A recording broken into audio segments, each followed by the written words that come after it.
The Book of Genesis, Chapter 1. In the beginning God created the heaven and the earth. And the earth was without form and void, and darkness was upon the face of the deep. And the Spirit of God moved upon the face of the waters. And God said, Let there be light. And there was light. And God saw the light that it was good. And God divided the light from the darkness. And God called the light day, and the darkness he called night. And the evening and the morning were the first day. And God said, Let there be a firmament in the midst of the waters, and let it divide the waters from the waters.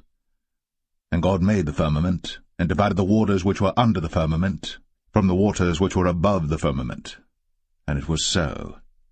And God called the firmament heaven. And the evening and the morning were the second day. And God said, Let the waters under the heaven be gathered together unto one place, and let the dry land appear. And it was so. And God called the dry land earth, and the gathering together of the waters called he seas. And God saw that it was good. And God said, Let the earth bring forth grass, the herb yielding seed, and the fruit tree yielding fruit after his kind, whose seed is in itself upon the earth. And it was so. And the earth brought forth grass, an herb yielding seed after his kind, and the tree yielding fruit, whose seed was in itself after his kind. And God saw that it was good. And the evening and the morning were the third day. And God said, Let there be lights in the firmament of the heaven to divide the day from the night. And let them be for signs, and for seasons, and for days and years. And let them be for lights in the firmament of the heaven, to give light upon the earth. And it was so. And God made two great lights, the greater light to rule the day, and the lesser light to rule the night. He made the stars also. And God set them in the firmament of the heaven to give light upon the earth, and to rule over the day and over the night, and to divide the light from the darkness. And God saw that it was good. And the evening and the morning were the fourth day. And God said, Let the waters bring forth abundantly the moving creature that hath life, and fowl that may fly above the earth in the open firmament of heaven. And God created great whales, and every living creature that moveth, which the waters brought forth abundantly after their kind, and every winged fowl after his kind. And God saw that it was good. And God blessed them, saying, Be fruitful, and multiply, and fill the waters in the seas, and let fowl multiply in the earth. And the evening and the morning were the fifth day. And God said, Let the earth bring forth the living creature after his kind, cattle and creeping thing, and beast of the earth after his kind. And it was so. And God made the beast of the earth after his kind, and cattle after their kind, and everything that creepeth upon the earth after his kind. And God saw that it was good. And God said, Let us make man in our image, after our likeness, and let them have dominion over the fish of the sea, and over the fowl of the air, and over the cattle, and over all the earth, and over every creeping thing that creepeth upon the earth. So God created man in his own image. In the image of God created he him, male and female created he them. And God blessed them, and God said unto them, Be fruitful, and multiply, and replenish the earth, and subdue it, and have dominion over the fish of the sea, and over the fowl of the air, and over every living thing that moveth upon the earth. And God said, Behold, I have given you every herb-bearing seed which is upon the face of all the earth, and every tree in the which is the fruit of a tree yielding seed. To you it shall be for meat. And to every beast of the earth, and to every fowl of the air, and to everything that creepeth upon the earth, wherein there is life, I have given every green herb for meat. And it was so. And God saw everything that he had made, and behold, it was very good. And the evening and the morning were the 6th day.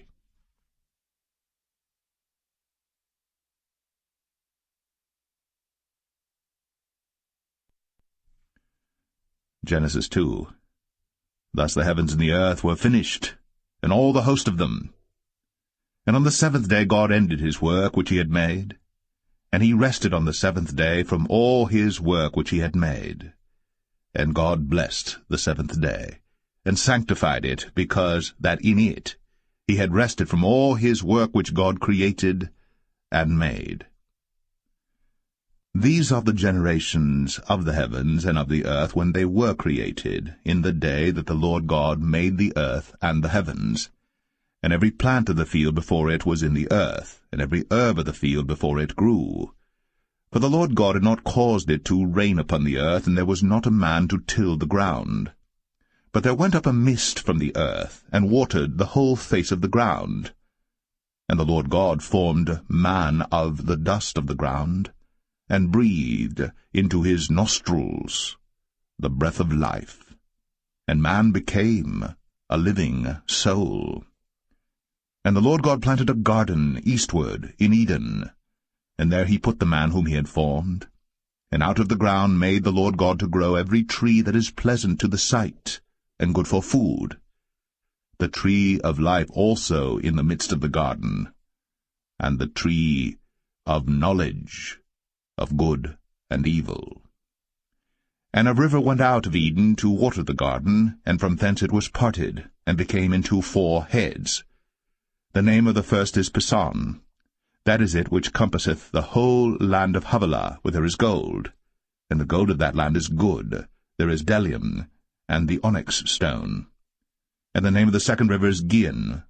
The same is it that compasseth the whole land of Ethiopia. And the name of the third river is Hiddekel. That is it which goeth toward the east of Assyria. And the fourth river is Euphrates. And the Lord God took the man, and put him into the Garden of Eden to dress it, and to keep it. And the Lord God commanded the man, saying, Of every tree of the garden thou mayest freely eat. But of the tree of the knowledge of good and evil thou shalt not eat of it, for in the day that thou eatest thereof thou shalt surely die. And the Lord God said, It is not good that the man should be alone. I will make him an helpmeet for him. And out of the ground the Lord God formed every beast of the field and every fowl of the air, and brought them unto Adam to see what he would call them. And whatsoever Adam called every living creature, that was the name thereof. And Adam gave names to all cattle, and to the fowl of the air, and to every beast of the field. But for Adam there was not found an helpmeet for him. And the Lord God caused a deep sleep to fall upon Adam, and he slept. And he took one of his ribs, and closed up the flesh instead thereof. And the rib which the Lord God had taken from man made he a woman, and brought her unto the man. And Adam said, This is now bone of my bones, and flesh of my flesh. She shall be called woman, because she was taken out of man. Therefore shall a man leave his father and his mother, and shall cleave unto his wife, and they shall be one flesh. And they were both naked, the man and his wife, and were not ashamed.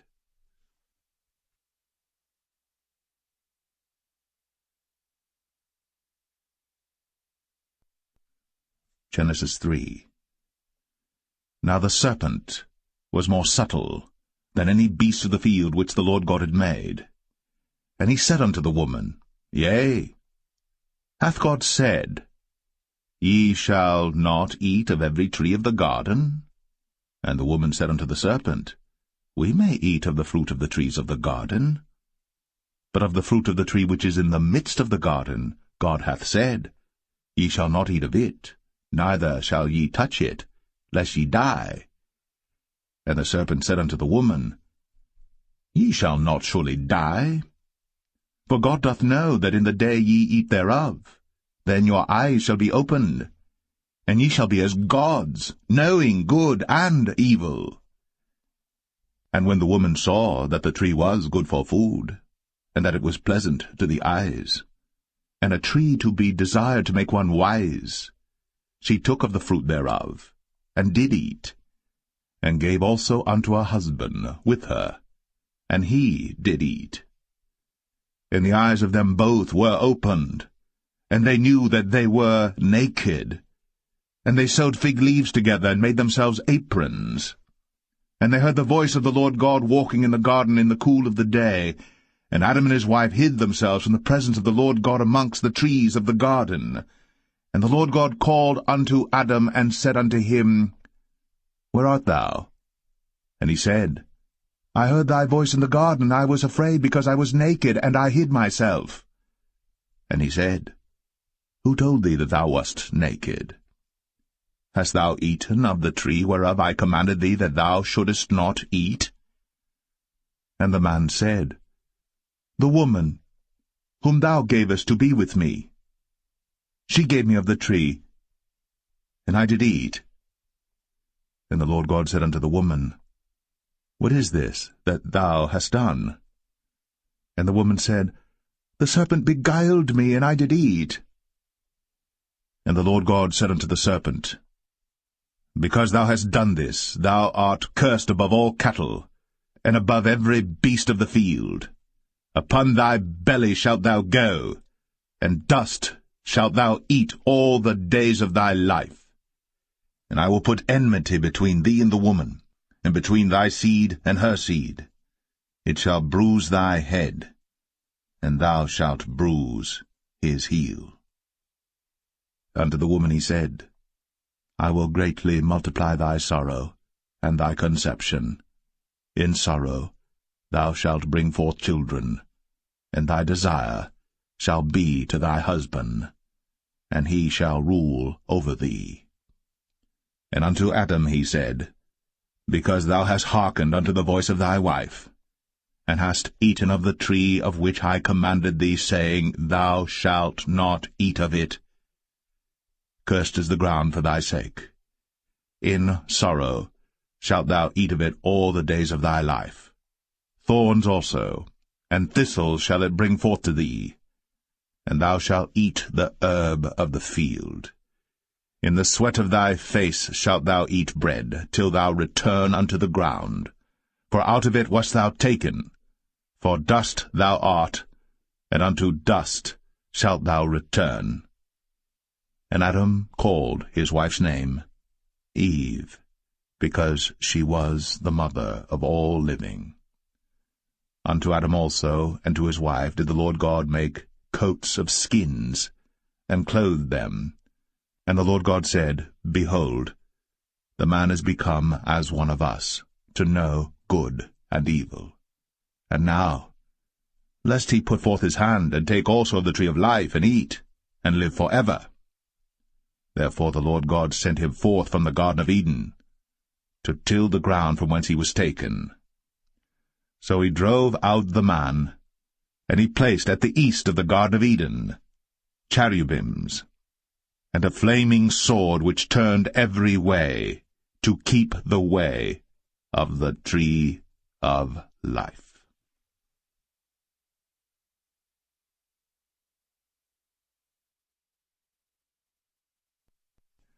Genesis 4. And Adam knew Eve his wife, and she conceived and bare Cain, and said, I have gotten a man from the Lord. And she again bare his brother Abel. And Abel was a keeper of sheep, but Cain was a tiller of the ground. And in process of time it came to pass that Cain brought of the fruit of the ground an offering unto the Lord. And Abel he also brought of the firstlings of his flock, and of the fat thereof. And the Lord had respect unto Abel and to his offering. But unto Cain and to his offering he had not respect. And Cain was very wroth, and his countenance fell. And the Lord said unto Cain, Why art thou wroth? And why is thy countenance fallen? If thou doest well, shalt thou not be accepted? And if thou doest not well, sin lieth at the door, and unto thee shall be his desire, and thou shalt rule over him. And Cain talked with Abel his brother. And it came to pass, when they were in the field, that Cain rose up against Abel his brother, and slew him. And the Lord said unto Cain, Where is Abel thy brother? And he said, I know not. Am I my brother's keeper? And he said, What hast thou done? The voice of thy brother's blood crieth unto me from the ground. And now art thou cursed from the earth, which hath opened her mouth to receive thy brother's blood from thy hand. When thou tillest the ground, it shall not henceforth yield unto thee her strength. A fugitive and a vagabond shalt thou be in the earth. And Cain said unto the Lord, My punishment is greater than I can bear. Behold, thou hast driven me out this day from the face of the earth, and from thy face shall I be hid. And I shall be a fugitive and a vagabond in the earth. And it shall come to pass that every one that findeth me shall slay me. And the Lord said unto him, Therefore whosoever slayeth Cain, vengeance shall be taken on him sevenfold. And the Lord set a mark upon Cain, lest any finding him should kill him. And Cain went out from the presence of the Lord, and dwelt in the land of Nod, on the east of Eden. And Cain knew his wife, and she conceived, and bare Enoch. And he builded a city, and called the name of the city after the name of his son, Enoch. And unto Enoch was born Irad, and Irad begat Mahushael, and Mahushael begat Methusael, and Methusael begat Lamech. And Lamech took unto him 2 wives. The name of the one was Adah, and the name of the other Zillah. And Adah bare Jabal. He was the father of such as dwell in tents, and of such as have cattle. And his brother's name was Jubal. He was the father of all such as handle the harp and organ. And Zillah, she also bare Tubal-Cain, an instructor of every artificer in brass and iron. And the sister of Tubal-Cain was Naamah. And Lamech said unto his wives, Adah and Zillah, Hear my voice, ye wives of Lamech. Hearken unto my speech. For I have slain a man to my wounding, and a young man to my hurt. If Cain shall be avenged sevenfold, truly Lamech 77-fold. And Adam knew his wife again, and she bare a son, and called his name Seth. For God, said she, hath appointed me another seed instead of Abel, whom Cain slew. And to Seth, to him also there was born a son, and he called his name Enos. Then began men to call upon the name of the Lord.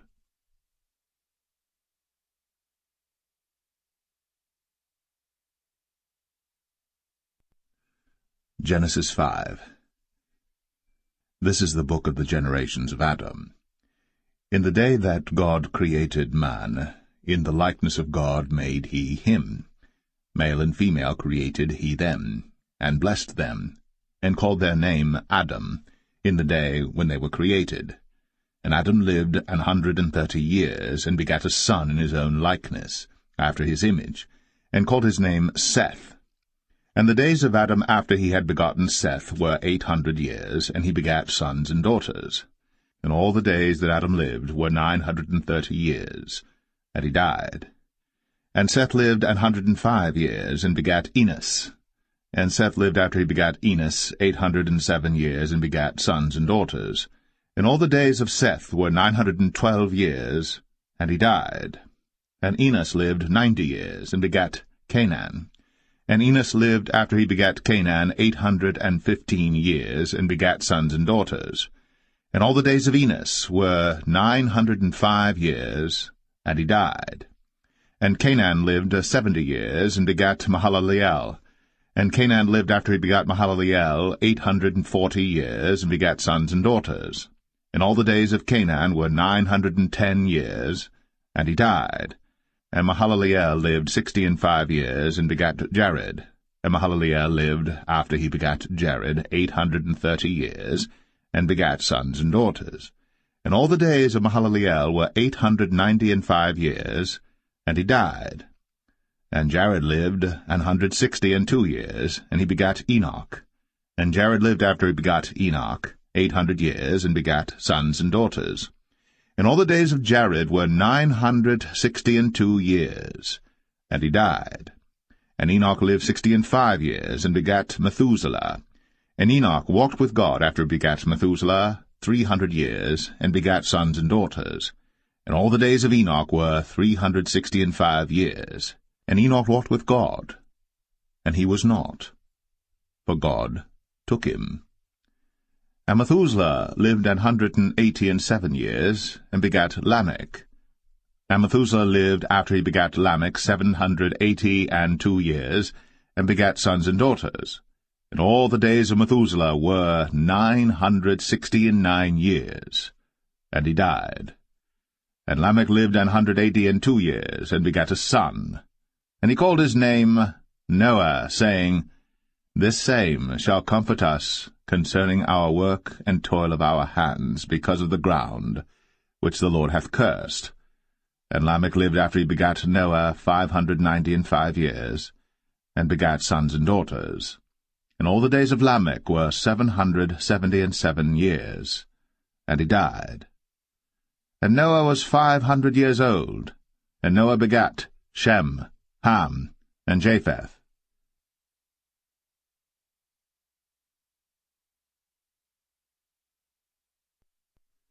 Genesis 6. And it came to pass, when men began to multiply on the face of the earth, and daughters were born unto them, that the sons of God saw the daughters of men that they were fair, and they took them wives of all which they chose. And the Lord said, My spirit shall not always strive with man, for that he also is flesh, yet his days shall be 120 years. There were giants in the earth in those days, and also after that, when the sons of God came in unto the daughters of men, and they bare children to them, the same became mighty men, which were of old, men of renown. And God saw that the wickedness of man was great in the earth, and that every imagination of the thoughts of his heart was only evil continually. And it repented the Lord that he had made man on the earth, and it grieved him at his heart. And the Lord said, I will destroy man whom I have created from the face of the earth, both man and beast, and the creeping thing, and the fowls of the air, for it repenteth me that I have made them. But Noah found grace in the eyes of the Lord. These are the generations of Noah.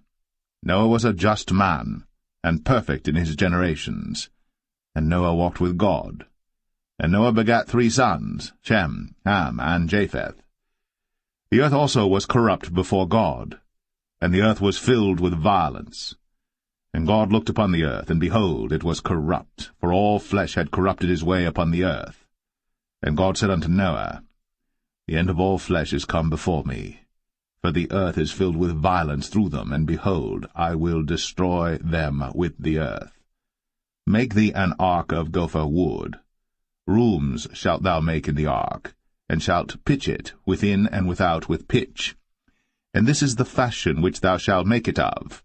The length of the ark shall be 300 cubits, the breadth of it 50 cubits, and the height of it 30 cubits. A window shalt thou make to the ark, and in a cubit shalt thou finish it above. And the door of the ark shalt thou set in the side thereof, with lower, second, and third stories shalt thou make it.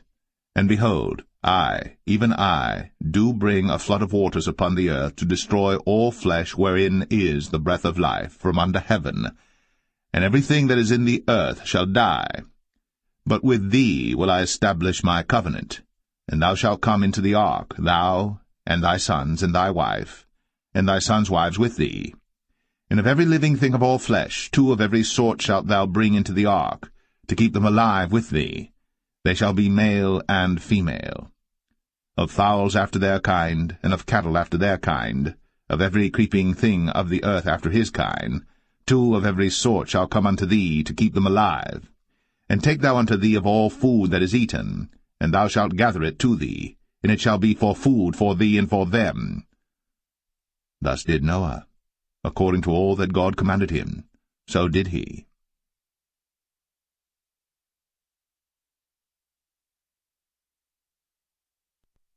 Genesis 7. And the Lord said unto Noah, Come thou and all thy house into the ark, for thee have I seen righteous before me in this generation.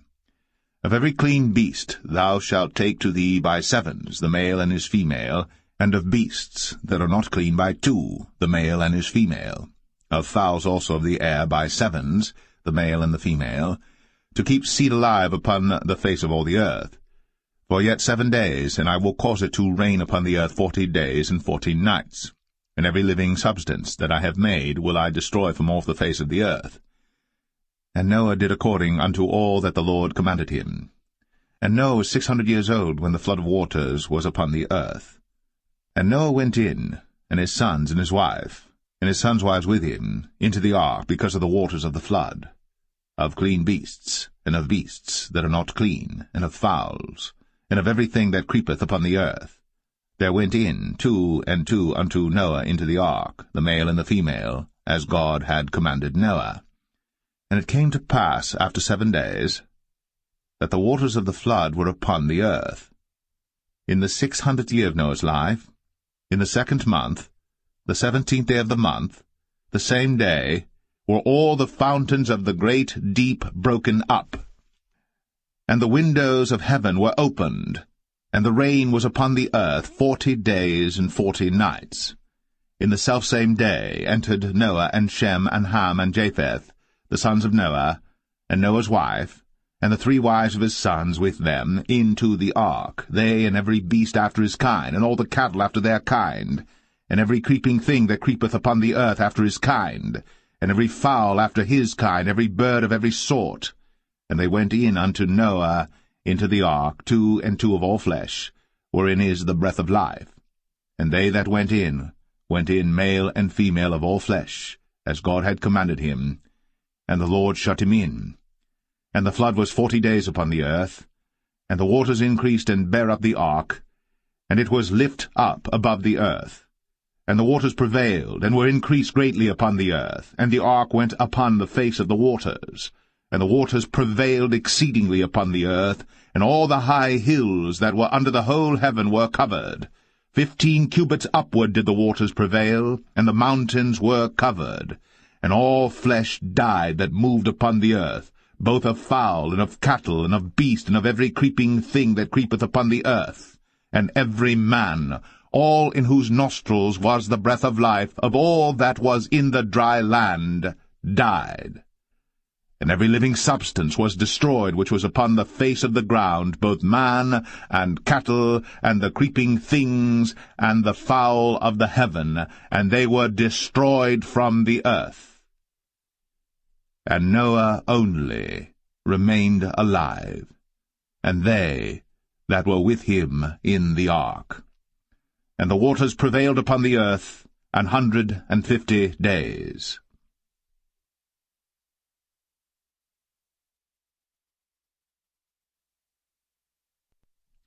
Genesis 8. And God remembered Noah, and every living thing, and all the cattle that was with him in the ark. And God made a wind to pass over the earth, and the waters assuaged. The fountains also of the deep, and the windows of heaven were stopped, and the rain from heaven was restrained. And the waters returned from off the earth continually. And after the end of the 150 days the waters were abated. And the ark rested in the 7th month, on the 17th day of the month, upon the mountains of Ararat. And the waters decreased continually until the 10th month. In the 10th month, on the 1st day of the month, were the tops of the mountains seen. And it came to pass, at the end of 40 days, that Noah opened the window of the ark which he had made. And he sent forth a raven, which went forth to and fro until the waters were dried up from off the earth. Also he sent forth a dove from him, to see if the waters were abated from off the face of the ground. But the dove found no rest for the sole of her foot. And she returned unto him into the ark, for the waters were on the face of the whole earth. Then he put forth his hand, and took her, and pulled her in unto him into the ark. And he stayed yet other 7 days, and again he sent forth the dove out of the ark. And the dove came in to him in the evening, and lo, in her mouth was an olive leaf plucked off. So Noah knew that the waters were abated from off the earth. And he stayed yet other 7 days, and sent forth the dove, which returned not again unto him any more. And it came to pass, in the 601st year, in the 1st month, the 1st day of the month, the waters were dried up from off the earth. And Noah removed the covering of the ark, and looked, and behold, the face of the ground was dry. And in the 2nd month, on the 27th day of the month, was the earth dried. And God spake unto Noah, saying, Go forth of the ark, thou, and thy wife, and thy sons wives with thee. Bring forth with thee every living thing that is with thee of all flesh, both of fowl, and of cattle, and of every creeping thing that creepeth upon the earth, that they may breed abundantly in the earth, and be fruitful and multiply upon the earth. And Noah went forth, and his sons and his wife, and his sons' wives with him, every beast, every creeping thing, and every fowl, and whatsoever creepeth upon the earth, after their kinds, went forth out of the ark. And Noah builded an altar unto the Lord, and took of every clean beast, and of every clean fowl, and offered burnt offerings on the altar. And the Lord smelled a sweet savour. And the Lord said in his heart, I will not again curse the ground any more for man's sake. For the imagination of man's heart is evil from his youth, neither will I again smite any more everything living, as I have done. While the earth remaineth, seed time and harvest, and cold and heat, and summer and winter, and day and night, shall not cease.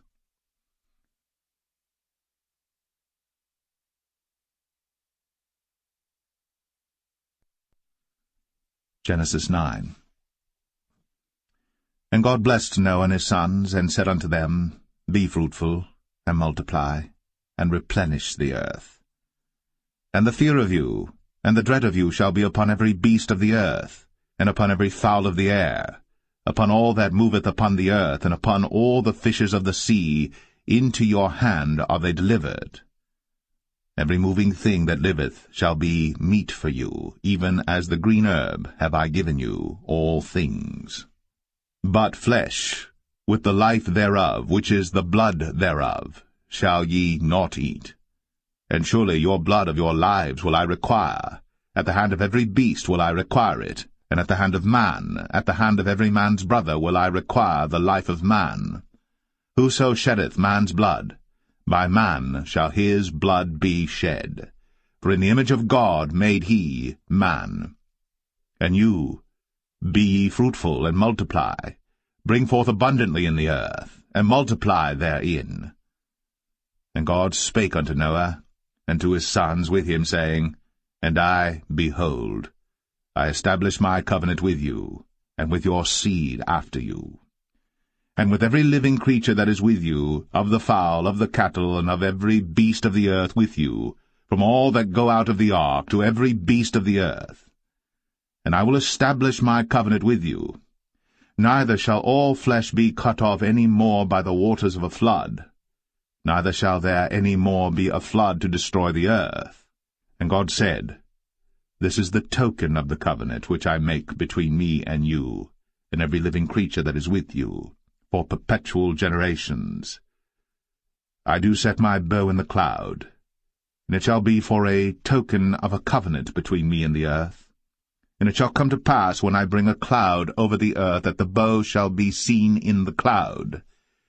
And I will remember my covenant, which is between me and you and every living creature of all flesh. And the waters shall no more become a flood, to destroy all flesh. And the bow shall be in the cloud, and I will look upon it, that I may remember the everlasting covenant between God and every living creature of all flesh that is upon the earth. And God said unto Noah, This is the token of the covenant, which I have established between me and all flesh that is upon the earth. And the sons of Noah that went forth of the ark were Shem, and Ham, and Japheth. And Ham is the father of Canaan. These are the 3 sons of Noah, and of them was the whole earth overspread. And Noah began to be an husbandman, and he planted a vineyard. And he drank of the wine, and was drunken, and he was uncovered within his tent. And Ham, the father of Canaan, saw the nakedness of his father, and told his 2 brethren without. And Shem and Japheth took a garment, and laid it upon both their shoulders, and went backward, and covered the nakedness of their father. And their faces were backward, and they saw not their father's nakedness. And Noah awoke from his wine, and knew what his younger son had done unto him. And he said, Cursed be Canaan! A servant of servants shall he be unto his brethren. And he said, Blessed be the Lord God of Shem, and Canaan shall be his servant. God shall enlarge Japheth, and he shall dwell in the tents of Shem, and Canaan shall be his servant. And Noah lived after the flood 350 years. And all the days of Noah were 950 years. And he died.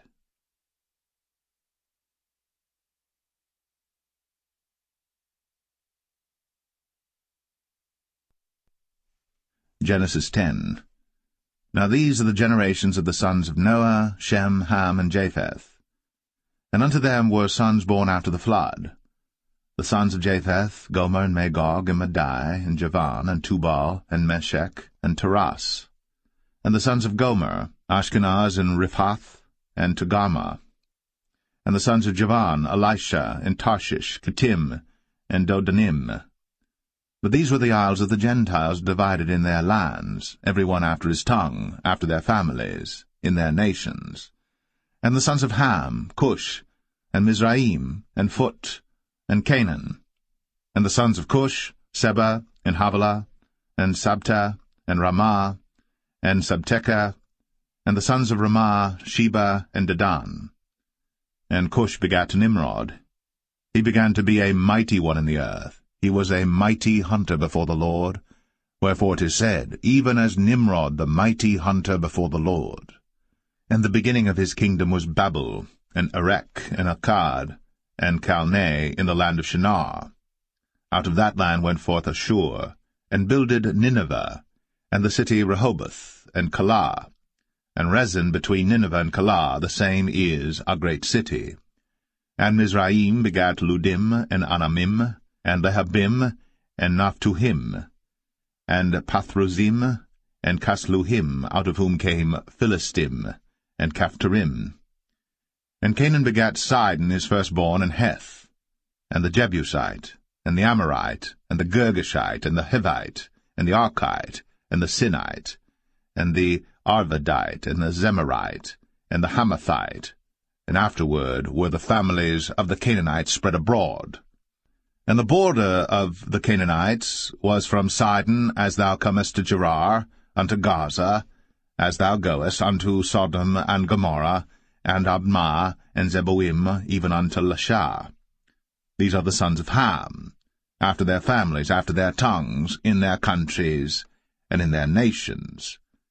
Unto Shem also, the father of all the children of Eber, the brother of Japheth, the elder, even to him were children born, the children of Shem, Elam, and Ashur, and Arphaxad, and Lud, and Aram. And the children of Aram, Uz, and Hul, and Gether, and Mash.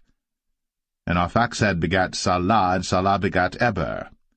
And unto Eber were born 2 sons. The name of one was Peleg, for in his days was the earth divided, and his brother's name was Joktan.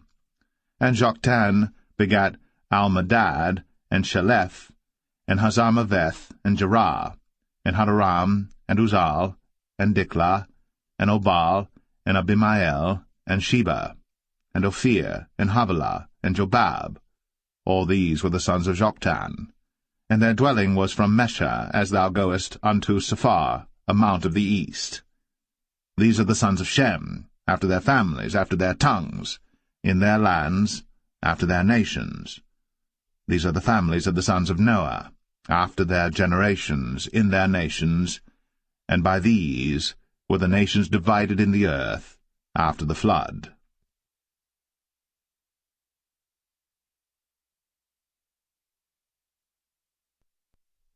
Genesis 11. And the whole earth was of one language, and of one speech. And it came to pass, as they journeyed from the east, that they found a plain in the land of Shinar, and they dwelt there. And they said one to another, Go to, let us make brick, and burn them thoroughly. And they had brick for stone, and slime had they for mortar. And they said, Go to, let us build us a city and a tower, whose top may reach unto heaven. And let us make us a name, lest we be scattered abroad upon the face of the whole earth. And the Lord came down to see the city and the tower, which the children of men builded. And the Lord said, Behold, the people is one, and they have all one language, and this they begin to do? And now nothing will be restrained from them, which they have imagined to do. Go to, let us go down, and there confound their language, that they may not understand one another's speech. So the Lord scattered them abroad from thence upon the face of all the earth, and they left off to build the city. Therefore is the name of it called Babel, because the Lord did there confound the language of all the earth, and from thence did the Lord scatter them abroad upon the face of all the earth. These are the generations of Shem. Shem was 100 years old, and begat Arphaxad 2 years after the flood. And Shem lived after he begat Arphaxad 500 years, and begat sons and daughters. And Arphaxad lived 35 years, and begat Salah.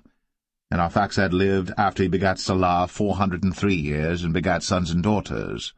And Salah lived 30 years, and begat Eber. And Salah lived after he begat Eber 403 years, and begat sons and daughters. And Eber lived 34 years, and begat Peleg. And Eber lived after he begat Peleg 430 years, and begat sons and daughters. And Peleg lived 30 years, and begat Reu. And Peleg lived after he begat Reu 209 years, and begat sons and daughters. And Reu lived 32 years, and begat Serug. And Reu lived after he begat Serug 207 years, and begat sons and daughters. And Serug lived 30 years, and begat Nahor. And Serug lived after he begat Nahor 200 years, and begat sons and daughters. And Nahor lived 29 years, and begat Terah. And Nahor lived after he begat Terah 119 years, and begat sons and daughters. And Terah lived 70 years, and begat Abram, Nahor, and Haran. Now these are the generations of Terah. Terah begat Abram, Nahor, and Haran begat Lot. And Haran died before his father Terah in the land of his nativity, in Ur of the Chaldees. And Abram and Nahor took them wives. The name of Abram's wife was Sarai, and the name of Nahor's wife, Milcah, the daughter of Haran, the father of Milcah, and the father of Iscah. But Sarai was barren, she had no child. And Terah took Abram his son, and Lot the son of Haran his son's son, and Sarai his daughter-in-law his son Abram's wife. And they went forth with them from Ur of the Chaldees, to go into the land of Canaan. And they came unto Haran, and dwelt there. And the days of Terah were 205 years, and Terah died in Haran.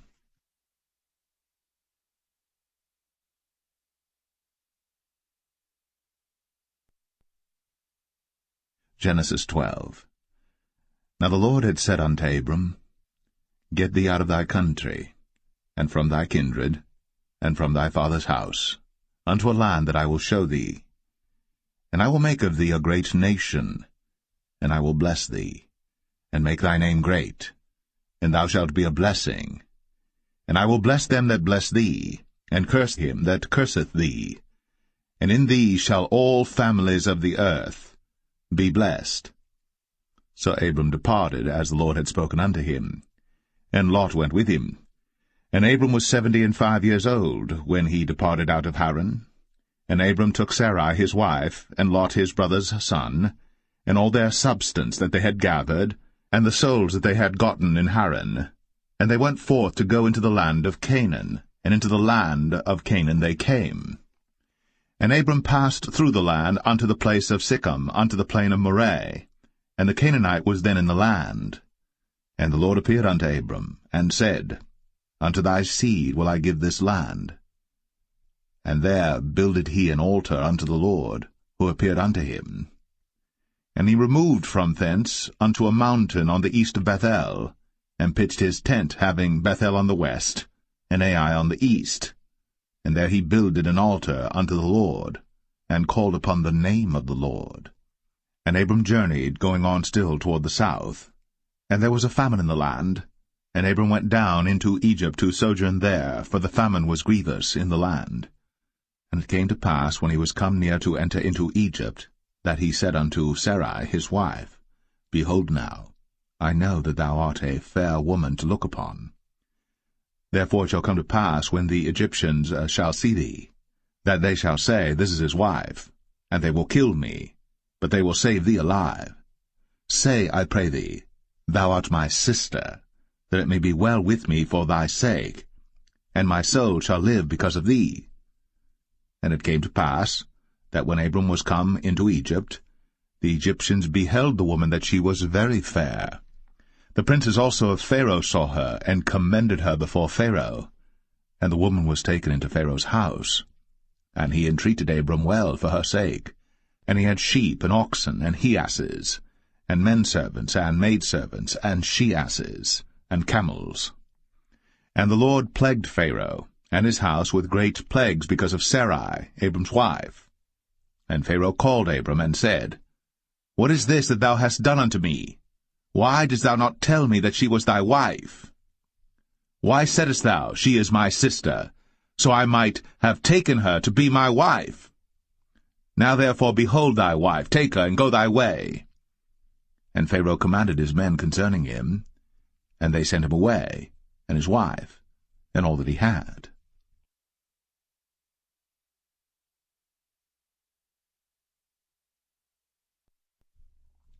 Genesis 13. And Abram went up out of Egypt, he and his wife, and all that he had, and Lot with him, into the south. And Abram was very rich in cattle, in silver, and in gold. And he went on his journeys from the south even to Bethel, unto the place where his tent had been at the beginning, between Bethel and Ai, unto the place of the altar which he had made there at the first. And there Abram called on the name of the Lord. And Lot also, which went with Abram, had flocks and herds and tents. And the land was not able to bear them, that they might dwell together, for their substance was great, so that they could not dwell together. And there was a strife between the herdmen of Abram's cattle and the herdmen of Lot's cattle. And the Canaanite and the Perizzite dwelled then in the land. And Abram said unto Lot, Let there be no strife, I pray thee, between me and thee, and between my herdmen and thy herdmen, for we be brethren. Is not the whole land before thee? Separate thyself, I pray thee, from me. If thou wilt take the left hand, then I will go to the right. Or if thou depart to the right hand, then I will go to the left. And Lot lifted up his eyes, and beheld all the plain of Jordan, that it was well watered everywhere, before the Lord destroyed Sodom and Gomorrah, even as the garden of the Lord, like the land of Egypt, as thou comest unto Zoar. Then Lot chose him all the plain of Jordan, and Lot journeyed east. And they separated themselves the one from the other. Abram dwelled in the land of Canaan, and Lot dwelled in the cities of the plain, and pitched his tent toward Sodom. But the men of Sodom were wicked and sinners before the Lord exceedingly.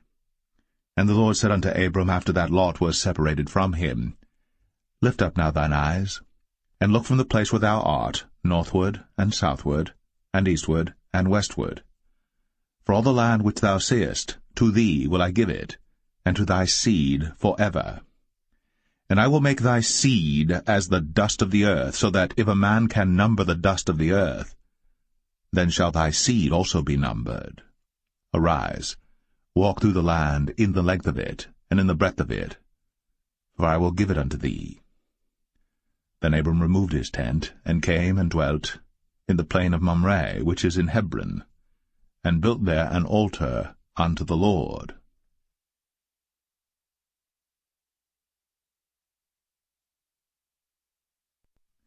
Genesis 14. And it came to pass in the days of Amraphel, king of Shinar, Arioch, king of Elasar, Chedorlaomer, king of Elam, and Tidal, king of nations, that these made war with Bera, king of Sodom, and with Birsha, king of Gomorrah, Shinab, king of Admah, and Shemeber, king of Zeboim, and the king of Bela, which is Zoar. All these were joined together in the vale of Siddim, which is the salt sea. 12 years they served Chedorlaomer, and in the 13th year they rebelled.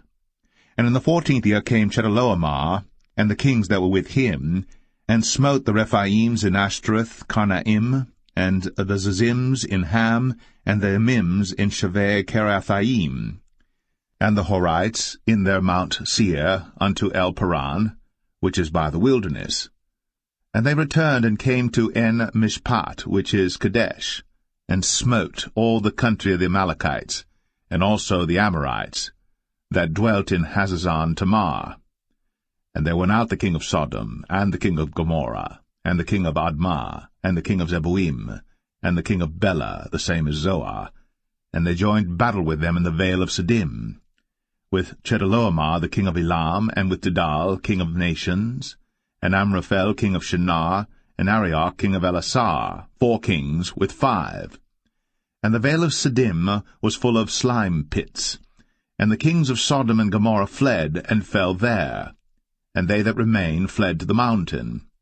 And they took all the goods of Sodom and Gomorrah, and all their victuals, and went their way. And they took Lot, Abram's brother's son, who dwelt in Sodom, and his goods, and departed. And there came one that had escaped, and told Abram the Hebrew, for he dwelt in the plain of Mamre the Amorite, brother of Eshcol, and brother of Aner, and these were confederate with Abram. And when Abram heard that his brother was taken captive, he armed his trained servants, born in his own house, 318, and pursued them unto Dan. And he divided himself against them, he and his servants, by night, and smote them, and pursued them unto Hobah, which is on the left hand of Damascus. And he brought back all the goods, and also brought again his brother Lot, and his goods, and the women also, and the people. And the king of Sodom went out to meet him after his return from the slaughter of Chedorlaomer, and of the kings that were with him at the valley of Shaveh, which is the king's dale. And Melchizedek king of Salem brought forth bread and wine, and he was the priest of the Most High God. And he blessed him, and said, Blessed be Abram of the Most High God, possessor of heaven and earth. And blessed be the Most High God, which hath delivered thine enemies into thy hand. And he gave him tithes of all. And the king of Sodom said unto Abram, Give me the persons, and take the goods to thyself. And Abram said to the king of Sodom, I have lifted up mine hand unto the Lord, the Most High God, the possessor of heaven and earth, that I will not take from a thread, even to a shoe latchet, and that I will not take anything that is thine, lest thou shouldst say, I have made Abram rich. Save only that which the young men have eaten, and the portion of the men which went with me, Aner, Eshcol, and Mamre, let them take their portion.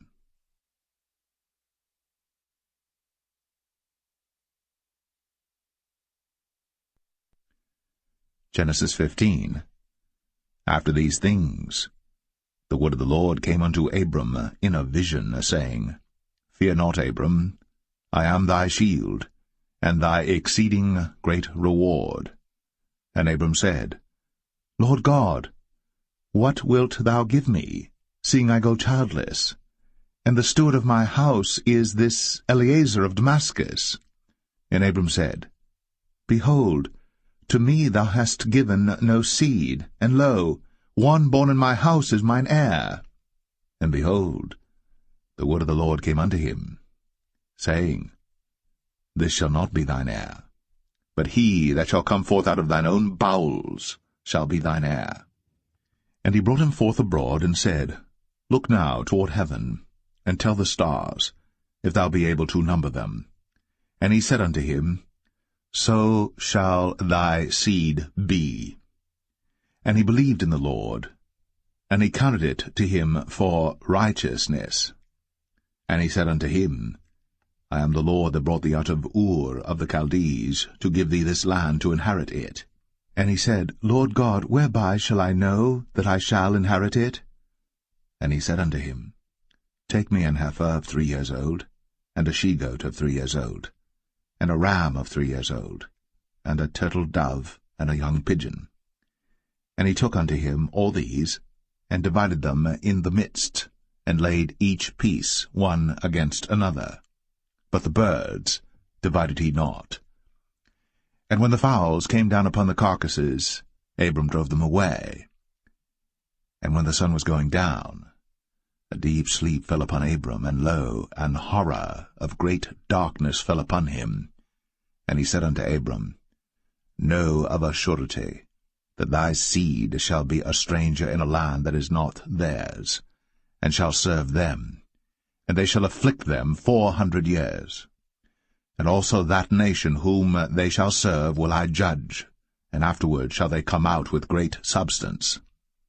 And thou shalt go to thy fathers in peace. Thou shalt be buried in a good old age. But in the 4th generation they shall come hither again, for the iniquity of the Amorites is not yet full. And it came to pass, that when the sun went down, and it was dark, behold, a smoking furnace, and a burning lamp that passed between those pieces. In the same day the Lord made a covenant with Abram, saying, Unto thy seed have I given this land, from the river of Egypt unto the great river, the river Euphrates, the Kenites, and the Kenizzites, and the Cadmonites, and the Hittites, and the Perizzites, and the Rephaims, and the Amorites, and the Canaanites, and the Girgashites, and the Jebusites.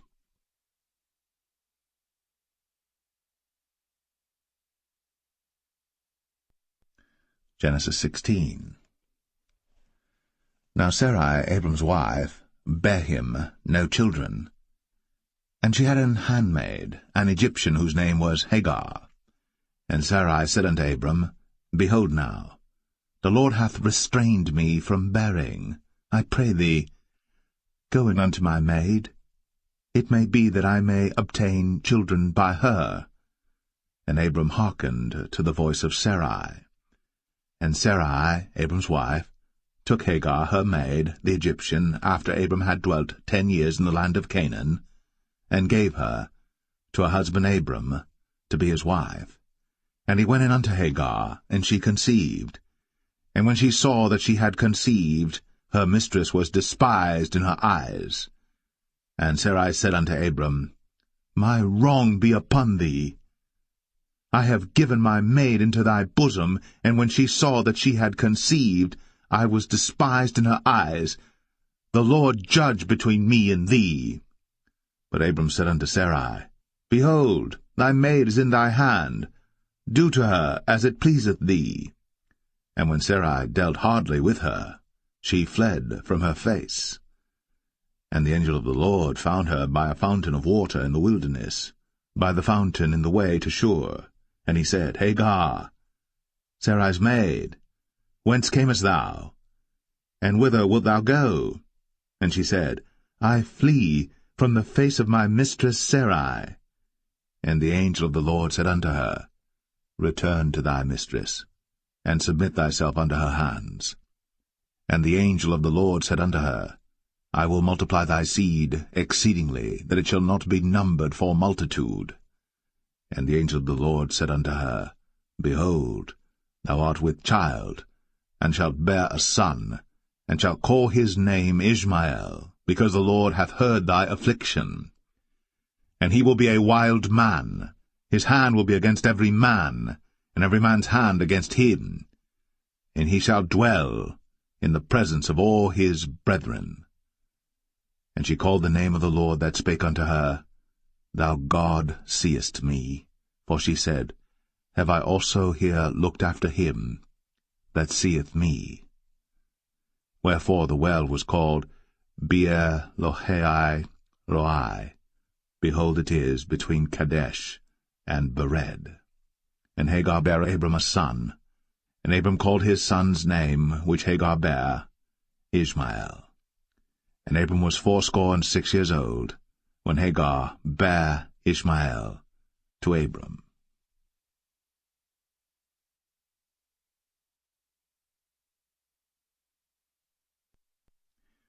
Genesis 17. And when Abram was 90 years old and 9, the Lord appeared to Abram and said unto him, I am the Almighty God. Walk before me, and be thou perfect. And I will make my covenant between me and thee, and will multiply thee exceedingly. And Abram fell on his face. And God talked with him, saying, As for me, behold, my covenant is with thee, and thou shalt be a father of many nations. Neither shall thy name any more be called Abram, but thy name shall be Abraham. For a father of many nations have I made thee. And I will make thee exceeding fruitful, and I will make nations of thee, and kings shall come out of thee. And I will establish my covenant between me and thee and thy seed after thee in their generations for an everlasting covenant, to be a God unto thee, and to thy seed after thee. And I will give unto thee, and to thy seed after thee, the land wherein thou art a stranger, all the land of Canaan, for an everlasting possession, and I will be their God. And God said unto Abraham, Thou shalt keep my covenant therefore, thou and thy seed after thee in their generations. This is my covenant which ye shall keep between me and you and thy seed after thee. Every man-child among you shall be circumcised, and ye shall circumcise the flesh of your foreskin, and it shall be a token of the covenant betwixt me and you. And he that is 8 days old shall be circumcised among you. Every man-child in your generations, he that is born in the house, or bought with money of any stranger, which is not of thy seed. He that is born in thy house, and he that is bought with thy money, must needs be circumcised. And my covenant shall be in your flesh, for an everlasting covenant. And the uncircumcised man-child, whose flesh of his foreskin is not circumcised, that soul shall be cut off from his people. He hath broken my covenant. And God said unto Abraham, As for Sarai thy wife, thou shalt not call her name Sarai, but Sarah shall her name be. And I will bless her, and give thee a son also of her. Yea, I will bless her, and she shall be a mother of nations. Kings of people shall be of her. Then Abram fell upon his face, and laughed, and said in his heart, Shall a child be born unto him that is 100 years old? And shall Sarah, that is 90 years old, bear? And Abraham said unto God, Oh, that Ishmael might live before thee. And God said, Sarah thy wife shall bear thee a son indeed, and thou shalt call his name Isaac. And I will establish my covenant with him for an everlasting covenant, and with his seed after him.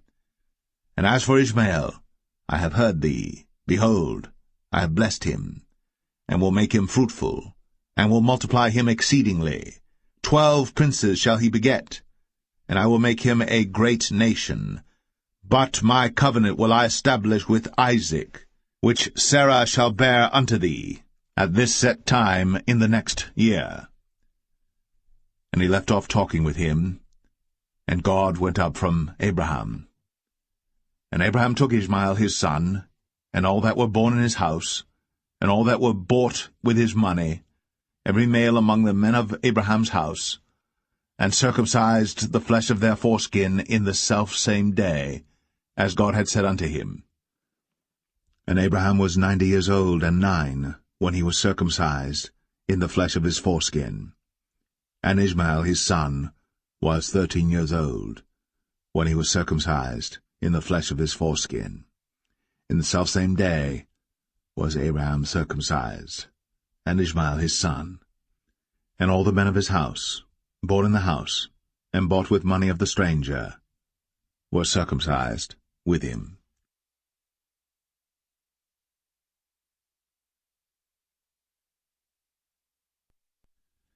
Genesis 18. And the Lord appeared unto him in the plains of Mamre, and he sat in the tent door in the heat of the day. And he lifted up his eyes, and looked, and lo, 3 men stood by him. And when he saw them, he ran to meet them from the tent door, and bowed himself toward the ground, and said, My Lord, if now I have found favor in thy sight, pass not away, I pray thee, from thy servant. Let a little water, I pray you, be fetched, and wash your feet, and rest yourselves under the tree. And I will fetch a morsel of bread, and comfort ye your hearts. After that ye shall pass on, for therefore are ye come to your servant. And they said, So do, as thou hast said. And Abraham hastened into the tent unto Sarah, and said, Make ready quickly 3 measures of fine meal, knead it, and make cakes upon the hearth. And Abraham ran unto the herd, and fetched a calf tender and good, and gave it unto a young man, and he hasted to dress it. And he took butter and milk, and the calf which he had dressed, and set it before them. And he stood by them under the tree, and they did eat. And they said unto him, Where is Sarah thy wife? And he said, Behold, in the tent. And he said, I will certainly return unto thee according to the time of life, and lo, Sarah thy wife shall have a son.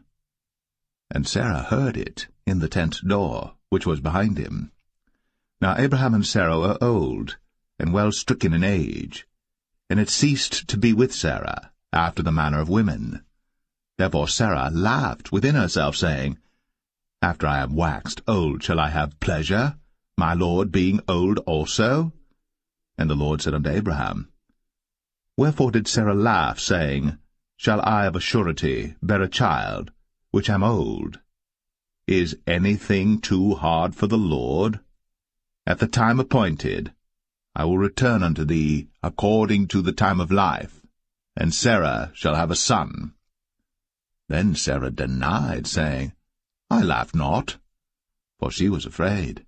And he said, Nay, but thou didst laugh. And the men rose up from thence, and looked toward Sodom. And Abraham went with them to bring them on the way.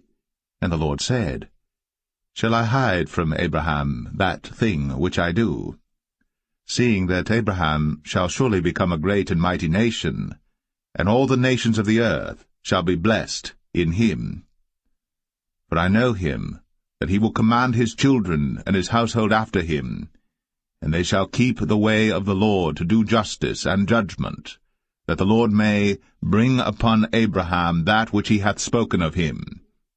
And the Lord said, Because the cry of Sodom and Gomorrah is great, and because their sin is very grievous, I will go down now, and see whether they have done altogether according to the cry of it, which is come unto me, and if not, I will know.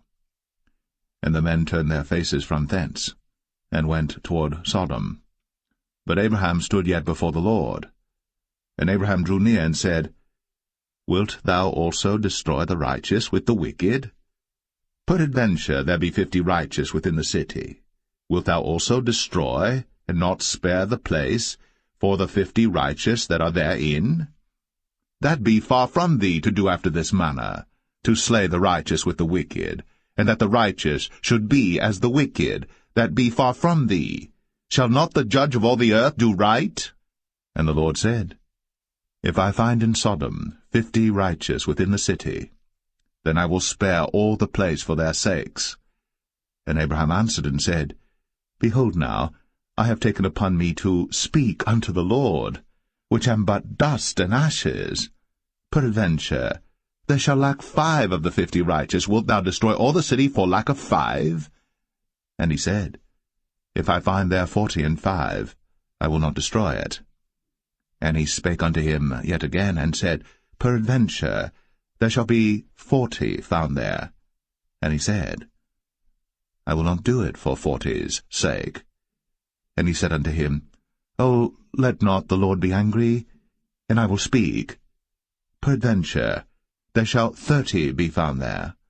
And he said, I will not do it, if I find 30 there. And he said, Behold now, I have taken upon me to speak unto the Lord. Peradventure there shall be 20 found there. And he said, I will not destroy it for 20's sake. And he said, O, let not the Lord be angry, and I will speak yet but this once. Peradventure 10 shall be found there.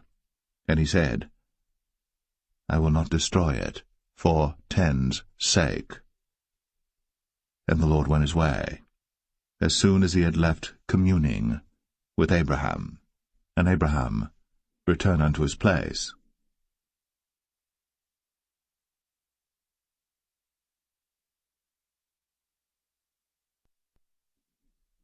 Genesis 19.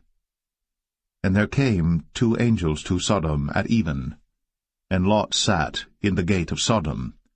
And Lot, seeing them, rose up to meet them, and he bowed himself with his face toward the ground. And he said, Behold now, my lords, turn in, I pray you, into your servant's house, and tarry all night, and wash your feet, and ye shall rise up early and go on your ways. And they said, Nay, but we will abide in the street all night. And he pressed upon them greatly. And they turned in unto him, and entered into his house.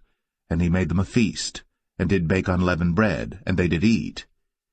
But before they lay down, the men of the city, even the men of Sodom, compassed the house round, both old and young, all the people from every quarter. And they called unto Lot, and said unto him, Where are the men which came into thee this night? Bring them out unto us, that we may know them. And Lot went out at the door unto them, and shut the door after him, and said, I pray you, brethren, do not so wickedly. Behold now, I have 2 daughters which have not known man. Let me, I pray you, bring them out unto you, and do ye to them as is good in your eyes. Only unto these men do nothing, for therefore came they under the shadow of my roof. And they said, Stand back. And they said again, This one fellow came in to sojourn, and he will needs be a judge. Now will we deal worse with thee than with them. And they pressed sore upon the man, even Lot, and came near to break the door. But the men put forth their hand, and pulled Lot into the house to them, and shut to the door. And they smote the men that were at the door of the house with blindness, both small and great, so that they wearied themselves to find the door. And the men said unto Lot, Hast thou here any besides, son-in-law, and thy sons, and thy daughters, and whatsoever thou hast in the city, bring them out of this place. For we will destroy this place, because the cry of them is waxen great before the face of the Lord, and the Lord hath sent us to destroy it. And Lot went out, and spake unto his sons-in-law, which married his daughters, and said, Up, get you out of this place, for the Lord will destroy this city. But he seemed as one that mocked unto his sons-in-law. And when the morning arose, then the angels hastened Lot, saying, Arise, take thy wife and thy 2 daughters, which are here, lest thou be consumed in the iniquity of the city. And while he lingered, the man laid hold upon his hand, and upon the hand of his wife, and upon the hand of his 2 daughters, the Lord being merciful unto him, and they brought him forth, and set him without the city. And it came to pass, when they had brought them forth abroad, that he said, Escape for thy life, look not behind thee, neither stay thou in all the plain, escape to the mountain, lest thou be consumed. And Lot said unto them, "O, not so, my lord. Behold now, thy servant hath found grace in thy sight, and thou hast magnified thy mercy which thou hast shown unto me in saving my life. And I cannot escape to the mountain, lest some evil take me and I die. Behold now, this city is near to flee unto, and it is a little one. O, let me escape thither. Is it not a little one, and my soul shall live?" And he said unto him, "See, I have accepted thee concerning this thing also, that I will not overthrow this city, for the which thou hast spoken. Haste thee, escape thither, for I cannot do anything till thou be come thither." Therefore the name of the city was called Zoar. The sun was risen upon the earth, when Lot entered into Zoar. Then the Lord rained upon Sodom and upon Gomorrah brimstone and fire from the Lord out of heaven. And he overthrew those cities, and all the plain, and all the inhabitants of the cities, and that which grew upon the ground. But his wife looked back from behind him, and she became a pillar of salt. And Abraham got up early in the morning to the place where he stood before the Lord.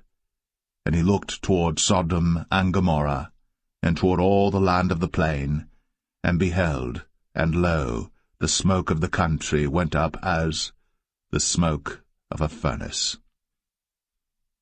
And it came to pass, when God destroyed the cities of the plain, that God remembered Abraham, and sent Lot out of the midst of the overthrow, when he overthrew the cities in the which Lot dwelt. And Lot went up out of Zoar, and dwelt in the mountain, and his 2 daughters with him, for he feared to dwell in Zoar, and he dwelt in a cave, he and his 2 daughters. And the firstborn said unto the younger, Our father is old, and there is not a man in the earth to come in unto us after the manner of all the earth. Come, let us make our father drink wine, and we will lie with him, that we may preserve seed of our father. And they made their father drink wine that night. And the firstborn went in, and lay with her father.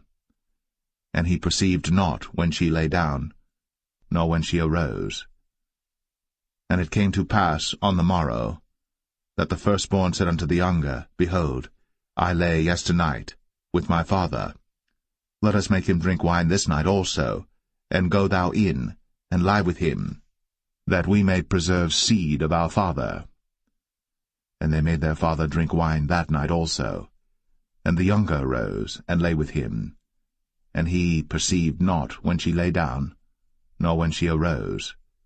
Thus were both the daughters of Lot with child by their father. And the firstborn bare a son, and called his name Moab. The same is the father of the Moabites unto this day. And the younger, she also bare a son, and called his name Ben-Ami. The same is the father of the children of Ammon unto this day.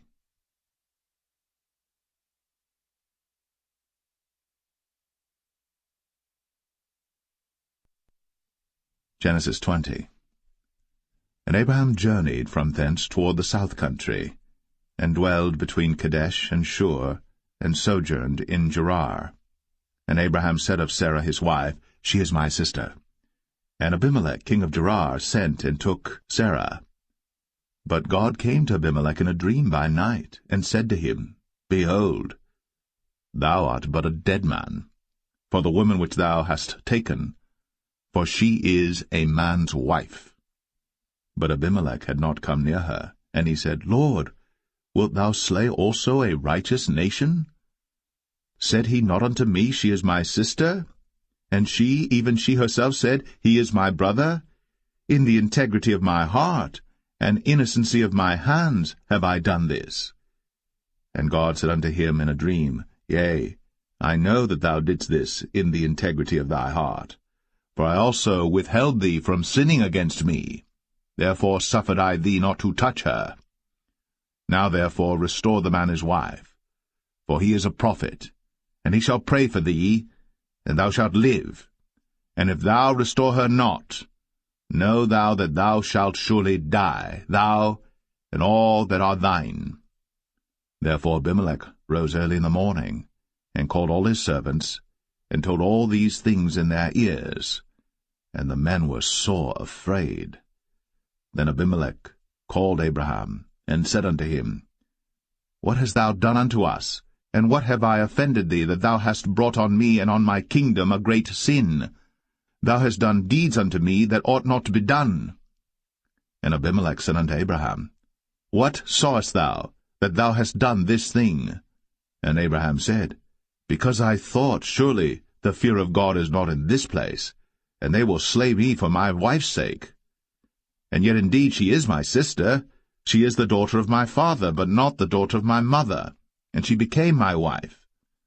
And it came to pass, when God caused me to wander from my father's house, that I said unto her, This is thy kindness which thou shalt show unto me. At every place whither we shall come, say of me, He is my brother.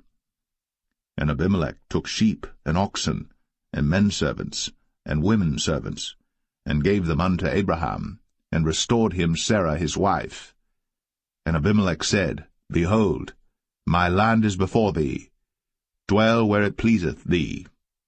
And unto Sarah he said, Behold, I have given thy brother 1,000 pieces of silver. Behold, he is to thee a covering of the eyes, unto all that are with thee, and with all other. Thus she was reproved. So Abraham prayed unto God, and God healed Abimelech and his wife and his maidservants, and they bare children. For the Lord had fast closed up all the wombs of the house of Abimelech, because of Sarah, Abraham's wife.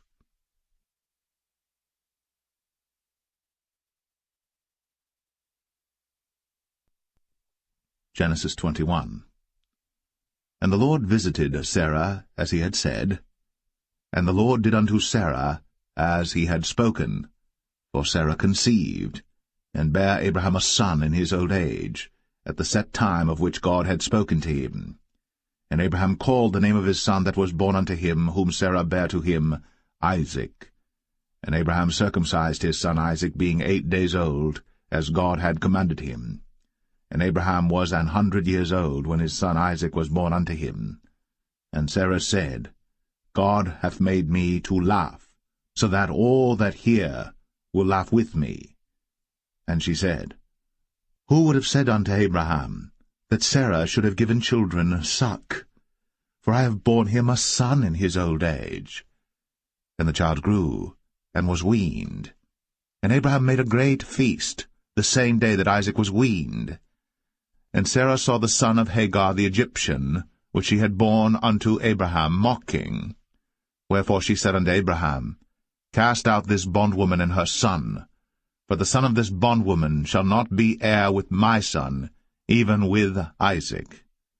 And the thing was very grievous in Abraham's sight because of his son. And God said unto Abraham, Let it not be grievous in thy sight, because of the lad, and because of thy bondwoman.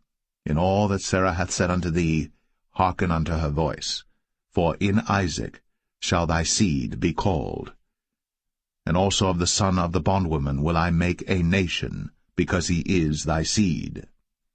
And Abraham rose up early in the morning, and took bread and a bottle of water, and gave it unto Hagar, putting it on her shoulder, and the child, and sent her away, and she departed and wandered in the wilderness of Beersheba.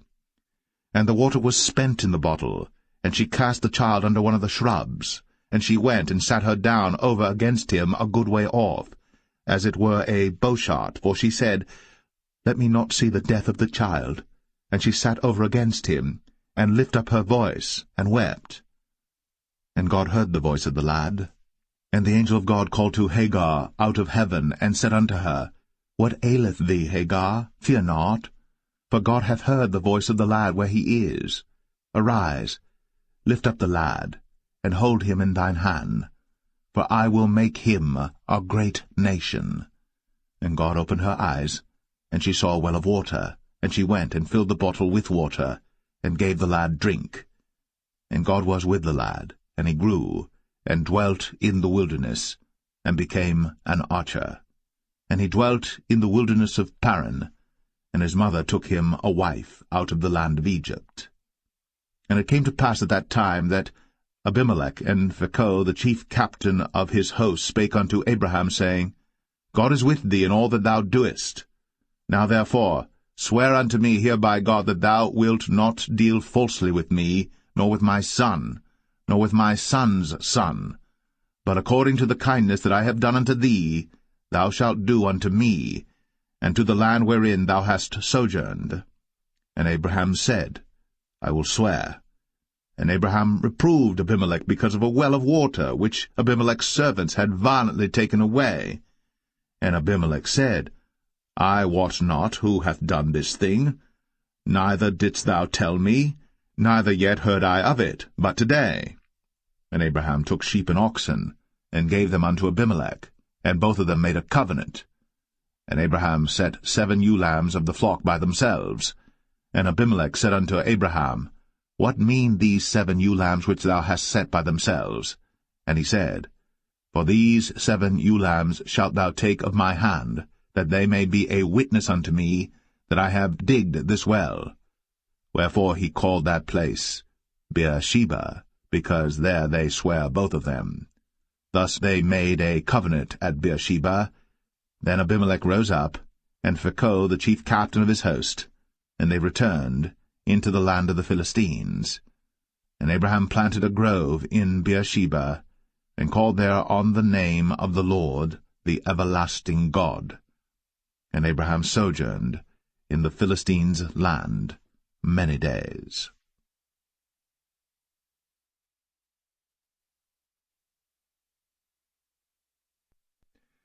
Genesis 22.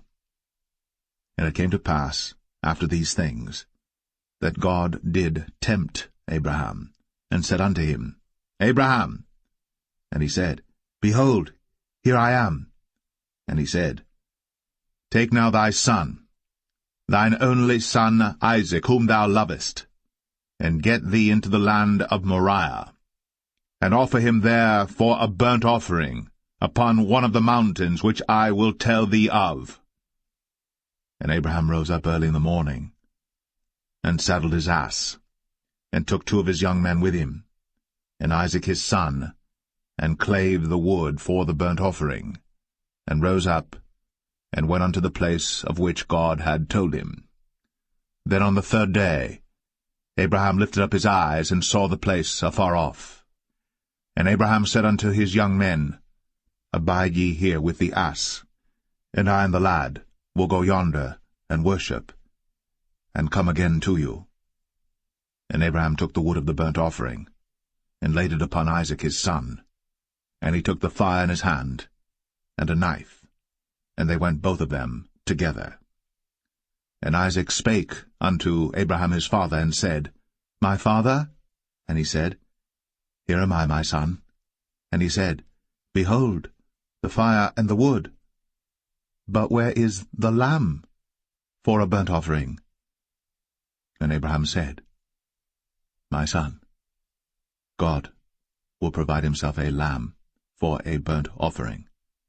So they went both of them together. And they came to the place which God had told him of.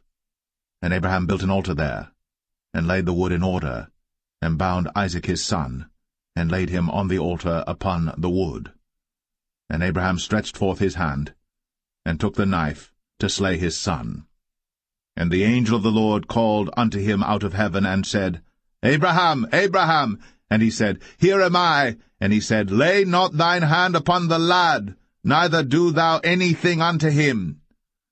For now I know that thou fearest God, seeing thou hast not withheld thy son, thine only son, from me. And Abraham lifted up his eyes, and looked, and behold, behind him a ram caught in a thicket by his horns. And Abraham went, and took the ram, and offered him up for a burnt offering in the stead of his son. And Abraham called the name of that place Jehovah-Jireh, as it is said to this day, In the mount of the Lord it shall be seen. And the angel of the Lord called unto Abraham out of heaven the 2nd time, and said, By myself have I sworn, saith the Lord, for because thou hast done this thing, and hast not withheld thy son, thine only son, that in blessing I will bless thee, and in multiplying I will multiply thy seed as the stars of the heaven, and as the sand which is upon the seashore, and thy seed shall possess the gate of his enemies. And in thy seed shall all the nations of the earth be blessed, because thou hast obeyed my voice. So Abraham returned unto his young men, and they rose up, and went together to Beersheba. And Abraham dwelt at Beersheba. And it came to pass after these things, that it was told Abraham, saying, Behold, Milcah, she hath also borne children unto thy brother Nahor, Huz his firstborn, and Buz his brother, and Kemuel the father of Aram, and Chesed, and Hazo, and Pildash, and Jidlaph, and Bethuel. And Bethuel begat Rebekah. These 8 Milcah did bear to Nahor, Abraham's brother. And his concubine, whose name was Rumah, she bare also Tebah, and Gaham, and Thahash, and Maacah.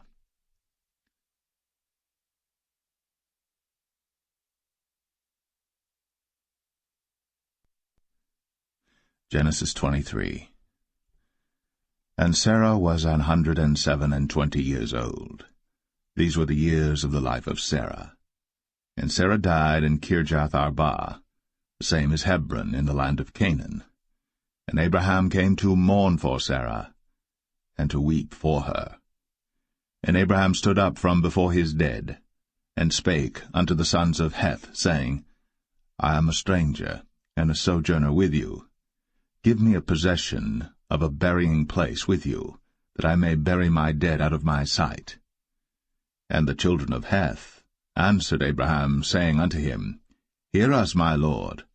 Thou art a mighty prince among us. In the choice of our sepulchres bury thy dead. None of us shall withhold from thee his sepulchre, but that thou mayest bury thy dead. And Abraham stood up, and bowed himself to the people of the land, even to the children of Heth. And he communed with them, saying, If it be your mind that I should bury my dead out of my sight, hear me, and entreat for me to Ephron the son of Zoar, that he may give me the cave of Machpelah, which he hath, which is in the end of his field. For as much money as it is worth, he shall give it me, for a possession of a burying place amongst you. And Ephron dwelt among the children of Heth.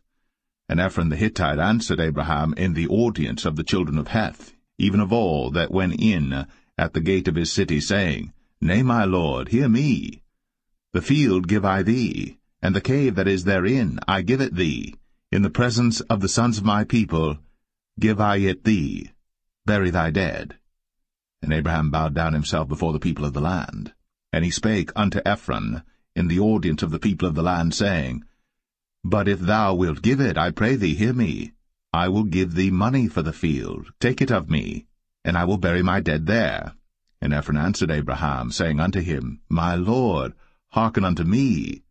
The land is worth 400 shekels of silver. What is that betwixt me and thee? Bury therefore thy dead. And Abraham hearkened unto Ephron, and Abraham weighed to Ephron the silver, which he had named in the audience of the sons of Heth, 400 shekels of silver, current money, with the merchant. And the field of Ephron which was in Machpelah, which was before Mamre, the field and the cave which was therein, and all the trees that were in the field, that were in all the borders round about, were made sure unto Abraham for a possession in the presence of the children of Heth, before all that went in at the gate of his city. And after this Abraham buried Sarah his wife, in the cave of the field of Machpelah before Mamre, the same is Hebron in the land of Canaan, and the field, and the cave that is therein, were made sure unto Abraham for a possession of a burying place by the sons of Heth.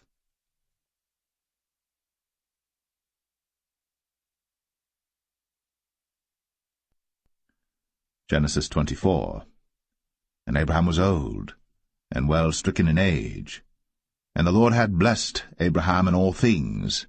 And Abraham said unto his eldest servant of his house, that ruled over all that he had, Put, I pray thee, thy hand under my thigh, and I will make thee swear by the Lord, the God of heaven, and the God of the earth, that thou shalt not take a wife unto my son of the daughters of the Canaanites, among whom I dwell, but thou shalt go unto my country, and to my kindred, and take a wife unto my son Isaac. And the servant said unto him, Peradventure the woman will not be willing to follow me unto this land. Must I needs bring thy son again unto the land from whence thou camest?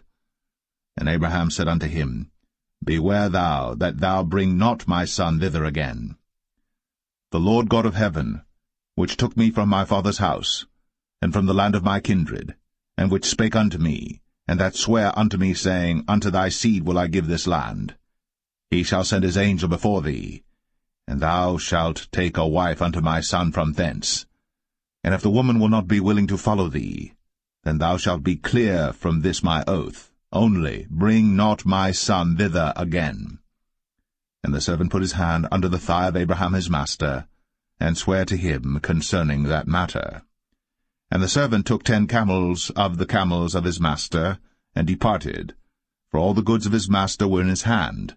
And he arose, and went to Mesopotamia, unto the city of Nahor. And he made his camels to kneel down without the city by a well of water, at the time of the evening, even the time that women go out to draw water. And he said, O Lord God of my master Abraham, I pray thee, send me good speed this day, and show kindness unto my master Abraham. Behold, I stand here by the well of water, and the daughters of the men of the city come out to draw water. And let it come to pass, that the damsel to whom I shall say, Let down thy pitcher, I pray thee, that I may drink. And she shall say, Drink. And I will give thy camels drink also. Let the same be she that thou hast appointed for thy servant Isaac. And thereby shall I know that thou hast shown kindness unto my master.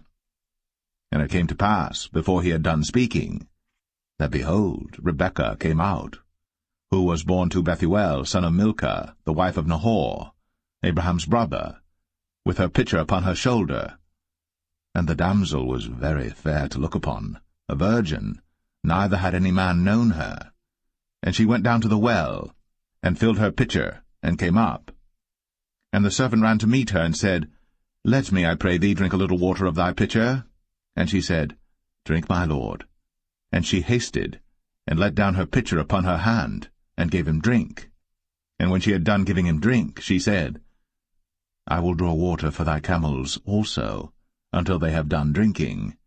And she hasted, and emptied her pitcher into the trough, and ran again unto the well to draw water, and drew for all his camels. And the man, wondering at her, held his peace, to wit whether the Lord had made his journey prosperous or not. And it came to pass, as the camels had done drinking, that the man took a golden earring of half a shekel weight, and 2 bracelets for her hands of 10 shekels weight of gold, and said, Whose daughter art thou? Tell me, I pray thee. Is there room in thy father's house for us to lodge in? And she said unto him, I am the daughter of Bethuel, the son of Milcah, which she bare unto Nahor. She said moreover unto him, We have both straw and provender enough, and room to lodge in. And the man bowed down his head, and worshipped the Lord. And he said, Blessed be the Lord God of my master Abraham, who hath not left destitute my master of his mercy and his truth. I being in the way, the Lord led me to the house of my master's brethren. And the damsel ran, and told them of her mother's house these things. And Rebekah had a brother, and his name was Laban. And Laban ran out unto the man, unto the well. And it came to pass, when he saw the earring and bracelets upon his sister's hands, and when he heard the words of Rebekah his sister, saying, Thus spake the man unto me, that he came unto the man, and behold, he stood by the camels at the well. And he said, Come in, thou blessed of the Lord. Wherefore standest thou without? For I have prepared the house and room for the camels. And the man came into the house, and he ungirded his camels, and gave straw and provender for the camels, and water to wash his feet, and the men's feet that were with him. And there was set meat before him to eat, but he said, I will not eat until I have told mine errand. And he said, Speak on. And he said, I am Abraham's servant.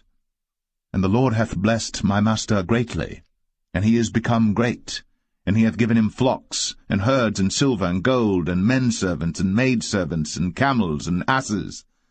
And Sarah my master's wife bare a son to my master when she was old, and unto him hath he given all that he hath. And my master made me swear, saying, Thou shalt not take a wife to my son of the daughters of the Canaanites in whose land I dwell, but thou shalt go unto my father's house, and to my kindred, and take a wife unto my son.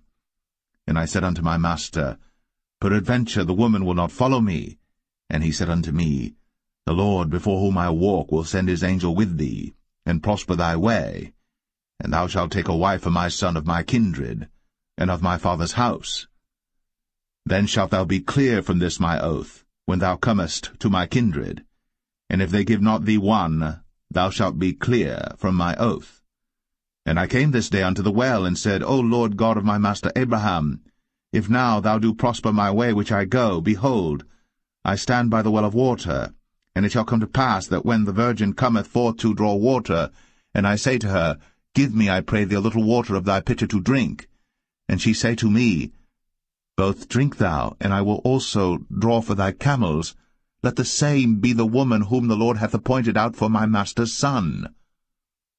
And before I had done speaking in mine heart, behold, Rebekah came forth with her pitcher on her shoulder, and she went down unto the well, and drew water. And I said unto her, Let me drink, I pray thee.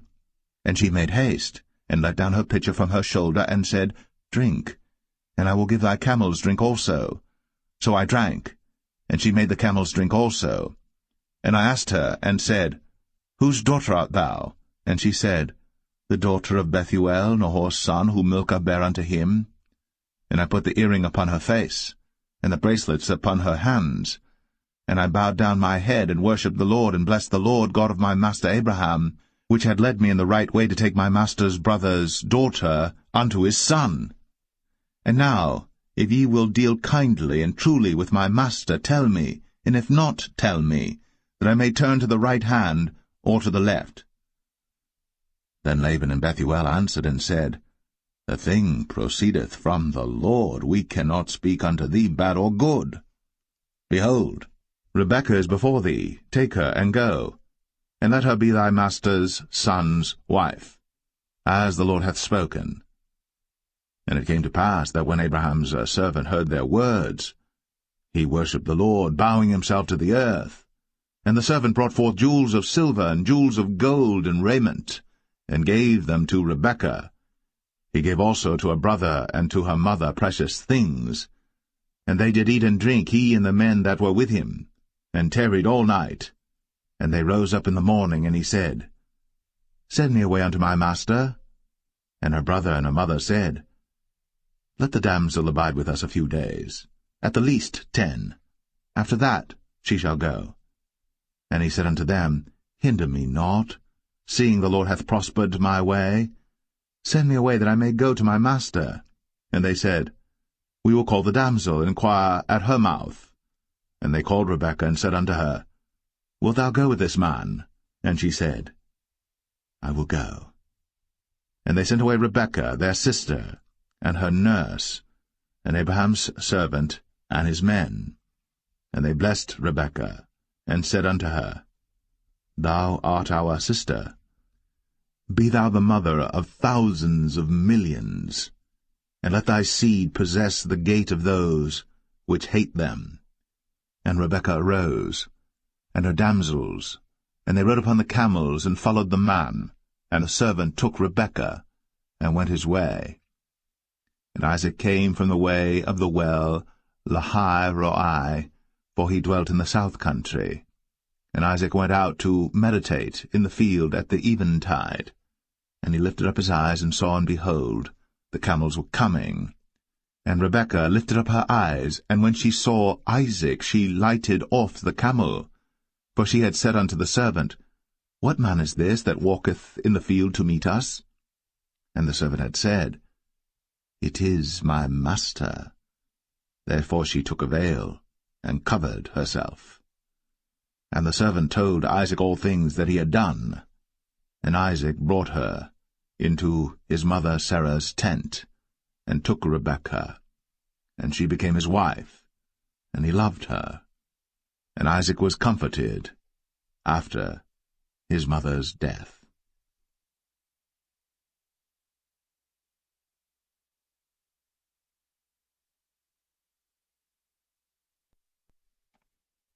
Genesis 25. Then again Abraham took a wife, and her name was Keturah. And she bare him Zimran, and Jokshan, and Medan, and Midian, and Ishbak, and Shua. And Jokshan begat Sheba and Dedan. And the sons of Dedan were Ashrim, and Letashim, and Leumim.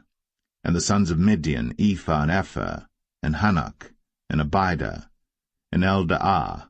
All these were the children of Keturah. And Abraham gave all that he had unto Isaac. But unto the sons of the concubines which Abraham had, Abraham gave gifts, and sent them away from Isaac his son while he yet lived eastward unto the east country. And these are the days of the years of Abraham's life which he lived, 160 years. Then Abraham gave up the ghost, and died in a good old age, an old man, and full of years, and was gathered to his people. And his sons Isaac and Ishmael buried him in the cave of Machpelah in the field of Ephron the son of Zohar the Hittite, which is before Mamre, the field which Abraham purchased of the sons of Heth. There was Abraham buried, and Sarah his wife. And it came to pass after the death of Abraham that God blessed his son Isaac, and Isaac dwelt by the well, Lahai Roi. Now these are the generations of Ishmael, Abraham's son, whom Hagar the Egyptian, Sarah's handmaid, bare unto Abraham. And these are the names of the sons of Ishmael, by their names according to their generations: the firstborn of Ishmael, Nebajoth, and Kedar, and Abiel, and Mibsam, and Mishma, and Dumah, and Massa, Hadar, and Tema, Jetur, Naphish, and Kedemah. These are the sons of Ishmael. And these are their names by their towns and by their castles, 12 princes according to their nations. And these are the years of the life of Ishmael, 137 years. And he gave up the ghost, and died, and was gathered unto his people. And they dwelt from Havilah unto Shur, that is before Egypt, as thou goest toward Assyria. And he died in the presence of all his brethren. And these are the generations of Isaac, Abraham's son. Abraham begat Isaac. And Isaac was 40 years old when he took Rebekah to wife, the daughter of Bethuel the Syrian of Padan Aram, the sister to Laban the Syrian. And Isaac entreated the Lord for his wife, because she was barren.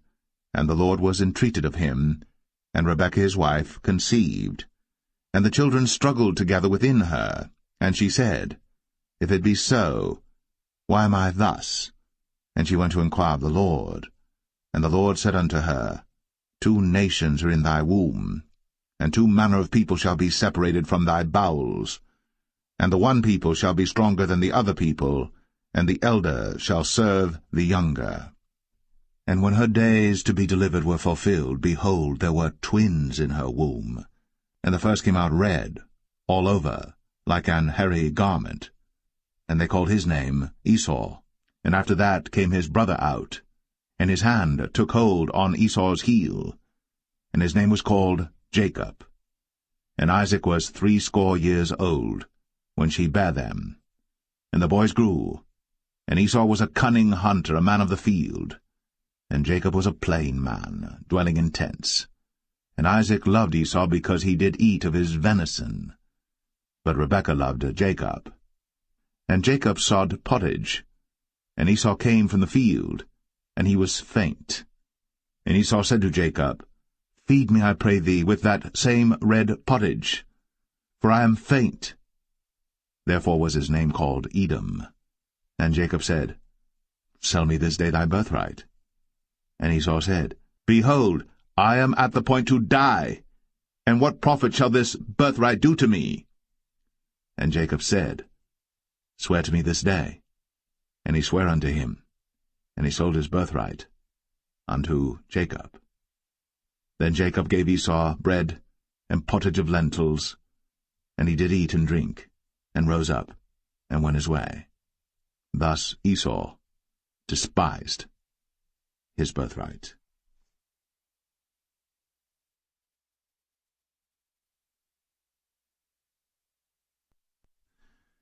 Genesis 26.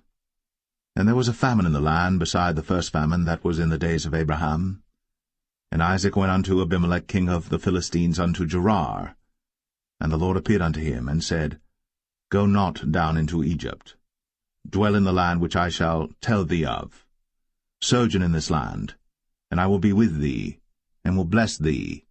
For unto thee and unto thy seed I will give all these countries, and I will perform the oath which I sware unto Abraham thy father. And I will make thy seed to multiply as the stars of heaven, and will give unto thy seed all these countries, and in thy seed shall all the nations of the earth be blessed, because that Abraham obeyed my voice, and kept my charge, my commandments, my statutes, and my laws. And Isaac dwelt in Gerar. And the men of the place asked him of his wife, and he said, She is my sister. For he feared to say, She is my wife, lest, said he, the men of the place should kill me for Rebekah, because she was fair to look upon. And it came to pass, when he had been there a long time, that Abimelech king of the Philistines looked out at a window, and saw, and behold, Isaac was sporting with Rebekah his wife. And Abimelech called Isaac, and said, Behold, of a surety she is thy wife. And how saidst thou, She is my sister? And Isaac said unto him, Because I said, Lest I die for her. And Abimelech said, What is this thou hast done unto us? One of the people might lightly have lain with thy wife, and thou shouldest have brought guiltiness upon us. And Abimelech charged all his people, saying, He that toucheth this man or his wife shall surely be put to death. Then Isaac sowed in that land, and received in the same year 100-fold, and the Lord blessed him. And the man waxed great, and went forward, and grew until he became very great. For he had possession of flocks, and possession of herds, and great store of servants. And the Philistines envied him. For all the wells which his father's servants had digged in the days of Abraham his father, the Philistines had stopped them, and filled them with earth. And Abimelech said unto Isaac, Go from us, for thou art much mightier than we. And Isaac departed thence, and pitched his tent in the valley of Gerar, and dwelt there. And Isaac digged again the wells of water, which they had digged in the days of Abraham his father, for the Philistines had stopped them after the death of Abraham, and he called their names after the names by which his father had called them. And Isaac's servants digged in the valley, and found there a well of springing water. And the herdmen of Gerar did strive with Isaac's herdmen, saying, The water is ours. And he called the name of the well Esek, because they strove with him. And they digged another well, and strove for that also. And he called the name of it Sitnah. And he removed from thence, and digged another well, and for that they strove not. And he called the name of it Rehoboth. And he said, For now the Lord hath made room for us, and we shall be fruitful in the land. And he went up from thence to Beersheba. And the Lord appeared unto him the same night, and said, I am the God of Abraham thy father. Fear not, for I am with thee, and will bless thee, and multiply thy seed for my servant Abraham's sake. And he builded an altar there, and called upon the name of the Lord, and pitched his tent there. And there Isaac's servants digged a well. Then Abimelech went to him from Gerar, and Ahuzzath one of his friends, and Phicol the chief captain of his army. And Isaac said unto them, Wherefore come ye to me, seeing ye hate me, and have sent me away from you? And they said, We saw certainly that the Lord was with thee. And we said, Let there be now an oath betwixt us, even betwixt us and thee, and let us make a covenant with thee, that thou wilt do us no hurt, as we have not touched thee, and as we have done unto thee nothing but good, and have sent thee away in peace. Thou art now the blessed of the Lord. And he made them a feast, and they did eat and drink. And they rose up betimes in the morning, and sware one to another. And Isaac sent them away, and they departed from him in peace. And it came to pass, the same day, that Isaac's servants came, and told him concerning the well which they had digged, and said unto him, We have found water. And he called it Sheba. Therefore the name of the city is Beersheba unto this day. And Esau was 40 years old when he took to wife Judith the daughter of Beri the Hittite, and Bashemath the daughter of Elon the Hittite, which were a grief of mind unto Isaac and to Rebekah.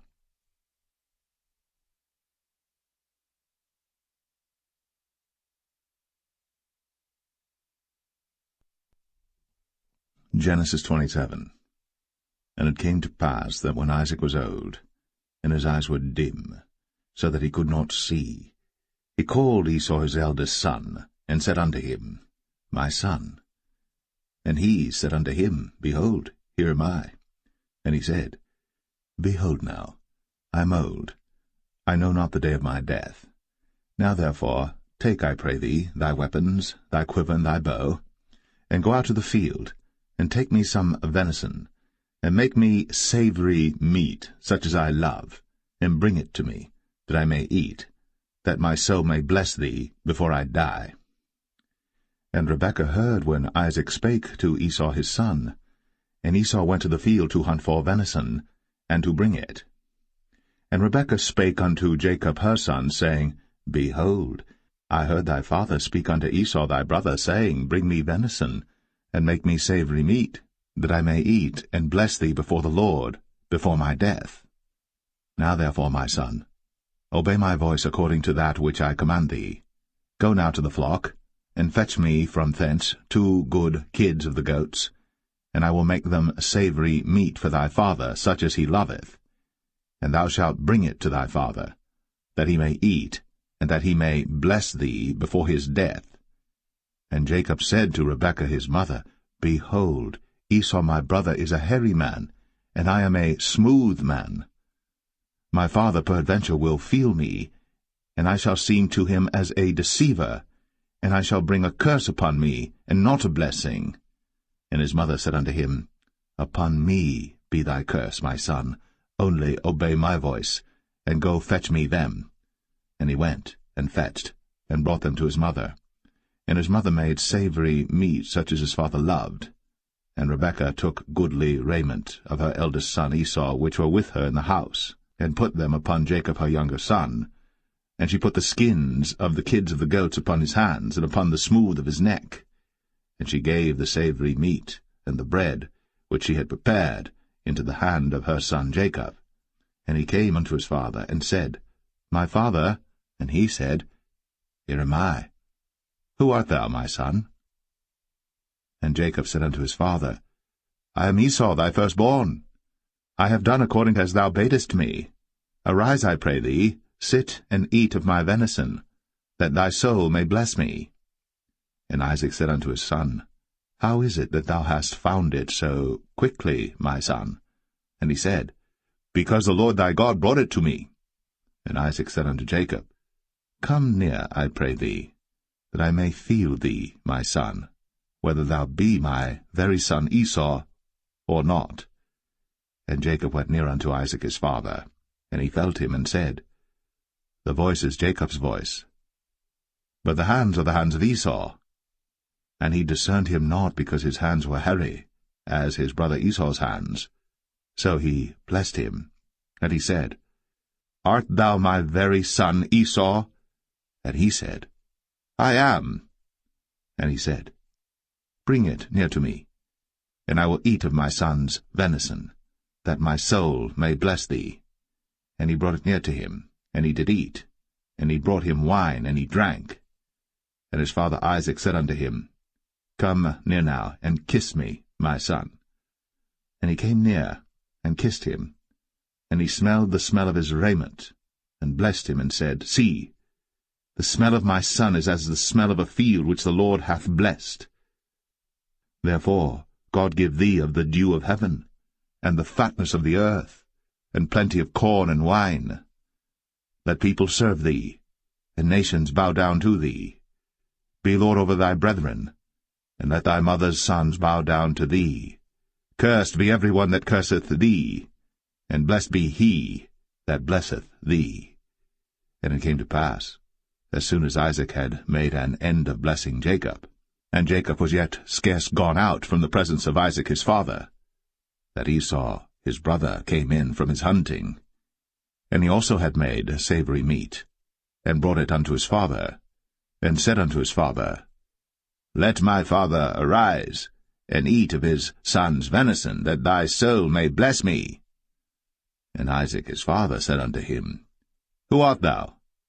And he said, I am thy son, thy firstborn, Esau.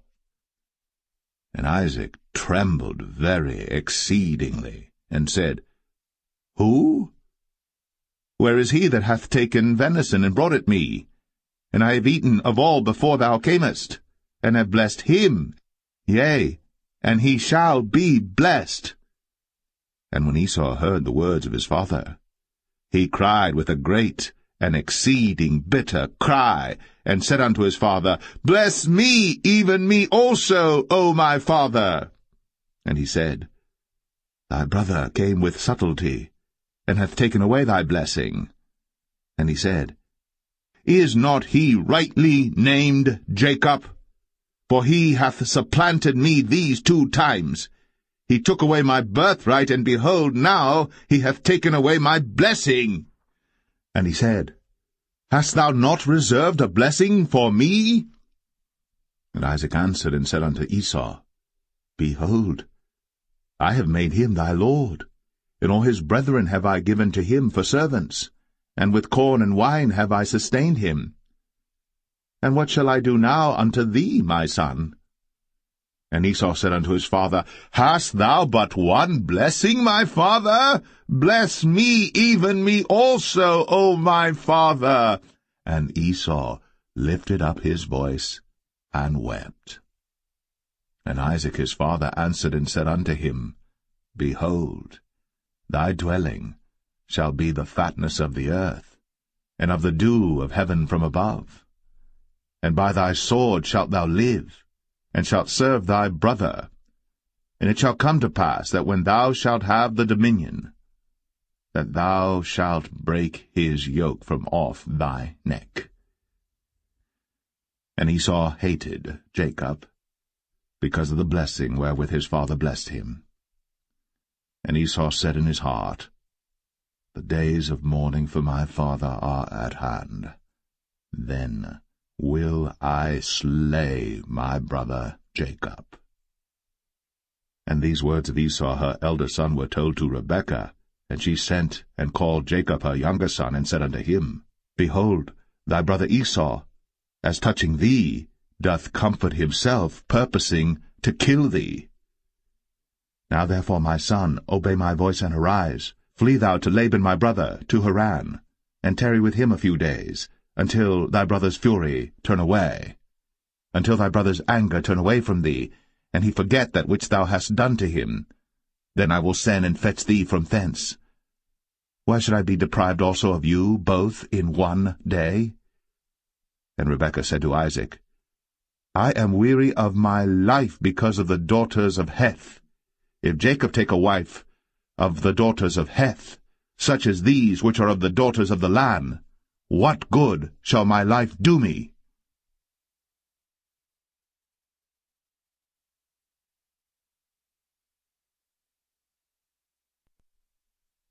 Genesis 28. And Isaac called Jacob, and blessed him, and charged him, and said unto him, Thou shalt not take a wife of the daughters of Canaan. Arise, go to Padan Aram, to the house of Bethuel thy mother's father, and take thee a wife from thence of the daughters of Laban thy mother's brother.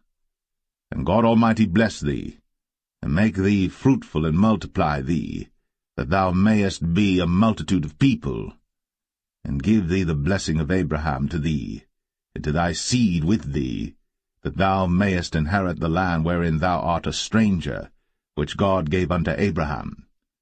And Isaac sent away Jacob, And he went to Padan-aram unto Laban, son of Bethuel the Syrian, the brother of Rebekah, Jacob's and Esau's mother. When Esau saw that Isaac had blessed Jacob, and sent him away to Padan-aram, to take him a wife from thence, and that as he blessed him he gave him a charge, saying, Thou shalt not take a wife of the daughters of Canaan, and that Jacob obeyed his father and his mother, and was gone to Padan-aram. And Esau, seeing that the daughters of Canaan pleased not Isaac his father, then went Esau unto Ishmael, and took unto the wives which he had Mahalath, the daughter of Ishmael, Abraham's son, the sister of Nebajoth, to be his wife. And Jacob went out from Beersheba, and went toward Haran. And he lighted upon a certain place, and tarried there all night, because the sun was set. And he took of the stones of that place, and put them for his pillows, and lay down in that place to sleep. And he dreamed, and behold, a ladder set up on the earth, and the top of it reached to heaven, and behold, the angels of God ascending and descending on it. And behold, the Lord stood above it, and said, I am the Lord God of Abraham thy father, and the God of Isaac. The land whereon thou liest, to thee will I give it, and to thy seed.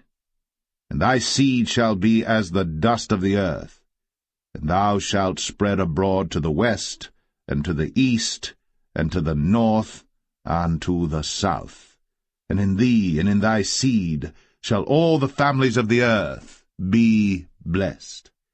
And behold, I am with thee, and will keep thee in all places whither thou goest, and will bring thee again into this land. For I will not leave thee, until I have done that which I have spoken to thee of. And Jacob awaked out of his sleep, and he said, Surely the Lord is in this place, and I knew it not. And he was afraid, and said, How dreadful is this place! This is none other but the house of God, and this is the gate of heaven. And Jacob rose up early in the morning, and took the stone that he had put for his pillows, and set it up for a pillar, and poured oil upon the top of it. And he called the name of that place Bethel, but the name of that city was called Luz at the first. And Jacob vowed a vow, saying, If God will be with me, and will keep me in this way that I go, and will give me bread to eat, and raiment to put on, so that I come again to my father's house in peace, then shall the Lord be my God. And this stone which I have set up for a pillar shall be God's house. And of all that thou shalt give me, I will surely give the 10th unto thee.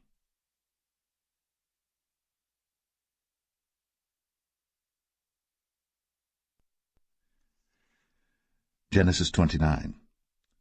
Then Jacob went on his journey, and came into the land of the people of the east. And he looked, and behold, a well in the field, and lo, there were 3 flocks of sheep lying by it. For out of that well they watered the flocks, and a great stone was upon the well's mouth. And thither were all the flocks gathered. And they rolled the stone from the well's mouth, and watered the sheep, and put the stone again upon the well's mouth in his place. And Jacob said unto them, My brethren, whence be ye?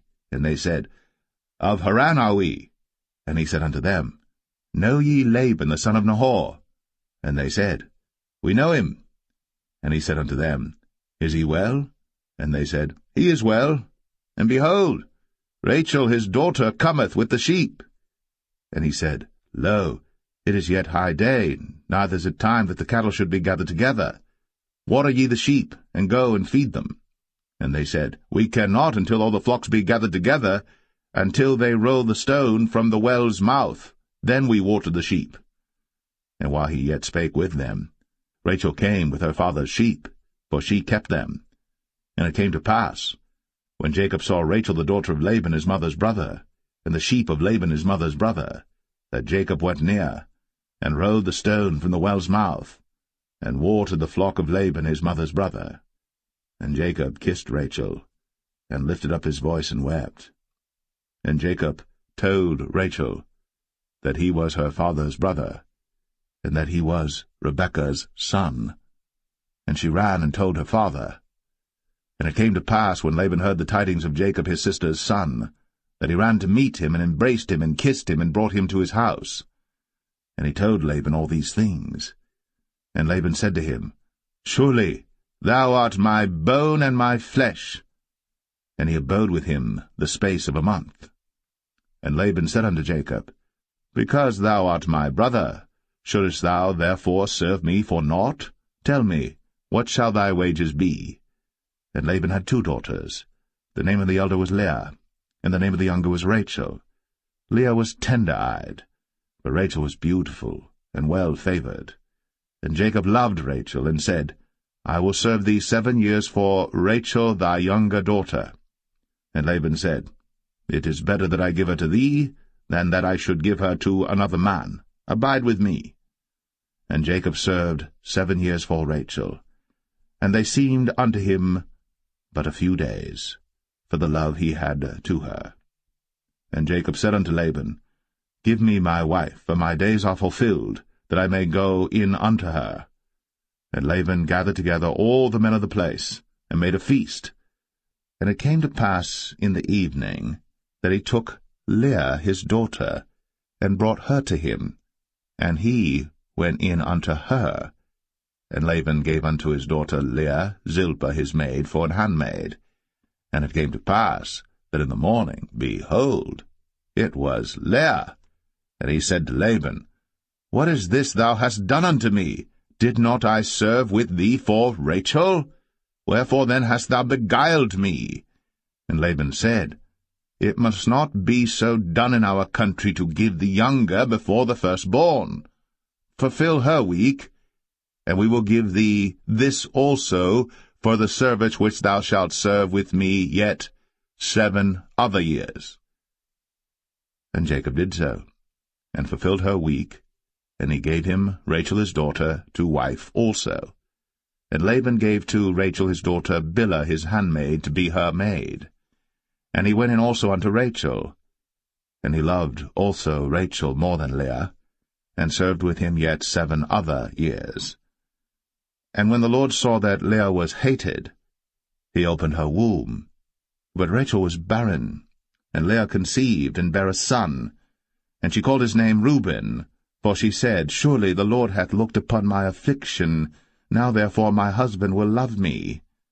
And she conceived again, and bare a son, and said, Because the Lord hath heard that I was hated, he hath therefore given me this son also. And she called his name Simeon.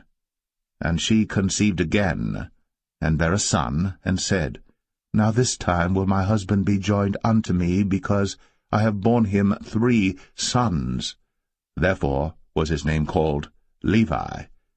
And she conceived again, and bare a son, and she said, Now will I praise the Lord. Therefore she called his name Judah, and left bearing.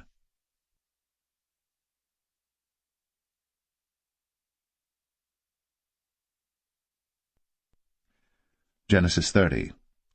And when Rachel saw that she bare Jacob no children, Rachel envied her sister, and said unto Jacob, Give me children, or else I die. And Jacob's anger was kindled against Rachel, and he said, Am I in God's stead, who hath withheld from thee the fruit of the womb?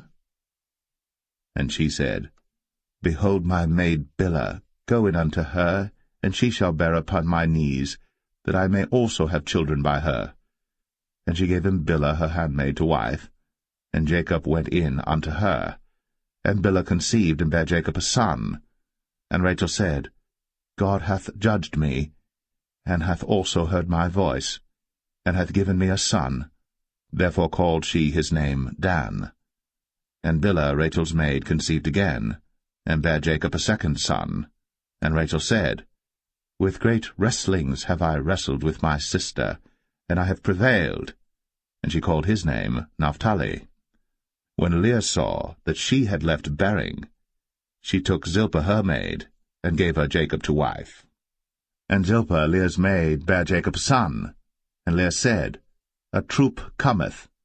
And she called his name Gad. And Zilpah, Leah's maid, bare Jacob a second son. And Leah said, Happy am I, for the daughters will call me blessed. And she called his name Asher. And Reuben went in the days of wheat harvest, and found mandrakes in the field, and brought them unto his mother Leah. Then Rachel said to Leah, Give me, I pray thee, of thy son's mandrakes. And she said unto her, Is it a small matter that thou hast taken my husband? And wouldst thou take away my son's mandrakes also? And Rachel said, Therefore he shall lie with thee tonight, for thy son's mandrakes. And Jacob came out of the field in the evening, and Leah went out to meet him, and said, Thou must come in unto me, for surely I have hired thee with my son's mandrakes. And he lay with her that night. And God hearkened unto Leah, and she conceived, and bare Jacob the fifth son. And Leah said, God hath given me my hire, because I have given my maiden to my husband. And she called his name Issachar. And Leah conceived again, and bare Jacob the sixth son. And Leah said, God hath endued me with a good dowry. Now will my husband dwell with me, because I have borne him 6 sons. And she called his name Zebulun. And afterwards she bare a daughter, and called her name Dinah. And God remembered Rachel, and God hearkened to her, and opened her womb. And she conceived, and bare a son, and said, God hath taken away my reproach. And she called his name Joseph, and said, The Lord shall add to me another son. And it came to pass, when Rachel had borne Joseph, that Jacob said unto Laban, Send me away, that I may go unto mine own place, and to my country.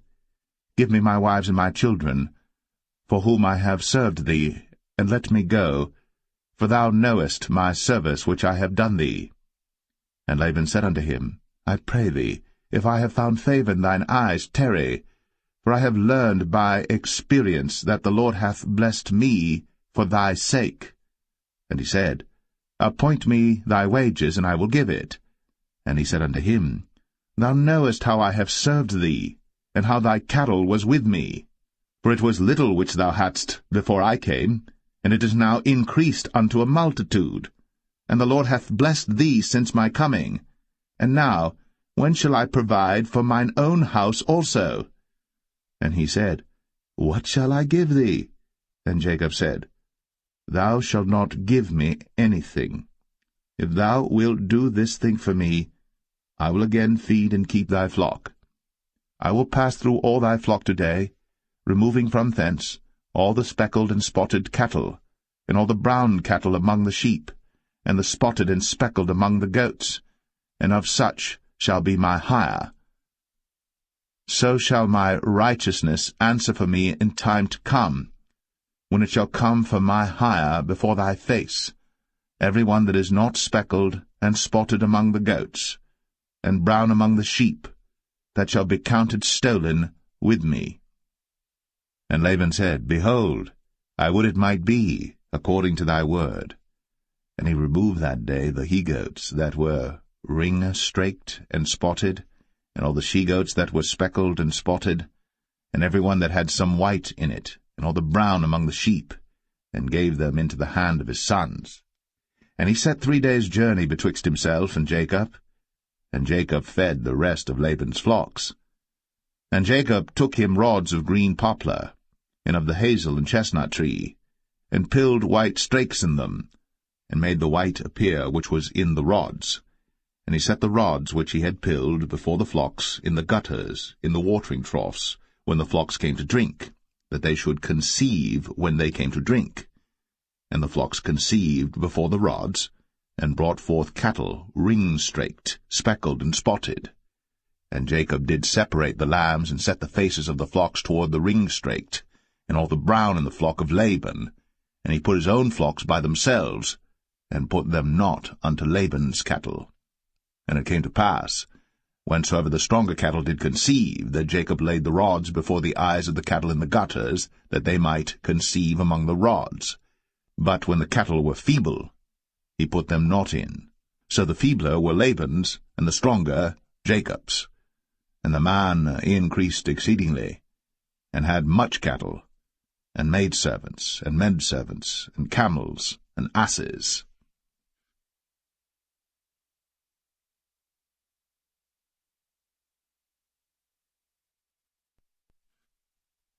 Genesis 31. And he heard the words of Laban's sons, saying, Jacob hath taken away all that was our father's, and of that which was our father's hath he gotten all this glory. And Jacob beheld the countenance of Laban, and behold, it was not toward him as before. And the Lord said unto Jacob, Return unto the land of thy fathers, and to thy kindred, and I will be with thee. And Jacob sent and called Rachel and Leah to the field unto his flock, and said unto them, I see your father's countenance, that it is not toward me as before, but the God of my father hath been with me. And ye know that with all my power I have served your father. And your father hath deceived me, and changed my wages 10 times. But God suffered him not to hurt me. If he said thus, The speckled shall be thy wages, then all the cattle bear speckled. And if he said thus, The ring-straked shall be thy hire, then bear all the cattle ring-straked. Thus God hath taken away the cattle of your father, and given them to me. And it came to pass at the time that the cattle conceived, that I lifted up mine eyes, and saw in a dream, and behold, the rams which leaped upon the cattle were ring-straked, speckled, and grizzled. And the angel of God spake unto me in a dream, saying, Jacob. And I said, Here am I. And he said, Lift up now thine eyes, and see all the rams which leap upon the cattle are ring-straked, speckled, and grizzled. For I have seen all that Laban doeth unto thee. I am the God of Bethel, where thou anointest the pillar, and where thou vowest a vow unto me. Now arise, get thee out from this land, and return unto the land of thy kindred. And Rachel and Leah answered and said unto him, Is there yet any portion or inheritance for us in our father's house? Are we not counted of him strangers? For he hath sold us, and hath quite devoured also our money. For all the riches which God hath taken from our father, that is ours and our children's. Now then, whatsoever God hath said unto thee, do. Then Jacob rose up, and set his sons and his wives upon camels. And he carried away all his cattle, and all his goods which he had gotten, the cattle of his getting which he had gotten in Padan Aram, for to go to Isaac his father in the land of Canaan. And Laban went to shear his sheep. And Rachel had stolen the images that were her father's. And Jacob stole away unawares to Laban the Syrian, in that he told him not that he fled. So he fled with all that he had, and he rose up and passed over the river, and set his face toward the Mount Gilead. And it was told Laban on the 3rd day that Jacob was fled. And he took his brethren with him, and pursued after him 7 days' journey. And they overtook him in the Mount Gilead. And God came to Laban the Syrian in a dream by night, and said unto him, Take heed that thou speak not to Jacob either good or bad. Then Laban overtook Jacob. Now Jacob had pitched his tent in the mount, and Laban with his brethren pitched in the mount of Gilead. And Laban said to Jacob, What hast thou done, that thou hast stolen away unawares to me, and carried away my daughters as captives taken with the sword? Wherefore didst thou flee away secretly, and steal away from me, and didst not tell me, that I might have sent thee away with mirth, and with songs, with tabret, and with harp? And hast not suffered me to kiss my sons and my daughters? Thou hast now done foolishly in so doing. It is in the power of my hand to do you hurt. But the God of your father spake unto me yesternight, saying, Take thou heed that thou speak not to Jacob either good or bad. And now, though thou wouldst needs be gone, because thou sore longest after thy father's house, yet wherefore hast thou stolen my gods? And Jacob answered and said to Laban, Because I was afraid, for I said, Peradventure thou wouldst take by force thy daughters from me. With whomsoever thou findest thy gods, let him not live. Before our brethren discern thou what is thine with me, and take it to thee. For Jacob knew not that Rachel had stolen them. And Laban went into Jacob's tent, and into Leah's tent, and into the 2 maidservants' tents, but he found them not. Then went he out of Leah's tent, and entered into Rachel's tent. Now Rachel had taken the images, and put them in the camel's furniture, and sat upon them. And Laban searched all the tent, but found them not. And she said to her father, Let it not displease my lord that I cannot rise up before thee, for the custom of women is upon me. And he searched, but found not the images. And Jacob was wroth and chode with Laban. And Jacob answered and said to Laban, What is my trespass? What is my sin, that thou hast so hotly pursued after me? Whereas thou hast searched all my stuff, what hast thou found of all thy household stuff? Set it here before my brethren and thy brethren, that they may judge betwixt us both. This 20 years have I been with thee. Thy ewes and thy she-goats have not cast their young, and the rams of thy flock have I not eaten. That which was torn of beasts I brought not unto thee. I bear the loss of it. Of my hand didst thou require it, whether stolen by day or stolen by night. Thus I was. In the day the drought consumed me, and the frost by night, and my sleep departed from mine eyes. Thus have I been 20 years in thy house. I served thee 14 years for thy 2 daughters, and 6 years for thy cattle, and thou hast changed my wages 10 times. Except the God of my father, the God of Abraham, and the fear of Isaac had been with me, surely thou hadst sent me away now empty. God hath seen my affliction, and the labor of my hands, and rebuked thee yesternight. And Laban answered and said unto Jacob, These daughters are my daughters, and these children are my children, and these cattle are my cattle, and all that thou seest is mine. And what can I do this day unto these my daughters, or unto their children which they have borne? Now therefore come thou, let us make a covenant, I and thou, and let it be for a witness between me and thee. And Jacob took a stone, and set it up for a pillar. And Jacob said unto his brethren, Gather stones. And they took stones, and made an heap, and they did eat thereupon the heap. And Laban called it Jegar-sahadathah, but Jacob called it Galeed. And Laban said, This heap is a witness between me and thee this day. Therefore was the name of it called Galeed. And Mizpah, for he said, The Lord watch between me and thee, when we are absent one from another. If thou shalt afflict my daughters, or if thou shalt take other wives beside my daughters, no man is with us. See, God is witness betwixt me and thee. And Laban said to Jacob, Behold this heap, and behold this pillar, which I have cast betwixt me and thee. This heap be witness, and this pillar be witness, that I will not pass over this heap to thee, and that thou shalt not pass over this heap and this pillar unto me for harm. The God of Abraham and the God of Nahor, the God of their father, judge betwixt us. And Jacob sware by the fear of his father Isaac. Then Jacob offered sacrifice upon the mount, and called his brethren to eat bread. And they did eat bread, and tarried all night in the mount. And early in the morning Laban rose up, and kissed his sons and his daughters, and blessed them. And Laban departed, and returned unto his place.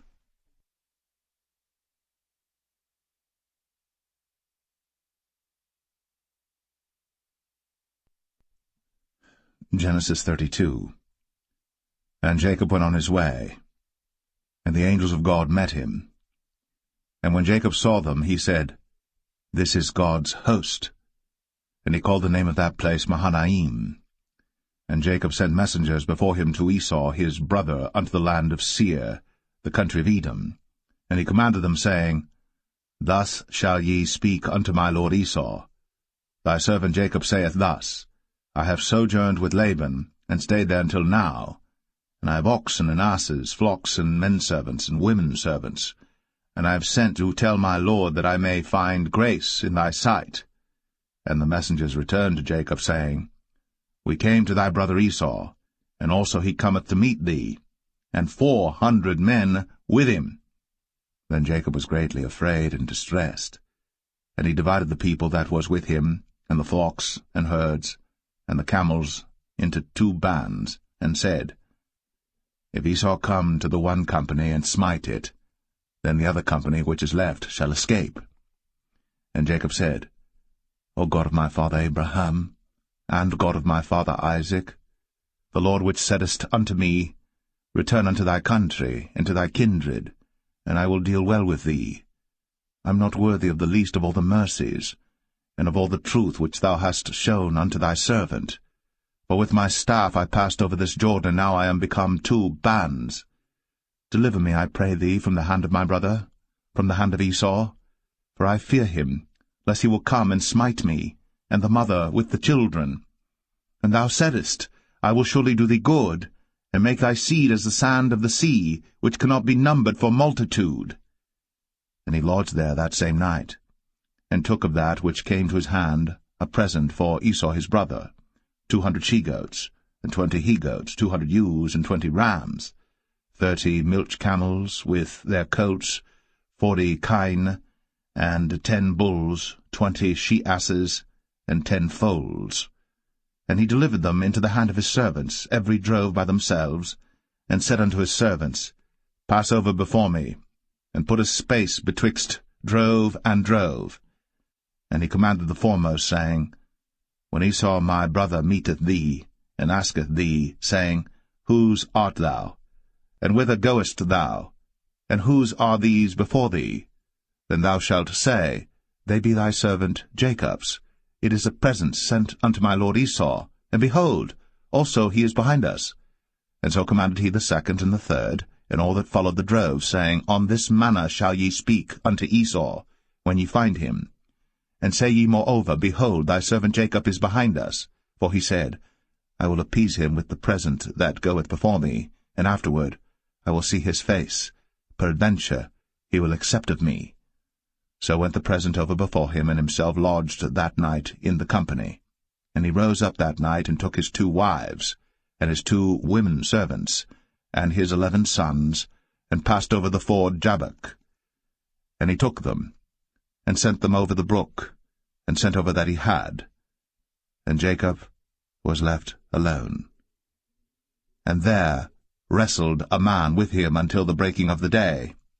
And when he saw that he prevailed not against him, he touched the hollow of his thigh, and the hollow of Jacob's thigh was out of joint as he wrestled with him. And he said, Let me go, for the day breaketh.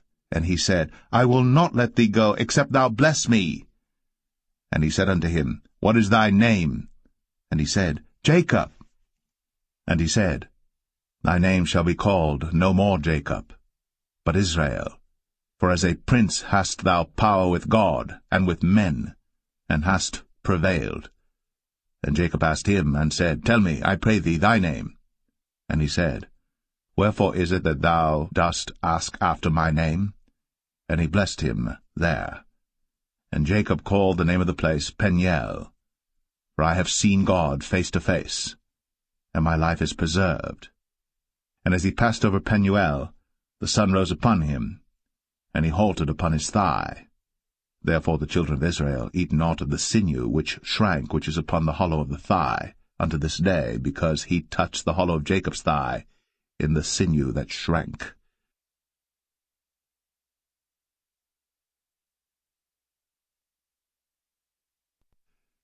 Genesis 33. And Jacob lifted up his eyes, and looked, and behold, Esau came, and with him 400 men. And he divided the children unto Leah, and unto Rachel, and unto the 2 handmaids.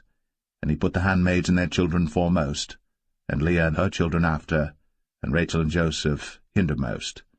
And he passed over before them, and bowed himself to the ground 7 times, until he came near to his brother. And Esau ran to meet him, and embraced him, and fell on his neck, and kissed him, and they wept. And he lifted up his eyes, and saw the women and the children, and said, Who are those with thee? And he said, The children which God hath graciously given thy servant. Then the handmaidens came near, they and their children, and they bowed themselves. And Leah also with her children came near, and bowed themselves. And after came Joseph near, and Rachel, and they bowed themselves. And he said, What meanest thou by all this drove which I met? And he said, These are to find grace in the sight of my Lord. And Esau said, I have enough, my brother, keep that thou hast unto thyself. And Jacob said, Nay, I pray thee, if now I have found grace in thy sight, then receive my present at my hand. For therefore I have seen thy face as though I had seen the face of God, and thou wast pleased with me. Take, I pray thee, my blessing that is brought to thee, because God hath dealt graciously with me, and because I have enough. And he urged him, and he took it. And he said, Let us take our journey, and let us go, and I will go before thee. And he said unto him, My Lord knoweth that the children are tender, and the flocks and herds with young are with me. And if men should overdrive them one day, all the flock will die. Let my Lord, I pray thee, pass over before his servant, and I will lead on softly according as the cattle that goeth before me, and the children be able to endure, until I come unto my Lord unto Seir. And Esau said, Let me now leave with thee some of the folk that are with me. And he said, What needeth it? Let me find grace in the sight of my Lord. So Esau returned that day on his way unto Seir. And Jacob journeyed to Succoth, and built him an house, and made booths for his cattle. Therefore the name of the place is called Succoth. And Jacob came to Shalem, a city of Shechem, which is in the land of Canaan, when he came from Padan Aram, and pitched his tent before the city. And he bought a parcel of a field, where he had spread his tent, at the hand of the children of Hamor, Shechem's father, for 100 pieces of money. And he erected there an altar, and called it El Elohe Israel.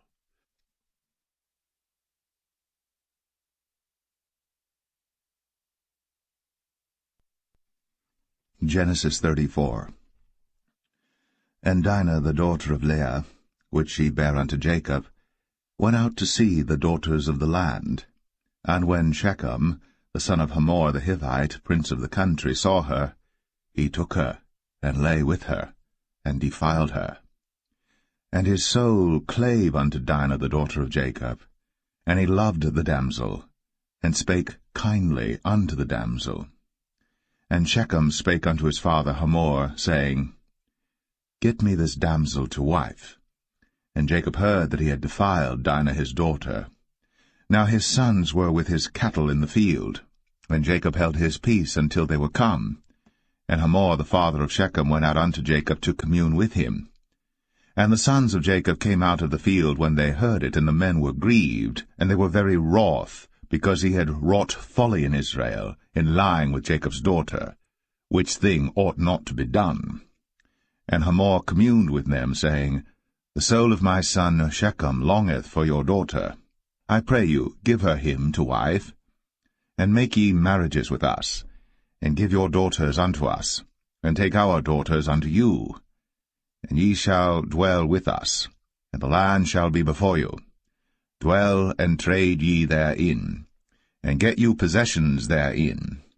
And Shechem said unto her father and unto her brethren, Let me find grace in your eyes, and what ye shall say unto me I will give. Ask me never so much dowry and gift, and I will give according as ye shall say unto me. But give me the damsel to wife.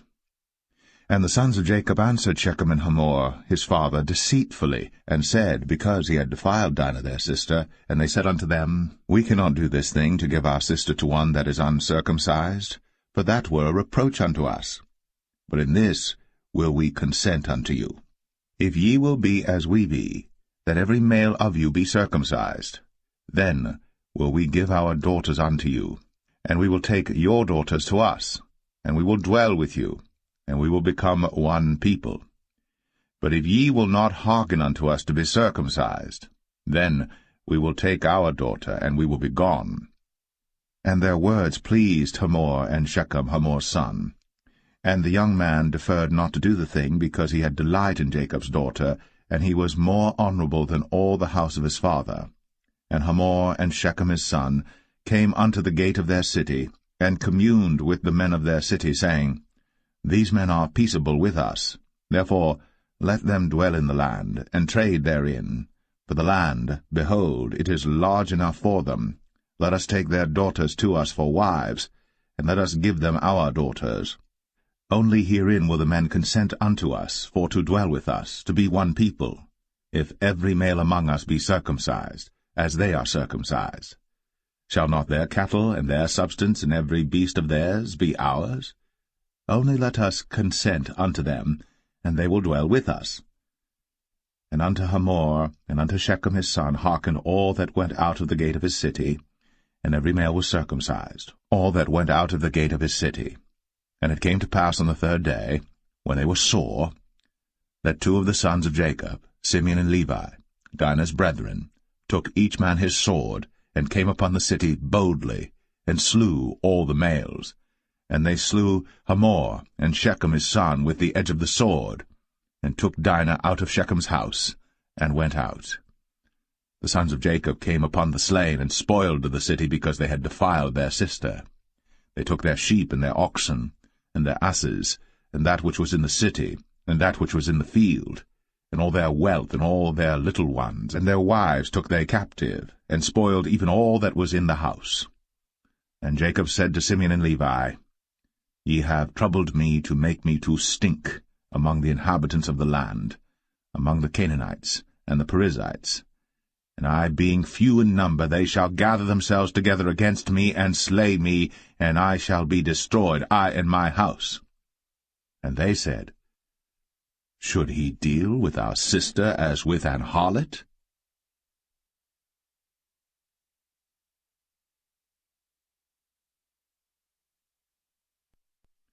Genesis 35.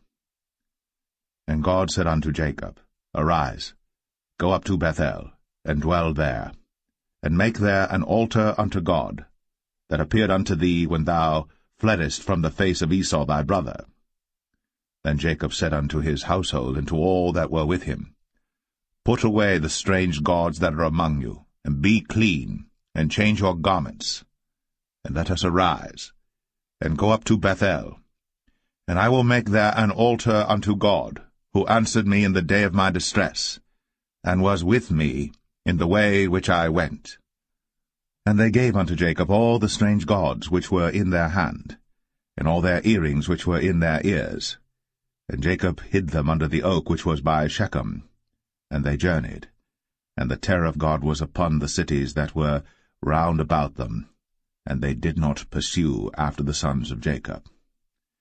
So Jacob came to Luz, which is in the land of Canaan, that is Bethel, he and all the people that were with him. And he built there an altar, and called the place El-Bethel, because there God appeared unto him, when he fled from the face of his brother.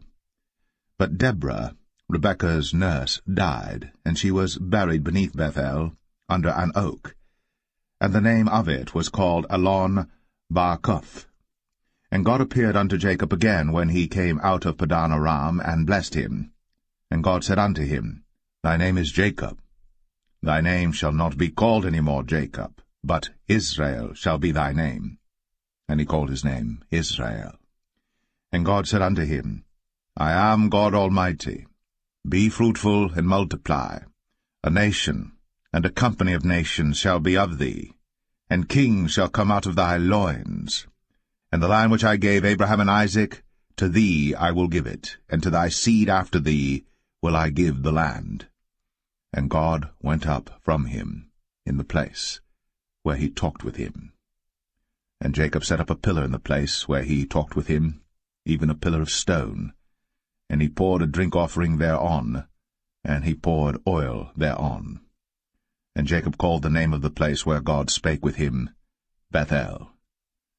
And they journeyed from Bethel. And there was but a little way to come to Ephrath.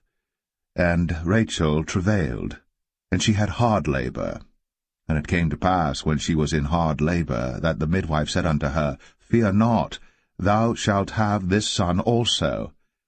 And it came to pass, as her soul was in departing, for she died, that she called his name Ben-Oni, but his father called him Benjamin. And Rachel died, and was buried, in the way to Ephrath, which is Bethlehem. And Jacob set a pillar upon her grave, that is, the pillar of Rachel's grave, unto this day. And Israel journeyed, and spread his tent beyond the tower of Adar.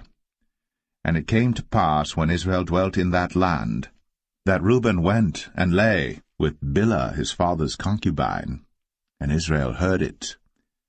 Now the sons of Jacob were 12, the sons of Leah, Reuben, Jacob's firstborn, and Simeon, and Levi, and Judah, and Issachar, and Zebulun. The sons of Rachel, Joseph and Benjamin. And the sons of Bilhah, Rachel's handmaid, Dan and Naphtali. And the sons of Zilpah, Leah's handmaid, Gad and Asher. These are the sons of Jacob, which were born to him in Padan Aram. And Jacob came unto Isaac his father unto Mamre, unto the city of Arba, which is Hebron, where Abraham and Isaac sojourned. And the days of Isaac were 180 years. And Isaac gave up the ghost, and died, and was gathered unto his people, being old and full of days. And his sons Esau and Jacob buried him.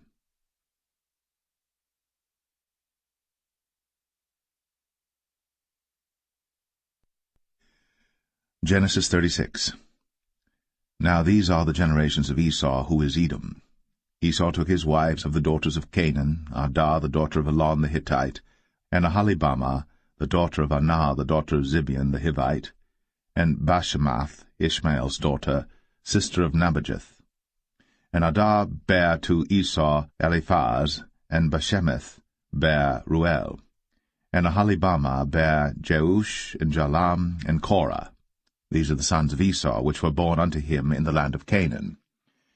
And Esau took his wives, and his sons, and his daughters, and all the persons of his house, and his cattle, and all his beasts, and all his substance, which he had got in the land of Canaan, and went into the country from the face of his brother Jacob. For their riches were more than that they might dwell together, and the land wherein they were strangers could not bear them because of their cattle. Thus dwelt Esau in Mount Seir. Esau is Edom. And these are the generations of Esau, the father of the Edomites, in Mount Seir. These are the names of Esau's sons: Eliphaz, the son of Adah, the wife of Esau; Ruel, the son of Bashemath, the wife of Esau. And the sons of Eliphaz were Teman, Omar, Zepho, and Gatam, and Kenaz. And Timnah was concubine to Eliphaz, Esau's son, and she bare to Eliphaz Amalek. These were the sons of Adah, Esau's wife. And these are the sons of Reuel, Nahath, and Zerah, Shammah, and Mizah. These were the sons of Bashemath, Esau's wife. And these were the sons of Aholibamah, the daughter of Anah, the daughter of Zibeon, Esau's wife. And she bare to Esau Jeush, and Jalam, and Korah. These were dukes of the sons of Esau.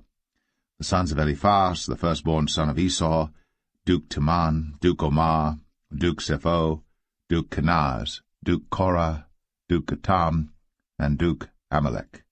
These are the dukes that came of Eliphaz in the land of Edom. These were the sons of Adah. And these are the sons of Reuel, Esau's son: Duke Nahath, Duke Zerah, Duke Shammah, Duke Mizah. These are the dukes that came of Reuel in the land of Edom. These are the sons of Bashemath, Esau's wife.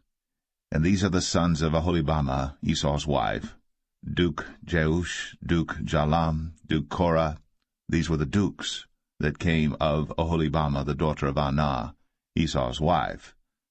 These are the sons of Esau, who is Edom, and these are their dukes. These are the sons of Seir the Horite, who inhabited the land: Lotan, and Shobal, and Zibeon, and Anah, and Dishon, and Ezer, and Dishan. These are the dukes of the Horites, the children of Seir in the land of Edom. And the children of Lotan were Horai and Hemam, and Lotan's sister was Timnah. And the children of Shobal were these: Alvan, and Manahath, and Ebal, Shapho, and Onam.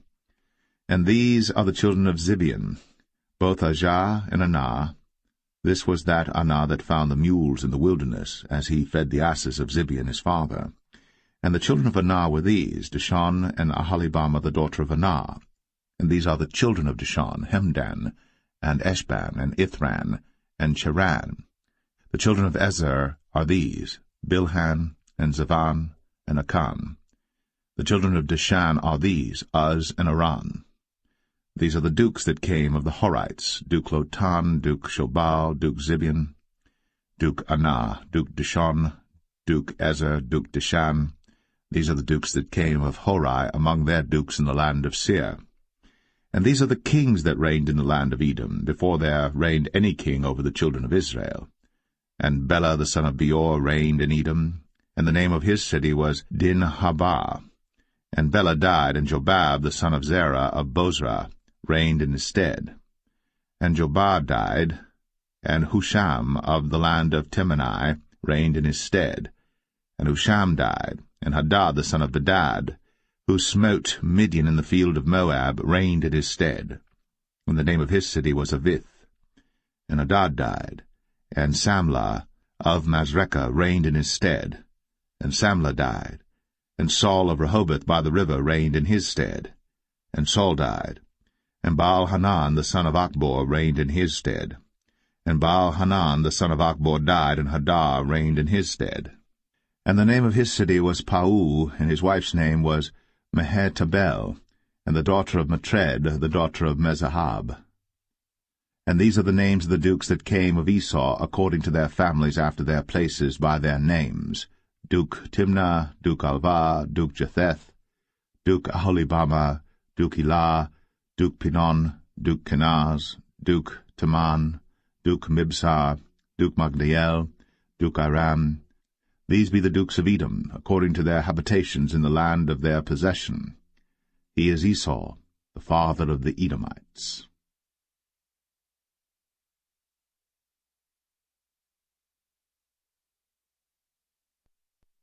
Genesis 37. And Jacob dwelt in the land wherein his father was a stranger, in the land of Canaan. These are the generations of Jacob. Joseph, being 17 years old, was feeding the flock with his brethren, and the lad was with the sons of Bilhah, and with the sons of Zilpah, his father's wives. And Joseph brought unto his father their evil report. Now Israel loved Joseph more than all his children, because he was the son of his old age, and he made him a coat of many colors. And when his brethren saw that their father loved him more than all his brethren, they hated him, and could not speak peaceably unto him. And Joseph dreamed a dream, and he told it his brethren, and they hated him yet the more. And he said unto them, Hear, I pray you, this dream which I have dreamed. For behold, we were binding sheaves in the field, and lo, my sheaf arose, and also stood upright, and behold, your sheaves stood round about, and made obeisance to my sheaf. And his brethren said to him, Shalt thou indeed reign over us? Or shalt thou indeed have dominion over us? And they hated him yet the more for his dreams, and for his words. And he dreamed yet another dream, and told it his brethren, and said, Behold, I have dreamed a dream more, and behold, the sun, and the moon, and the 11 stars made obeisance to me. And he told it to his father, and to his brethren, and his father rebuked him, and said unto him, What is this dream that thou hast dreamed? Shall I and thy mother, and thy brethren indeed come to bow down ourselves to thee to the earth? And his brethren envied him. But his father observed the saying. And his brethren went to feed their father's flock in Shechem. And Israel said unto Joseph, Do not thy brethren feed the flock in Shechem? Come, and I will send thee unto them. And he said to him, Here am I. And he said to him, Go, I pray thee, see whether it be well with thy brethren, and well with the flocks, and bring me word again. So he sent him out of the vale of Hebron, and he came to Shechem. And a certain man found him, and behold, he was wandering in the field. And the man asked him, saying, What seekest thou? And he said, I seek my brethren. Tell me, I pray thee, where they feed their flocks. And the man said, They are departed hence, for I heard them say, Let us go to Dothan. And Joseph went after his brethren, and found them in Dothan. And when they saw him afar off, even before he came near unto them, they conspired against him to slay him. And they said one to another, Behold, this dreamer cometh. Come now, therefore, and let us slay him, and cast him into some pit. And we will say, Some evil beast hath devoured him, and we shall see what will become of his dreams. And Reuben heard it, and he delivered him out of their hands, and said, Let us not kill him. And Reuben said unto them, Shed no blood, but cast him into this pit that is in the wilderness, and lay no hand upon him, that he might rid him out of their hands, to deliver him to his father again. And it came to pass, when Joseph was come unto his brethren, that they stripped Joseph out of his coat of many colors that was on him, And they took him, and cast him into a pit, and the pit was empty, there was no water in it. And they sat down to eat bread, and they lifted up their eyes and looked, and behold, a company of Ishmaelites came from Gilead with their camels bearing spicery and balm and myrrh, going to carry it down to Egypt. And Judah said unto his brethren, What profit is it if we slay our brother, and conceal his blood? Come, and let us sell him to the Ishmaelites, and let not our hand be upon him, for he is our brother, and our flesh. And his brethren were content. Then there passed by Midianites, merchantmen, and they drew and lifted up Joseph out of the pit, and sold Joseph to the Ishmaelites for 20 pieces of silver, and they brought Joseph into Egypt. And Reuben returned unto the pit, and behold, Joseph was not in the pit. And he rent his clothes. And he returned unto his brethren, and said, The child is not, and I, whither shall I go? And they took Joseph's coat, and killed a kid of the goats, and dipped the coat in the blood. And they sent the coat of many colors, and they brought it to their father, and said, This have we found. Know now whether it be thy son's coat or no. And he knew it, and said, It is my son's coat. An evil beast hath devoured him. Joseph is without doubt rent in pieces. And Jacob rent his clothes, and put sackcloth upon his loins, and mourned for his son many days. And all his sons and all his daughters rose up to comfort him. But he refused to be comforted, and he said, For I will go down into the grave unto my son mourning. Thus his father wept for him. And the Midianites sold him into Egypt unto Potiphar, an officer of Pharaoh's, and captain of the guard.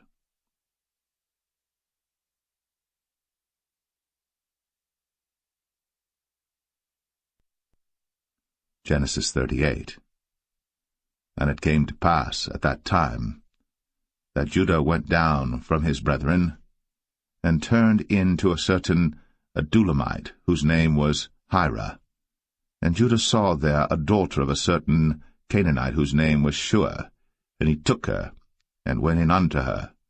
And she conceived, and bare a son. And he called his name Er. And she conceived again, and bare a son. And she called his name Onan. And she yet again conceived, and bare a son. And called his name Shelah. And he was at Chezib, when she bare him. And Judah took a wife for Er his firstborn, whose name was Tamar. And Er, Judah's firstborn, was wicked in the sight of the Lord, and the Lord slew him. And Judah said unto Onan, Go in unto thy brother's wife, and marry her, and raise up seed to thy brother. And Onan knew that the seed should not be his. And it came to pass, when he went in unto his brother's wife, that he spilled it on the ground, lest that he should give seed to his brother. And the thing which he did displeased the Lord, wherefore he slew him also. Then said Judah to Tamar his daughter-in-law, Remain a widow at thy father's house, till Shelah my son be grown.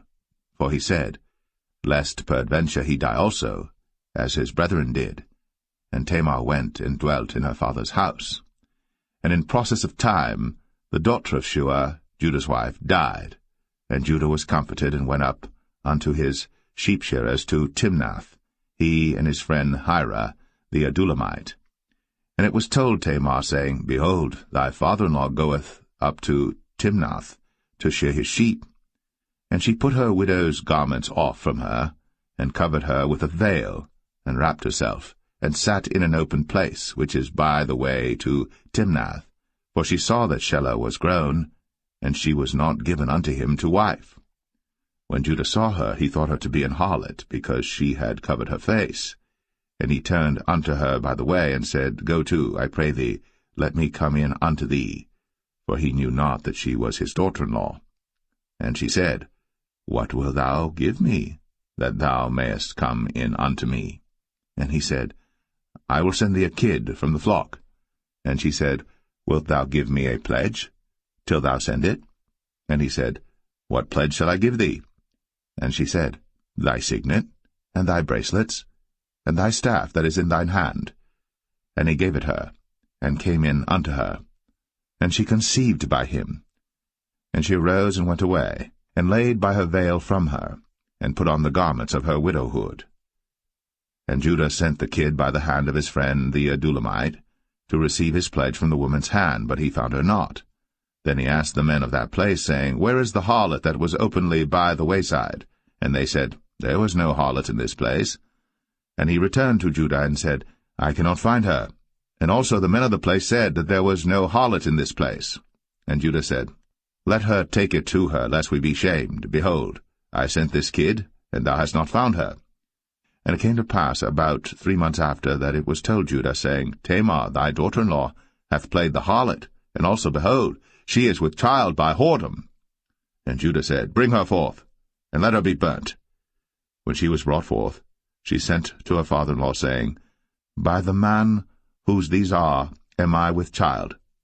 And she said, Discern, I pray thee. Whose are these? The signet, and bracelets, and staff.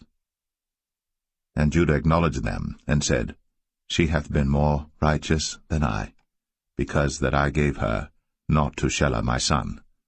And he knew her again no more. And it came to pass in the time of her travail, that, behold, twins were in her womb. And it came to pass, when she travailed, that the one put out his hand, and the midwife took and bound upon his hand a scarlet thread, saying, This came out first. And it came to pass, as he drew back his hand, that, behold, his brother came out. And she said, How hast thou broken forth? This breach be upon thee. Therefore his name was called Pharez. And afterward came out his brother, that had the scarlet thread upon his hand, and his name was called Zerah.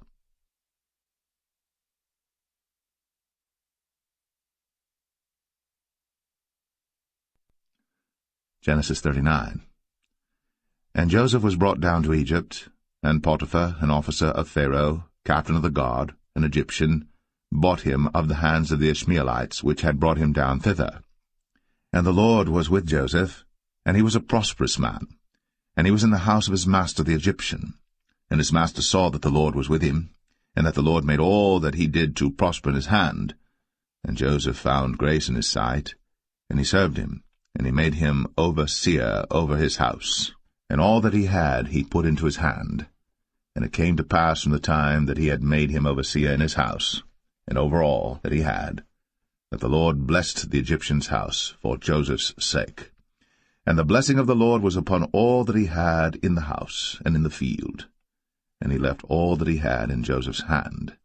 And he knew not aught he had, save the bread which he did eat.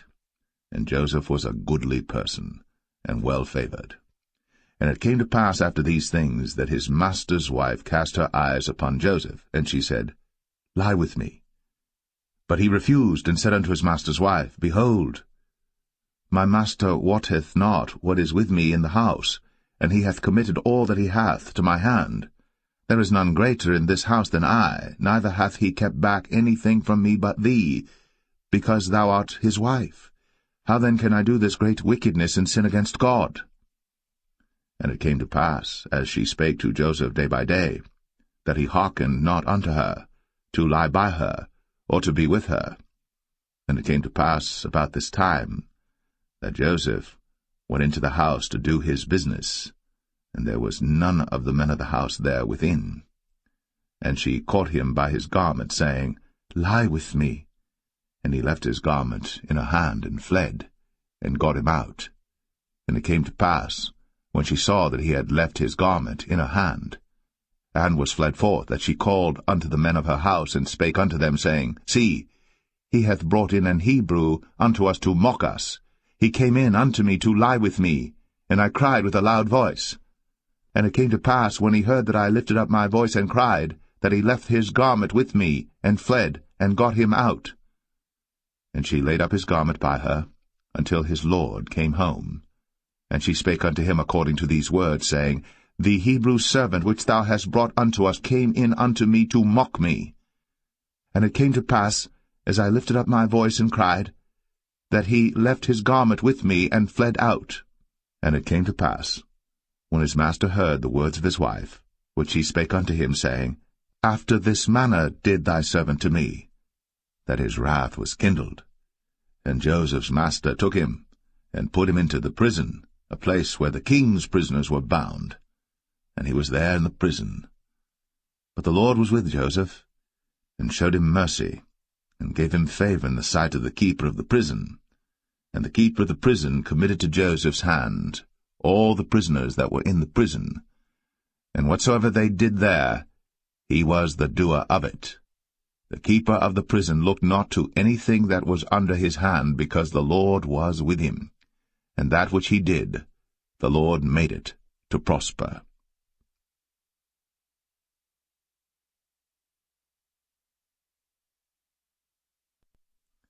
Genesis 40. And it came to pass, after these things, that the butler of the king of Egypt and his baker had offended their lord the king of Egypt. And Pharaoh was wroth against two of his officers, against the chief of the butlers and against the chief of the bakers. And he put them in ward in the house of the captain of the guard into the prison, the place where Joseph was bound. And the captain of the guard charged Joseph with them, and he served them. And they continued a season in ward. And they dreamed a dream, both of them, each man his dream in one night, each man according to the interpretation of his dream, the butler and the baker of the king of Egypt, which were bound in the prison. And Joseph came in unto them in the morning, and looked upon them, and behold, they were sad. And he asked Pharaoh's officers that were with him in the ward of his lord's house, saying, Wherefore look ye so sadly today? And they said unto him, We have dreamed a dream, and there is no interpreter of it. And Joseph said unto them, Do not interpretations belong to God? Tell me them, I pray you. And the chief butler told his dream to Joseph, and said to him, In my dream, behold, a vine was before me. And in the vine were 3 branches, and it was as though it budded, and her blossoms shot forth, and the clusters thereof brought forth ripe grapes.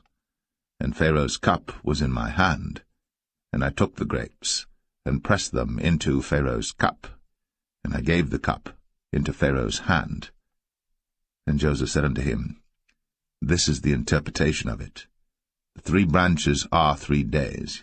Yet within 3 days shall Pharaoh lift up thine head, and restore thee unto thy place, and thou shalt deliver Pharaoh's cup into his hand, after the former manner when thou wast his butler. But think on me when it shall be well with thee, and show kindness, I pray thee, unto me, and make mention of me unto Pharaoh, and bring me out of this house. For indeed I was stolen away out of the land of the Hebrews, and here also have I done nothing that they should put me into the dungeon. When the chief baker saw that the interpretation was good, he said unto Joseph, I also was in my dream, and behold, I had 3 white baskets on my head, and in the uppermost basket there was of all manner of bake meats for Pharaoh, and the birds did eat them out of the basket upon my head. And Joseph answered and said, This is the interpretation thereof. The 3 baskets are 3 days. Yet within 3 days shall Pharaoh lift up thy head from off thee, and shall hang thee on a tree, and the birds shall eat thy flesh from off thee. And it came to pass, the 3rd day, which was Pharaoh's birthday, that he made a feast unto all his servants, and he lifted up the head of the chief butler and of the chief baker among his servants.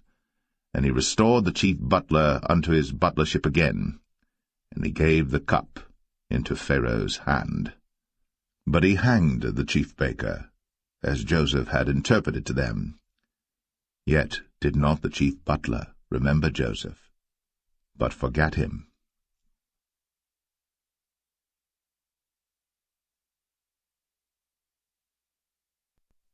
Genesis 41. And it came to pass at the end of 2 full years, that Pharaoh dreamed, and behold, he stood by the river. And behold, there came up out of the river 7 well-favored kine, and fat-fleshed, and they fed in a meadow. And behold, 7 other kine came up after them out of the river, ill-favored, and lean-fleshed, and stood by the other kine upon the brink of the river. and the ill-favoured and lean-fleshed kine did eat up the 7 well-favoured and fat kine. So Pharaoh awoke. And he slept and dreamed the second time, and behold, 7 ears of corn came up upon one stalk, rank and good. And behold, 7 thin ears, and blasted with the east wind, sprung up after them. And the 7 thin ears devoured the 7 rank and full ears.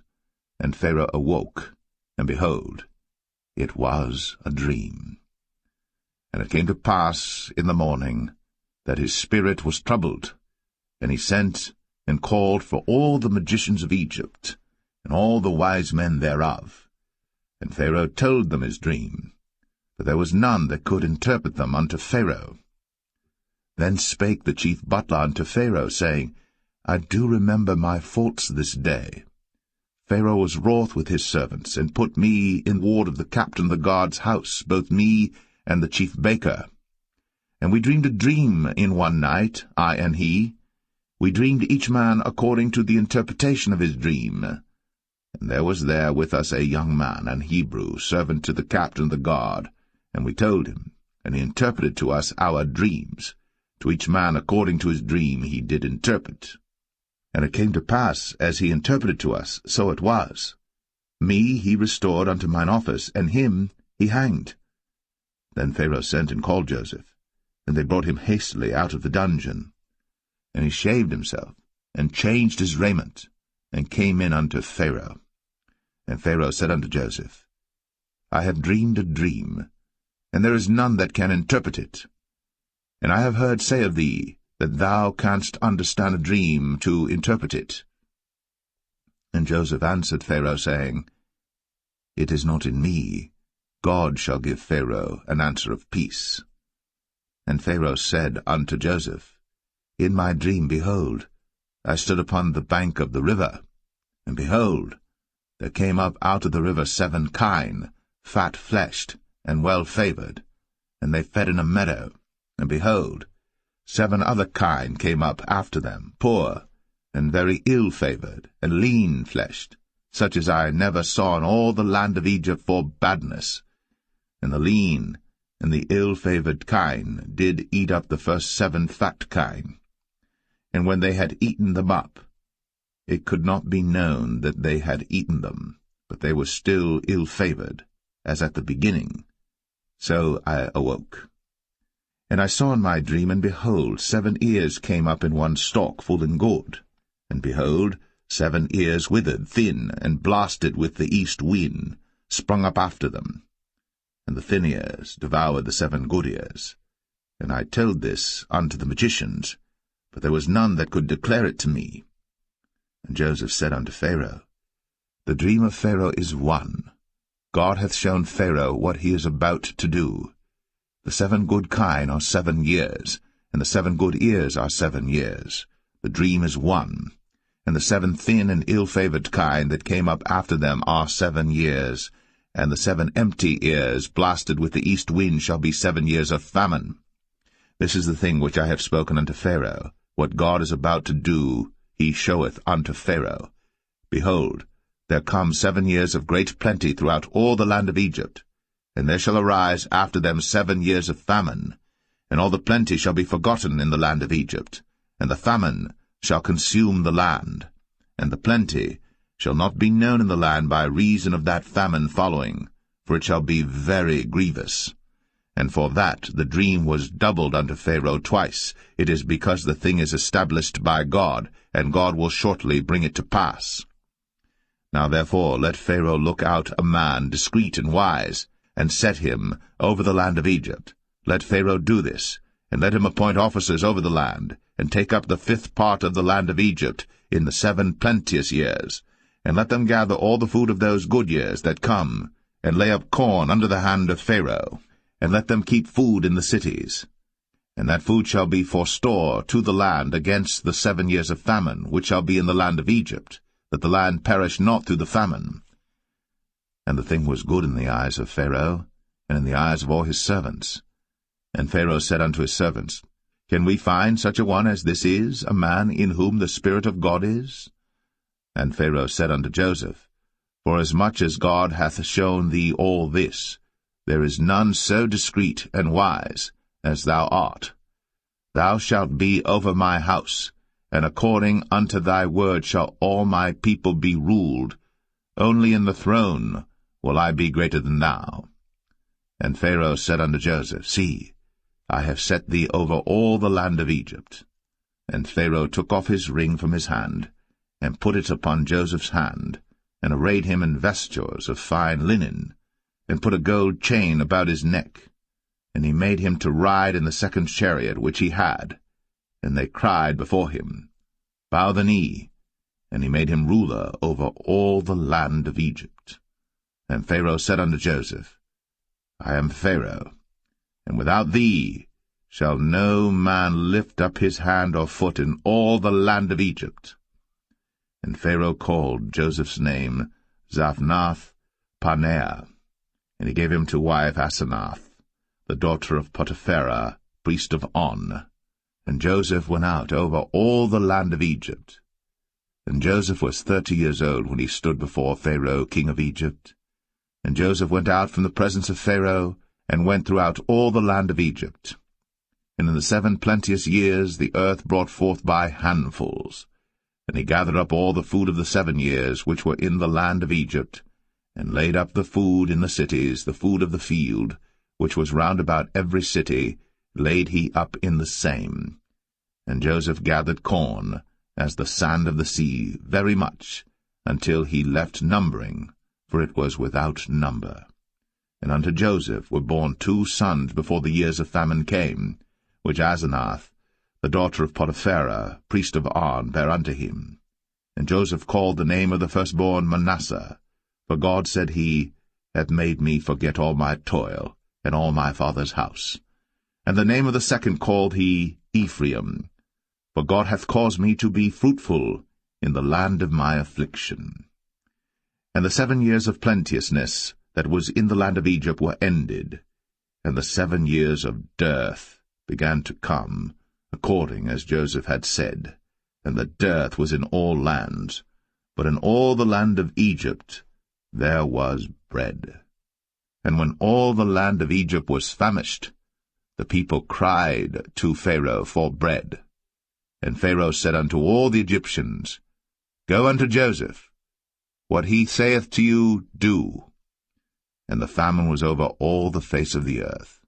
And Joseph opened all the storehouses, and sold unto the Egyptians, and the famine waxed sore in the land of Egypt.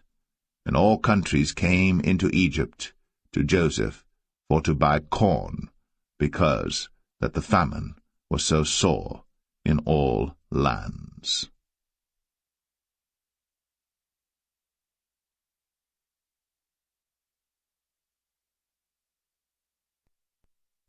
Genesis 42. Now when Jacob saw that there was corn in Egypt, Jacob said unto his sons, Why do you look one upon another? And he said, Behold, I have heard that there is corn in Egypt. Get you down thither, and buy for us from thence, that we may live and not die. And Joseph's 10 brethren went down to buy corn in Egypt. But Benjamin, Joseph's brother, Jacob sent not with his brethren, for he said, Lest peradventure mischief befall him. And the sons of Israel came to buy corn among those that came, for the famine was in the land of Canaan. And Joseph was the governor over the land, and he it was that sold to all the people of the land. And Joseph's brethren came, and bowed down themselves before him with their faces to the earth. And Joseph saw his brethren, and he knew them, but made himself strange unto them, and spake roughly unto them. And he said unto them, Whence come ye? And they said, From the land of Canaan to buy food. And Joseph knew his brethren, but they knew not him. And Joseph remembered the dreams which he dreamed of them, and said unto them, Ye are spies. To see the nakedness of the land ye are come. And they said unto him, Nay, my lord, but to buy food are thy servants come. We are all one man's sons, we are true men, thy servants are no spies.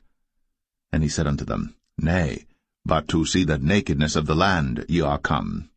And they said, Thy servants are 12 brethren, the sons of one man in the land of Canaan. And behold, The youngest is this day with our father, and one is not. And Joseph said unto them, That is it that I spake unto you, saying, Ye are spies. Hereby ye shall be proved. By the life of Pharaoh ye shall not go forth hence, except your youngest brother come hither. Send one of you, and let him fetch your brother, and ye shall be kept in prison, that your words may be proved, whether there be any truth in you, or else by the life of Pharaoh surely ye are spies. And he put them all together into ward 3 days. And Joseph said unto them the 3rd day, This do and live, for I fear God. If ye be true men, let one of your brethren be bound in the house of your prison. Go ye, carry corn for the famine of your houses. But bring your youngest brother unto me. So shall your words be verified, and ye shall not die. And they did so.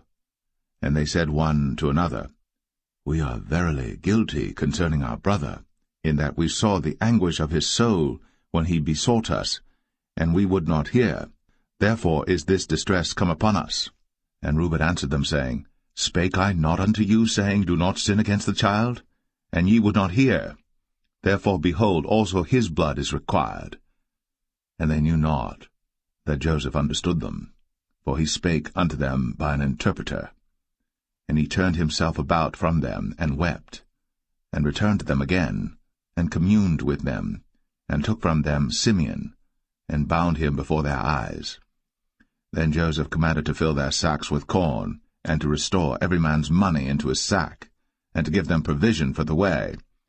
And thus did he unto them. And they laded their asses with the corn, and departed thence. And as one of them opened his sack, to give his ass provender in the inn, he espied his money, for behold, it was in his sack's mouth. And he said unto his brethren, My money is restored, and lo, it is even in my sack. And their heart failed them, and they were afraid, saying one to another, What is this that God hath done unto us? And they came unto Jacob their father unto the land of Canaan, and told him all that befell unto them, saying, The man who is the Lord of the land spake roughly to us, and took us for spies of the country. And we said unto him, We are true men, we are no spies.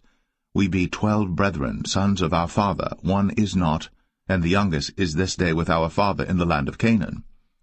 And the man, the Lord of the country, said unto us, Hereby shall I know that ye are true men. Leave one of your brethren here with me, and take food for the famine of your households, and be gone. And bring your youngest brother unto me. Then shall I know that ye are no spies, but that ye are true men. So will I deliver you your brother, and ye shall traffic in the land.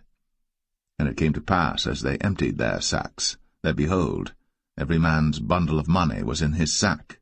And when both they and their father saw the bundles of money, they were afraid. And Jacob their father said unto them, Me have ye bereaved my children. Joseph is not, and Simeon is not, and ye will take Benjamin away? All these things are against me. And Reuben spake unto his father, saying, Slay my 2 sons, if I bring him not to thee. Deliver him into my hand, and I will bring him to thee again. And he said, My son shall not go down with you, for his brother is dead, and he is left alone. If mischief befall him by the way, in the which ye go, then shall ye bring down my gray hairs with sorrow to the grave.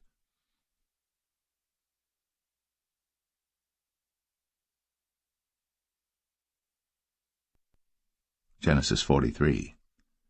And the famine was sore in the land. And it came to pass, when they had eaten up the corn which they had brought out of Egypt, their father said unto them, Go again, buy us a little food. And Judah spake unto him, saying, The man did solemnly protest unto us, saying, Ye shall not see my face, except your brother be with you. If thou wilt send our brother with us, we will go down and buy thee food. But if thou wilt not send him, we will not go down. For the man said unto us, Ye shall not see my face, except your brother be with you. And Israel said, Wherefore dealt ye so ill with me, as to tell the man whether ye had yet a brother? And they said, The man asked us straitly of our state, and of our kindred, saying, Is your father yet alive? Have ye another brother? And we told him according to the tenor of these words. Could we certainly know that he would say, Bring your brother down? And Judah said unto Israel his father, Send the lad with me, and we will arise and go, that we may live and not die, both we and thou, and also our little ones. I will be surety for him. Of my hand shalt thou require him. If I bring him not unto thee, and set him before thee, then let me bear the blame for ever. For except we had lingered, surely now we had returned this second time. And their father Israel said unto them, If it must be so now, do this.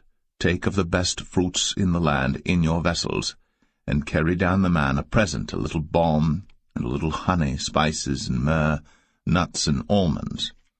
And take double money in your hand, and the money that was brought again in the mouth of your sacks, carry it again in your hand. Peradventure it was an oversight.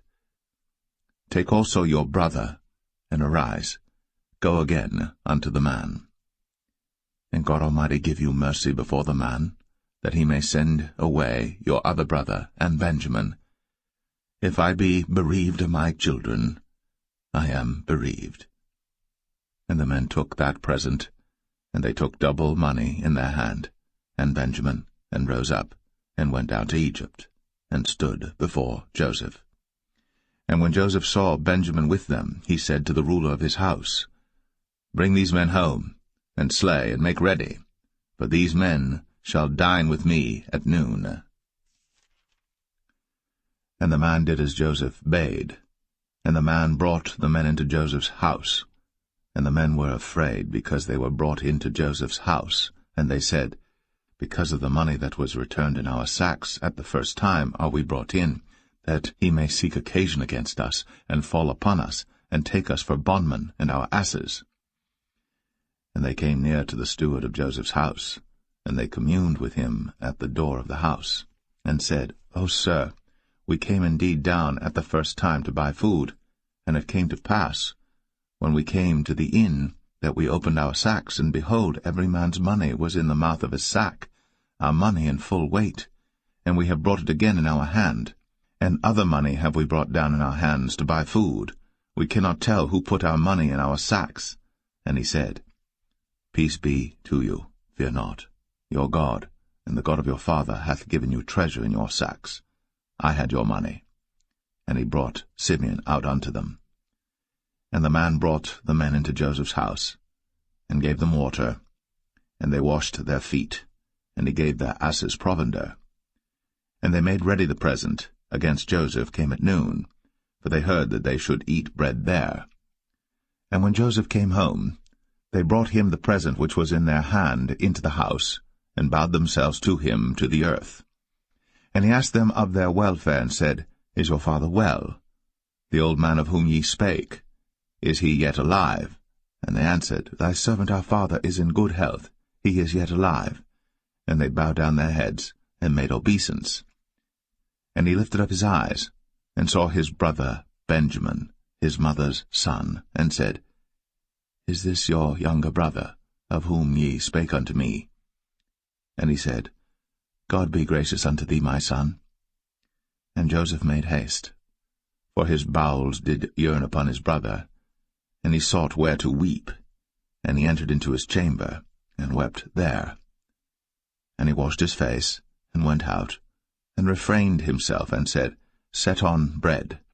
And they set on for him by himself, and for them by themselves, and for the Egyptians which did eat with him by themselves, because the Egyptians might not eat bread with the Hebrews, for that is an abomination unto the Egyptians.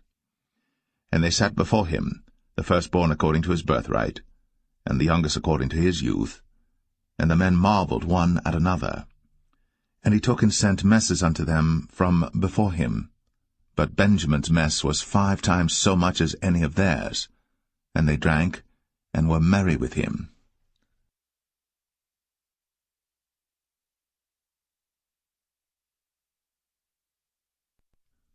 Genesis 44. And he commanded the steward of his house, saying, Fill the men's sacks with food, as much as they can carry, and put every man's money in his sack's mouth. And put my cup, the silver cup, in the sack's mouth of the youngest, and his corn money. And he did according to the word that Joseph had spoken. As soon as the morning was light, the men were sent away, they and their asses. And when they were gone out of the city, and not yet far off, Joseph said unto his steward, Up, follow after the men, and when thou dost overtake them, say unto them, Wherefore have ye rewarded evil for good? Is not this it in which my Lord drinketh, and whereby indeed he divineth? Ye have done evil in so doing. And he overtook them, and he spake unto them these same words.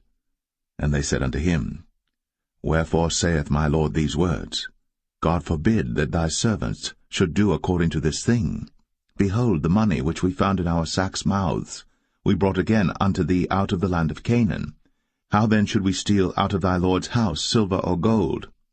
With whomsoever of thy servants it be found, both let him die, and we also will be my Lord's bondmen. And he said, Now also let it be according unto your words. He with whom it is found shall be my servant, and ye shall be blameless. Then they speedily took down every man his sack to the ground, and opened every man his sack. And he searched, and began at the eldest, and left at the youngest, and the cup was found in Benjamin's sack. Then they rent their clothes, and laded every man his ass, and returned to the city. And Judah and his brethren came to Joseph's house, for he was yet there, and they fell before him on the ground. And Joseph said unto them, What deed is this that ye have done? Wot ye not that such a man as I can certainly divine? And Judah said, What shall we say unto my lord? What shall we speak? Or how shall we clear ourselves? God hath found out the iniquity of thy servants. Behold, we are my Lord's servants, both we, and he also with whom the cup is found. And he said, God forbid that I should do so.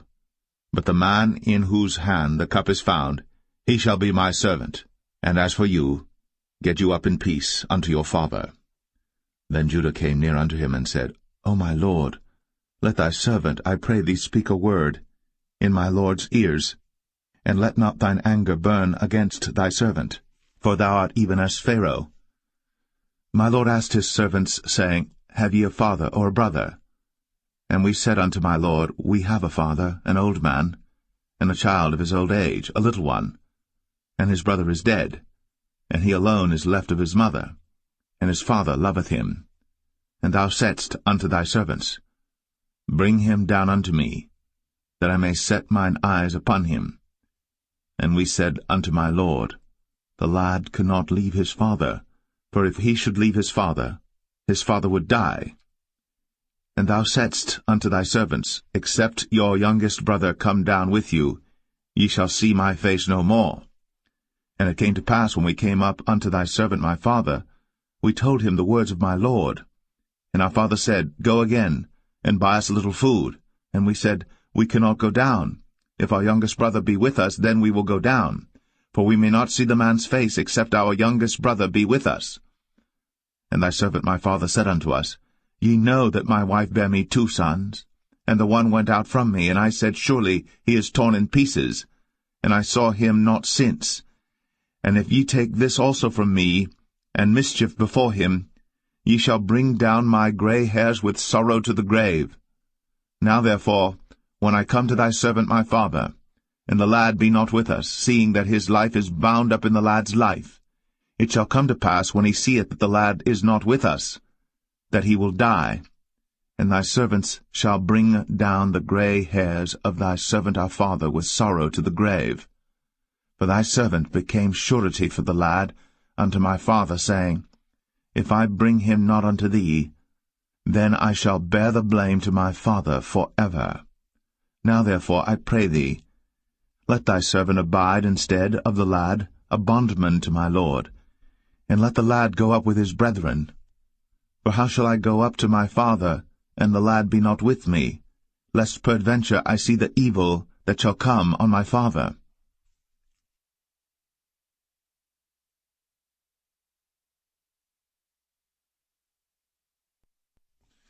Genesis 45.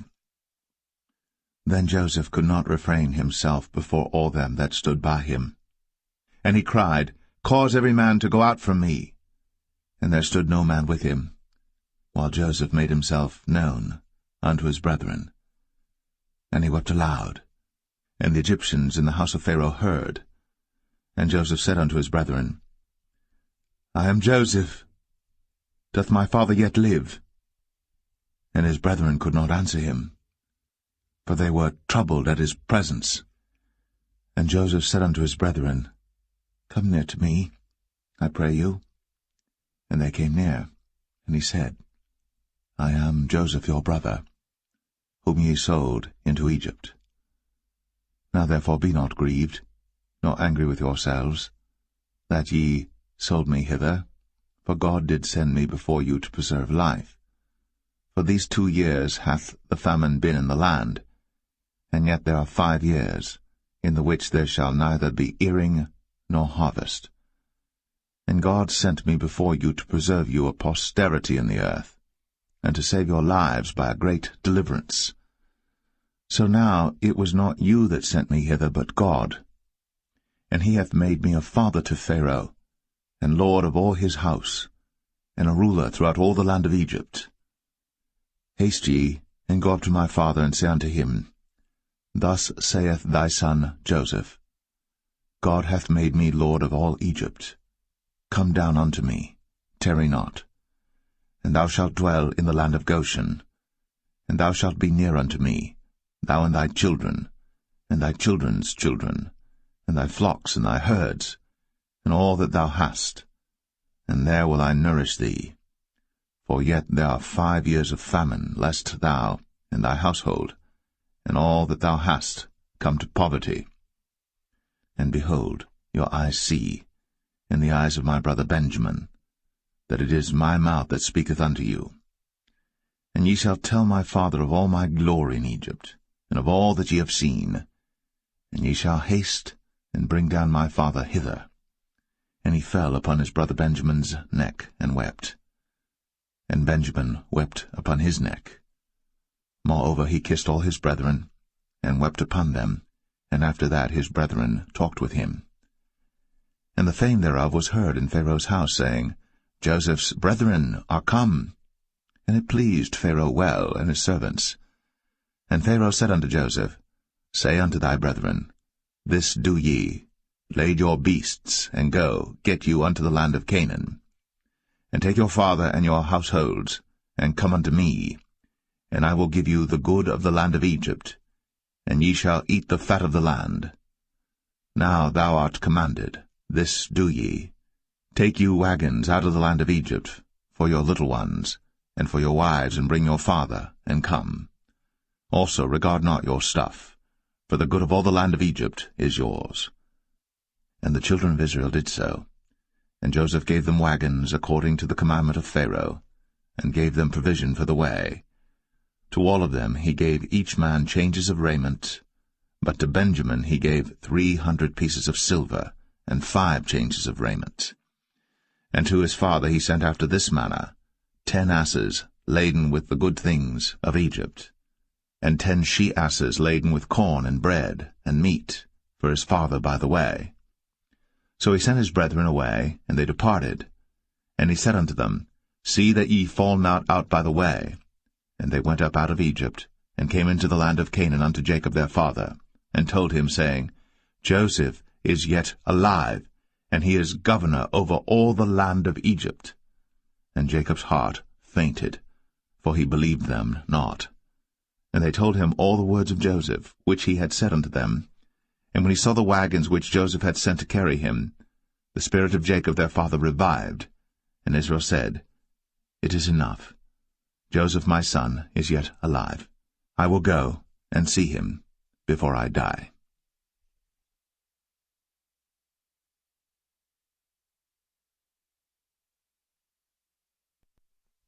Genesis 46.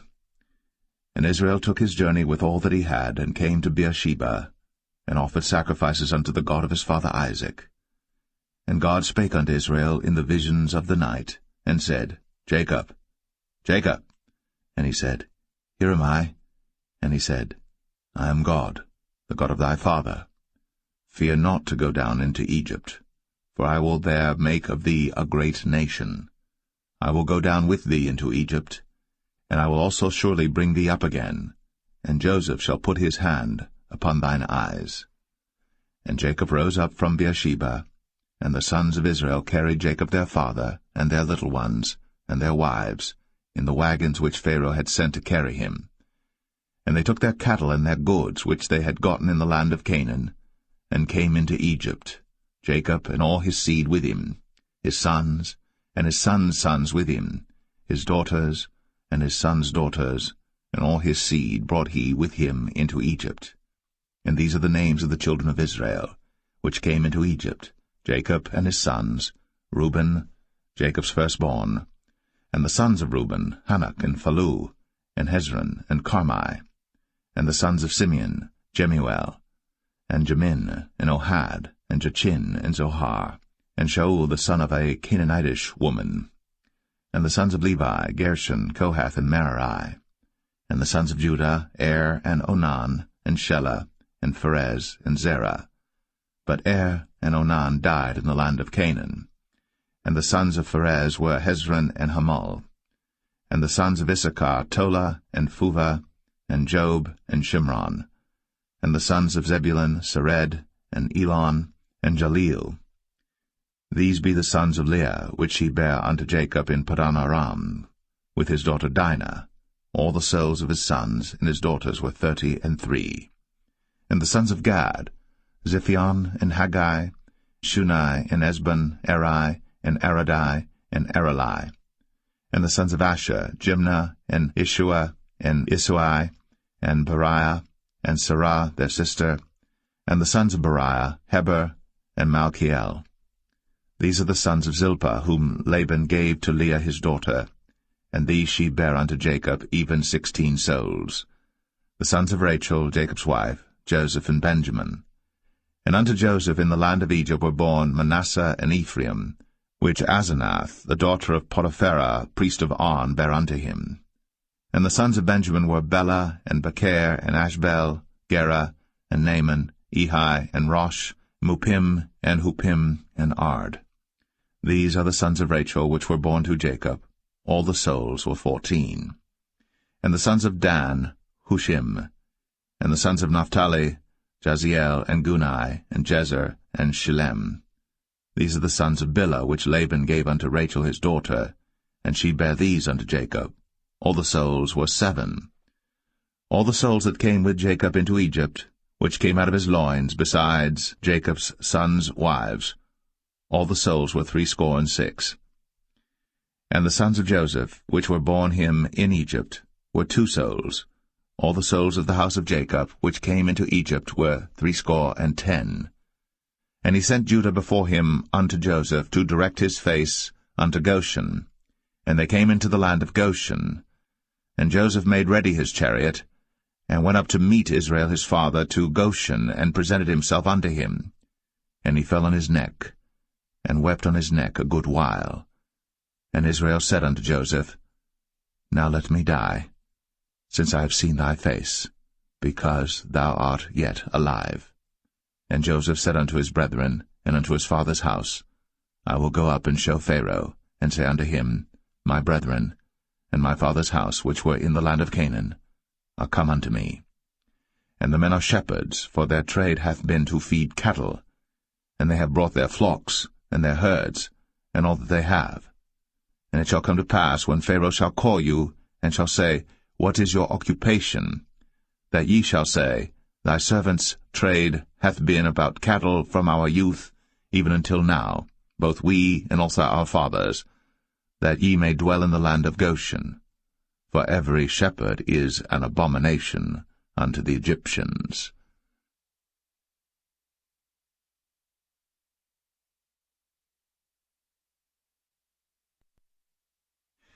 Genesis 47. Then Joseph came, and told Pharaoh, and said, My father and my brethren, and their flocks, and their herds, and all that they have, are come out of the land of Canaan, and behold, they are in the land of Goshen. And he took some of his brethren, even 5 men, and presented them unto Pharaoh. And Pharaoh said unto his brethren, What is your occupation? And they said unto Pharaoh, Thy servants are shepherds, both we and also our fathers. They said moreover unto Pharaoh, For to sojourn in the land are we come, for thy servants have no pasture for their flocks, for the famine is sore in the land of Canaan. Now therefore, we pray thee, let thy servants dwell in the land of Goshen. And Pharaoh spake unto Joseph, saying, Thy father and thy brethren are come unto thee. The land of Egypt is before thee. In the best of the land make thy father and brethren to dwell. In the land of Goshen let them dwell. And if thou knowest any men of activity among them, then make them rulers over my cattle. And Joseph brought in Jacob his father, and set him before Pharaoh. And Jacob blessed Pharaoh. And Pharaoh said unto Jacob, How old art thou? And Jacob said unto Pharaoh, The days of the years of my pilgrimage are 130 years. Few and evil have the days of the years of my life been, and have not attained unto the days of the years of the life of my fathers in the days of their pilgrimage. And Jacob blessed Pharaoh, and went out from before Pharaoh. And Joseph placed his father and his brethren, and gave them a possession in the land of Egypt, in the best of the land, in the land of Ramses, as Pharaoh had commanded. And Joseph nourished his father and his brethren, and all his father's household, with bread according to their families. And there was no bread in all the land, for the famine was very sore, so that the land of Egypt and all the land of Canaan fainted by reason of the famine. And Joseph gathered up all the money that was found in the land of Egypt and in the land of Canaan, for the corn which they bought. And Joseph brought the money into Pharaoh's house. And when money failed in the land of Egypt and in the land of Canaan, all the Egyptians came unto Joseph, and said, Give us bread, for why should we die in thy presence? For the money faileth. And Joseph said, Give your cattle, and I will give you for your cattle, if money fail. And they brought their cattle unto Joseph, and Joseph gave them bread in exchange for horses, and for the flocks, and for the cattle of the herds, and for the asses, and he fed them with bread for all their cattle for that year. When that year was ended, they came unto him the 2nd year, and said unto him, We will not hide it from my lord, how that our money is spent. My lord also hath our herds of cattle. There is not aught left in the sight of my lord, but our bodies and our lands. Wherefore shall we die before thine eyes, both we and our land? Buy us now land for bread, and we and our land will be servants unto Pharaoh, and give us seed, that we may live and not die, that the land be not desolate. And Joseph bought all the land of Egypt for Pharaoh. For the Egyptians sold every man his field, because the famine prevailed over them. So the land became Pharaoh's. And as for the people, he removed them to cities from one end of the borders of Egypt even to the other end thereof. Only the land of the priests bought he not, for the priests had a portion assigned them of Pharaoh, and did eat their portion which Pharaoh gave them, wherefore they sold not their lands. Then Joseph said unto the people, Behold, I have bought you this day, and your land for Pharaoh. Lo, here is seed for you, and ye shall sow the land. And it shall come to pass in the increase, that ye shall give the 5th part unto Pharaoh, and 4 parts shall be your own, for seed of the field, and for your food, and for them of your households, and for food for your little ones. And they said, Thou hast saved our lives. Let us find grace in the sight of my lord, and we will be Pharaoh's servants. And Joseph made it a law over the land of Egypt unto this day, that Pharaoh should have the 5th part, except the land of the priests only, which became not Pharaoh's. And Israel dwelt in the land of Egypt, in the country of Goshen, and they had possessions therein, and grew and multiplied exceedingly. And Jacob lived in the land of Egypt 17 years. So the whole age of Jacob was 147 years. And the time drew nigh that Israel must die. And he called his son Joseph, and said unto him, If now I have found grace in thy sight, put, I pray thee, thy hand under my thigh, and deal kindly and truly with me. Bury me not, I pray thee, in Egypt, but I will lie with my fathers, and thou shalt carry me out of Egypt, and bury me in their burying place. And he said, I will do as thou hast said. And he said, Swear unto me. And he sware unto him. And Israel bowed himself upon the bed's head.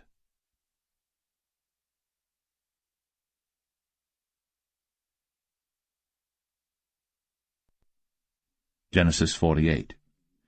And it came to pass after these things, that one told Joseph, Behold, thy father is sick.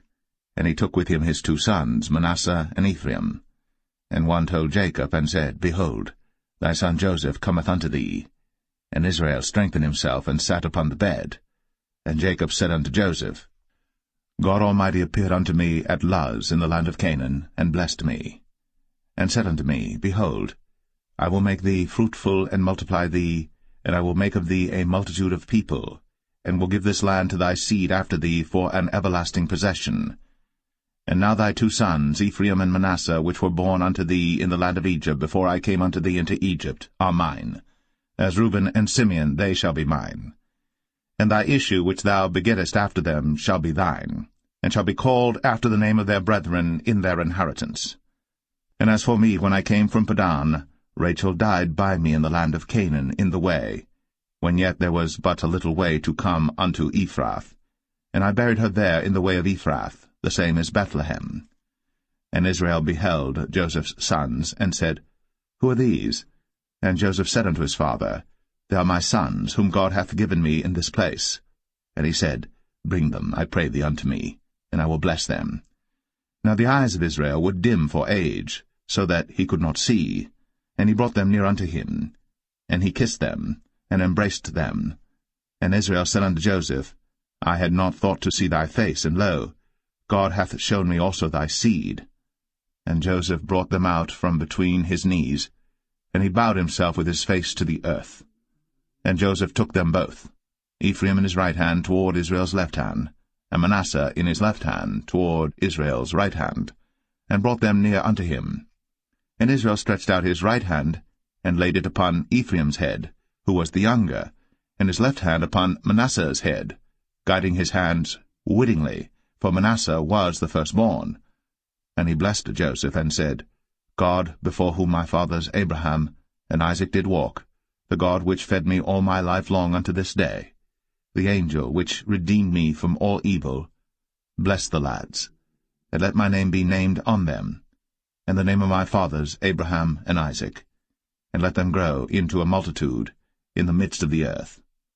And when Joseph saw that his father laid his right hand upon the head of Ephraim, it displeased him, and he held up his father's hand to remove it from Ephraim's head unto Manasseh's head. And Joseph said unto his father, Not so, my father, for this is the firstborn. Put thy right hand upon his head. And his father refused, and said, I know it, my son, I know it.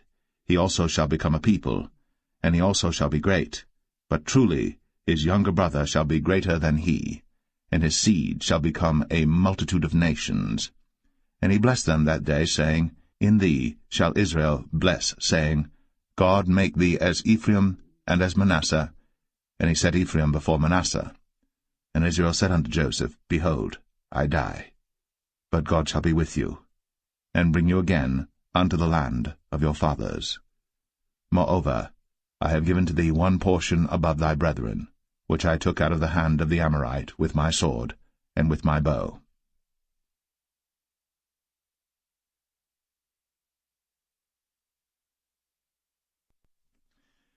Genesis 49. And Jacob called unto his sons, and said, Gather yourselves together, that I may tell you that which shall befall you in the last days. Gather yourselves together, and hear, ye sons of Jacob, and hearken unto Israel your father. Reuben, thou art my firstborn, my might, and the beginning of my strength, the excellency of dignity, and the excellency of power. Unstable as water, thou shalt not excel, because thou wentest up to thy father's bed. Then devilest thou it. He went up to my couch. Simeon and Levi are brethren. Instruments of cruelty are in their habitations. O my soul, come not thou into their secret, unto their assembly. Mine honour, be not thou united. For in their anger they slew a man, and in their self-will they digged down a wall. Cursed be their anger, for it was fierce, and their wrath, for it was cruel. I will divide them in Jacob, and scatter them in Israel. Judah, thou art he whom thy brethren shall praise. Thy hand shall be in the neck of thine enemies. Thy father's children shall bow down before thee. Judah is a lion's whelp. From the prey, my son, thou art gone up. He stooped down. He couched as a lion, and as an old lion, who shall rouse him up?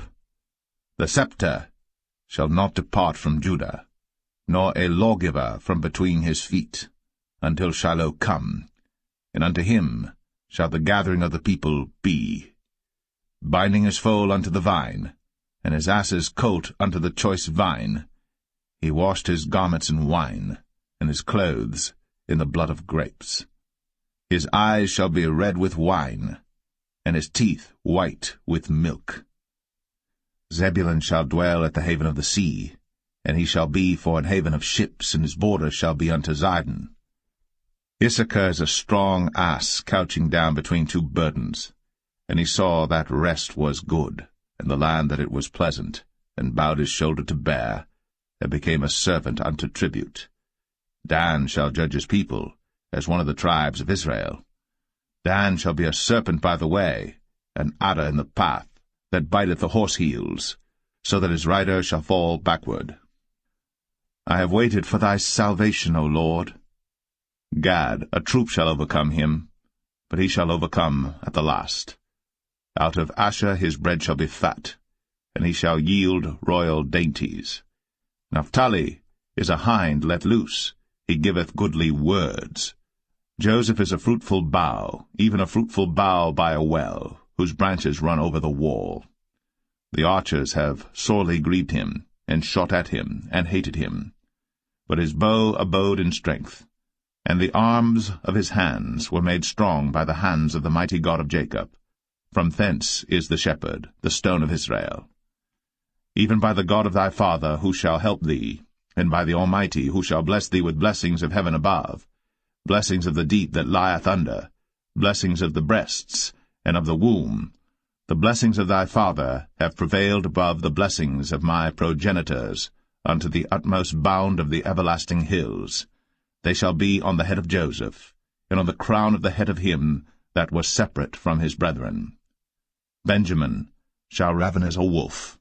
In the morning he shall devour the prey, and at night he shall divide the spoil. All these are the 12 tribes of Israel.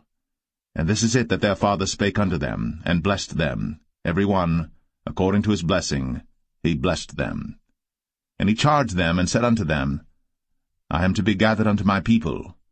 Bury me with my fathers in the cave that is in the field of Ephron the Hittite, in the cave that is in the field of Machpelah, which is before Mamre, in the land of Canaan, which Abraham bought with the field of Ephron the Hittite, for a possession of a burying place.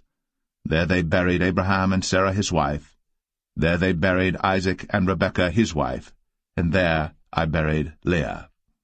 The purchase of the field and of the cave that is therein was from the children of Heth. And when Jacob had made an end of commanding his sons, he gathered up his feet into the bed, and yielded up the ghost, and was gathered unto his people.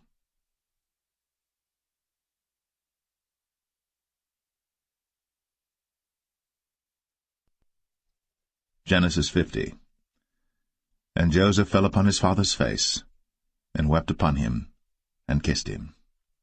And Joseph commanded his servants, the physicians, to embalm his father, and the physicians embalmed Israel. And 40 days were fulfilled for him, for so are fulfilled the days of those which are embalmed. And the Egyptians mourned for him 60 days. And when the days of his mourning were past, Joseph spake unto the house of Pharaoh, saying, If now I have found grace in your eyes, speak, I pray you, in the ears of Pharaoh, saying, My father made me swear, saying, Lo, I die, in my grave which I have digged for me in the land of Canaan. There shalt thou bury me. Now therefore let me go up, I pray thee, and bury my father, and I will come again. And Pharaoh said, Go up, and bury thy father, according as he made thee swear. And Joseph went up to bury his father, and with him went up all the servants of Pharaoh, the elders of his house, and all the elders of the land of Egypt, and all the house of Joseph, and his brethren, and his father's house, only their little ones, and their flocks, and their herds, they left in the land of Goshen. And there went up with him both chariots and horsemen, and it was a very great company. And they came to the threshing floor of Atad, which is beyond Jordan, and there they mourned with a great and very sore lamentation. And he made a mourning for his father 7 days. And when the inhabitants of the land, the Canaanites, saw the mourning in the floor of Atad, they said, This is a grievous mourning to the Egyptians. Wherefore the name of it was called Abel Mizraim, which is beyond Jordan. And his sons did unto him according as he commanded them. For his sons carried him into the land of Canaan, and buried him in the cave of the field of Machpelah, which Abraham bought with the field for possession of a burying place of Ephron the Hittite before Mamre. And Joseph returned into Egypt, he and his brethren, and all that went up with him to bury his father, after he had buried his father. And when Joseph's brethren saw that their father was dead, they said, Joseph will peradventure hate us, and will certainly requite us all the evil which we did unto him. And they sent a messenger unto Joseph, saying, Thy father did command before he died, saying, So shall ye say unto Joseph, Forgive, I pray thee now, the trespass of thy brethren, and their sin. For they did unto thee evil, and now, we pray thee, forgive the trespass of the servants of the God of thy father. And Joseph wept, when they spake unto him. And his brethren also went and fell down before his face, and they said, Behold, we be thy servants. And Joseph said unto them, Fear not, for am I in the place of God? But as for you, ye thought evil against me. But God meant it unto good, to bring to pass, as it is this day, to save much people alive. Now therefore fear ye not, I will nourish you, and your little ones. And he comforted them, and spake kindly unto them.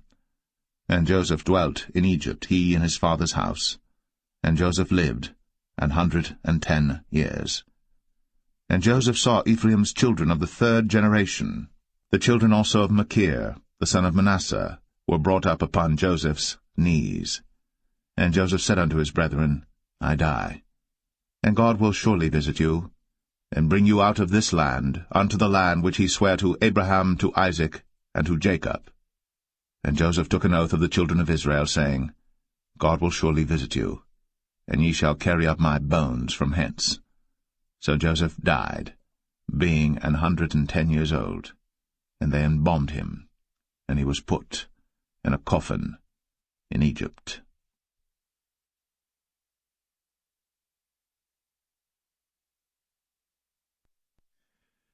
The Book of Exodus, Chapter 1.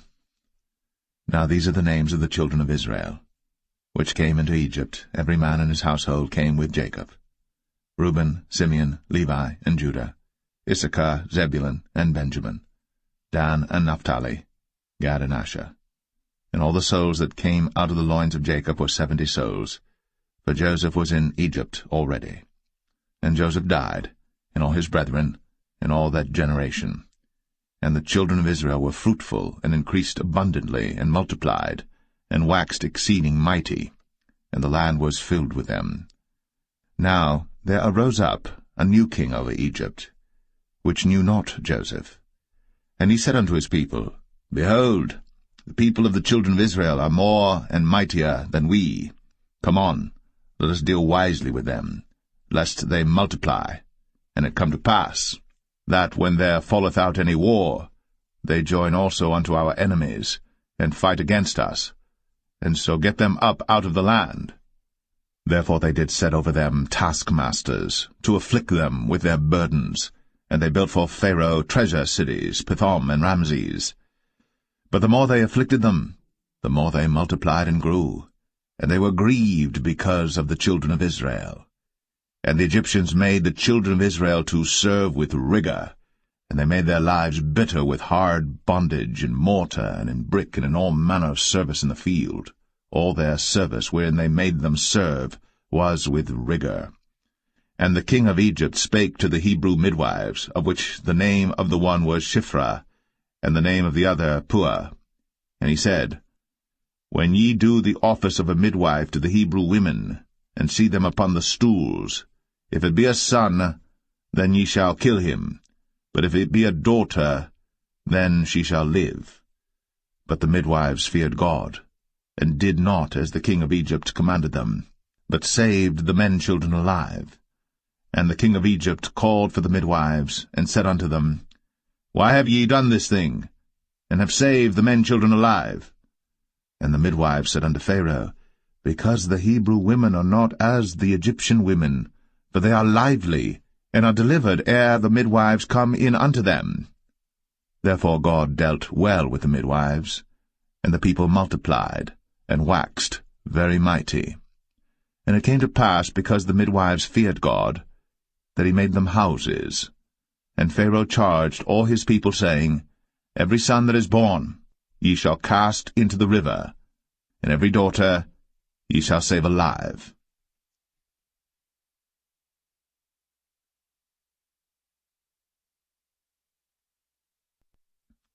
Exodus 2.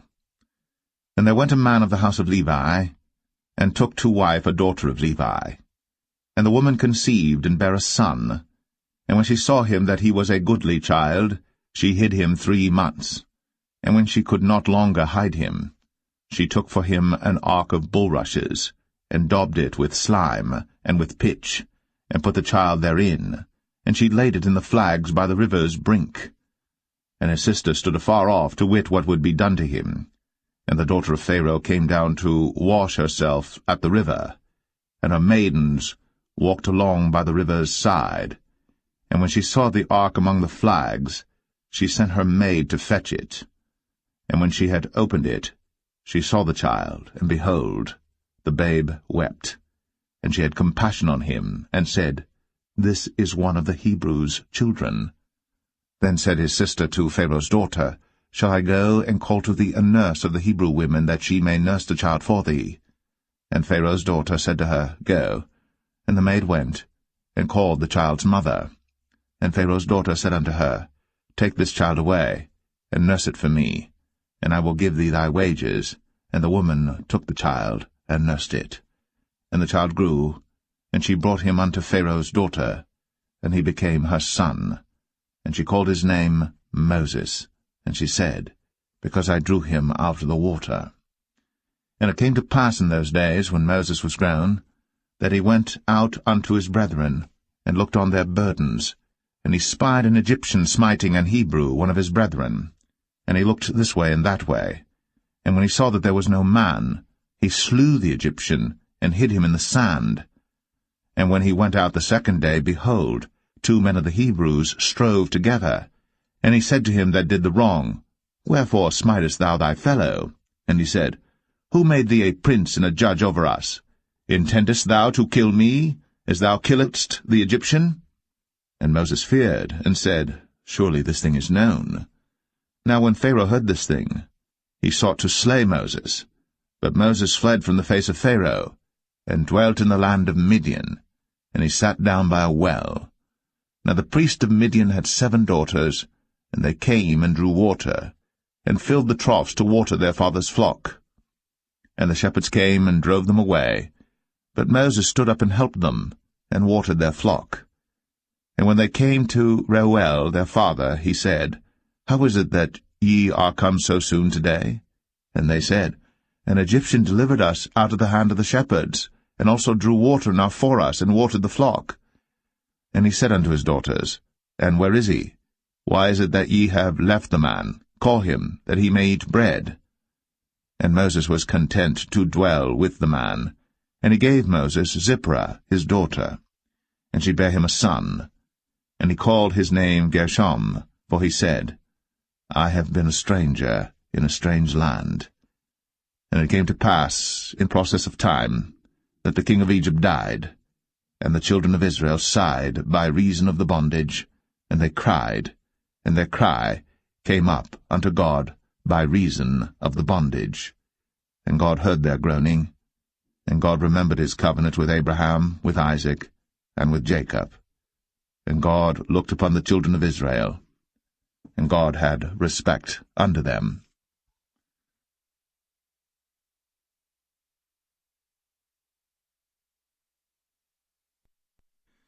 Exodus 3. Now Moses kept the flock of Jethro his father-in-law, the priest of Midian.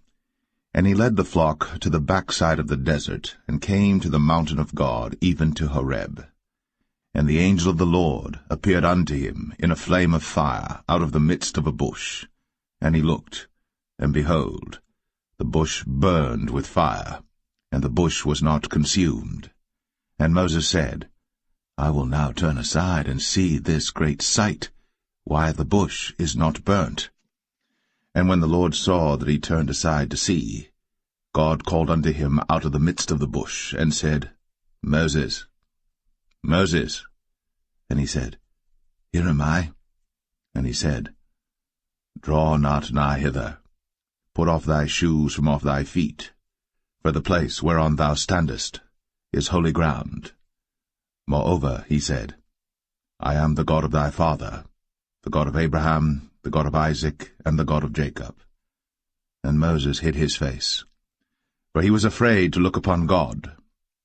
And the Lord said, I have surely seen the affliction of my people which are in Egypt, and have heard their cry by reason of their taskmasters. For I know their sorrows, and I am come down to deliver them out of the hand of the Egyptians, and to bring them up out of that land unto a good land, and a large, unto a land flowing with milk and honey, unto the place of the Canaanites, and the Hittites, and the Amorites, and the Perizzites, and the Hivites, and the Jebusites. Now therefore, behold, the cry of the children of Israel is come unto me, and I have also seen the oppression wherewith the Egyptians oppress them. Come now therefore, and I will send thee unto Pharaoh, that thou mayest bring forth my people, the children of Israel, out of Egypt. And Moses said unto God, Who am I, that I should go unto Pharaoh, and that I should bring forth the children of Israel out of Egypt? And he said, Certainly I will be with thee, and this shall be a token unto thee, that I have sent thee. When thou hast brought forth the people out of Egypt, ye shall serve God upon this mountain. And Moses said unto God, Behold, when I come unto the children of Israel, and shall say unto them, The God of your fathers has sent me unto you, and they shall say to me, What is his name? What shall I say unto them? And God said unto Moses, I am that I am. And he said, Thus shalt thou say unto the children of Israel, I am hath sent me unto you. And God said moreover unto Moses, Thus shalt thou say unto the children of Israel, The Lord God of your fathers, the God of Abraham, the God of Isaac, and the God of Jacob, hath sent me unto you. This is my name for ever, and this is my memorial unto all generations. Go and gather the elders of Israel together, and say unto them, The Lord God of your fathers, the God of Abraham, of Isaac, and of Jacob, appeared unto me, saying, I have surely visited you, and seen that which is done to you in Egypt.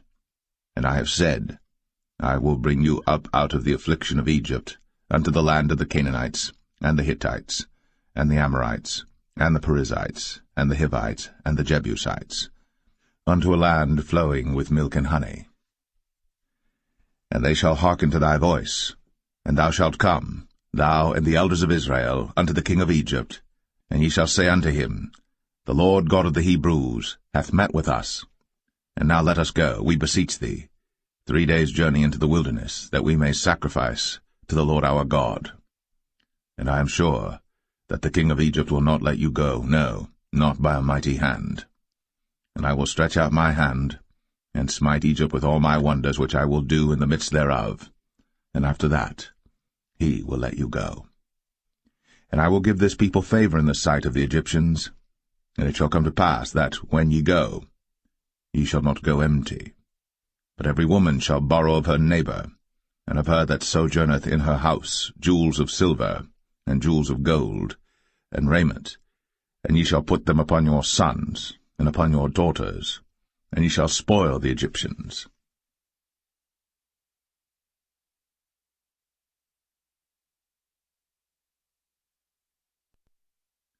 Exodus 4. And Moses answered and said, But behold, they will not believe me, nor hearken unto my voice, but they will say, The Lord hath not appeared unto thee. And the Lord said unto him, What is that in thine hand? And he said, A rod. And he said, Cast it on the ground. And he cast it on the ground, and it became a serpent. And Moses fled from before it. And the Lord said unto Moses, Put forth thine hand, and take it by the tail. And he put forth his hand, and caught it. And it became a rod in his hand, that they may believe that the Lord God of their fathers, the God of Abraham, the God of Isaac, and the God of Jacob, hath appeared unto thee. And the Lord said furthermore unto him, Put now thine hand into thy bosom. And he put his hand into his bosom, and when he took it out, behold, his hand was leprous as snow. And he said, Put thine hand into thy bosom again. And he put his hand into his bosom again, and plucked it out of his bosom. And behold, it was turned again as his other flesh. And it shall come to pass, if they will not believe thee, neither hearken to the voice of the first sign, that they will believe the voice of the latter sign. And it shall come to pass, if they will not believe also these two signs, neither hearken unto thy voice, that thou shalt take of the water of the river, and pour it upon the dry land, and the water which thou takest out of the river shall become blood upon the dry land. And Moses said unto the Lord, O my Lord, I am not eloquent, neither heretofore nor since thou hast spoken unto thy servant, but I am slow of speech and of a slow tongue. And the Lord said unto him, Who hath made man's mouth? Or who maketh the dumb, or deaf, or the seeing, or the blind? Have not I the Lord? Now therefore go, and I will be with thy mouth, and teach thee what thou shalt say. And he said, O my Lord, send, I pray thee, by the hand of him whom thou wilt send. And the anger of the Lord was kindled against Moses, and he said, Is not Aaron the Levite thy brother? I know that he can speak well, and also, behold, he cometh forth to meet thee. And when he seeth thee, he will be glad in his heart. And thou shalt speak unto him, and put words in his mouth. And I will be with thy mouth, and with his mouth, and will teach you what ye shall do. And he shall be thy spokesman unto the people, and he shall be, even he, shall be to thee instead of a mouth, and thou shalt be to him instead of God. And thou shalt take this rod in thine hand, wherewith thou shalt do signs. And Moses went, and returned to Jethro his father-in-law, and said unto him, Let me go, I pray thee, and return unto my brethren which are in Egypt, and see whether they be yet alive. And Jethro said to Moses, Go in peace. And the Lord said unto Moses in Midian, Go, return into Egypt, for all the men are dead which sought thy life. And Moses took his wife and his sons, and set them upon an ass, and he returned to the land of Egypt. And Moses took the rod of God in his hand. And the Lord said unto Moses, When thou goest to return into Egypt, see that thou do all those wonders before Pharaoh, which I have put in thine hand. But I will harden his heart, that he shall not let the people go. And thou shalt say unto Pharaoh, Thus saith the Lord, Israel is my son, even my firstborn. And I say unto thee, Let my son go, that he may serve me. And if thou refuse to let him go, behold, I will slay thy son, even thy firstborn. And it came to pass by the way in the inn, that the Lord met him, and sought to kill him. Then Zipporah took a sharp stone, and cut off the foreskin of her son, and cast it at his feet, and said, Surely a bloody husband art thou to me. So he let him go. Then she said, A bloody husband thou art, because of the circumcision. And the Lord said to Aaron, Go into the wilderness to meet Moses. And he went, and met him in the mount of God, and kissed him. And Moses told Aaron all the words of the Lord who had sent him, and all the signs which he had commanded him. And Moses and Aaron went, and gathered together all the elders of the children of Israel. And Aaron spake all the words which the Lord had spoken unto Moses, and did the signs in the sight of the people. And the people believed. And when they heard that the Lord had visited the children of Israel, and that he had looked upon their affliction, then they bowed their heads and worshipped.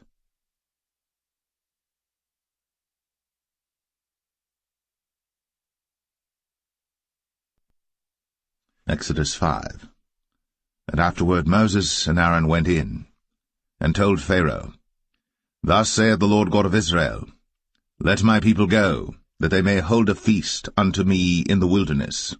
And Pharaoh said, Who is the Lord that I should obey his voice to let Israel go?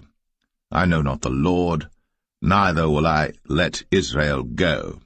And they said, The God of the Hebrews hath met with us. Let us go, we pray thee, 3 days' journey into the desert, and sacrifice unto the Lord our God, lest he fall upon us with pestilence, or with the sword.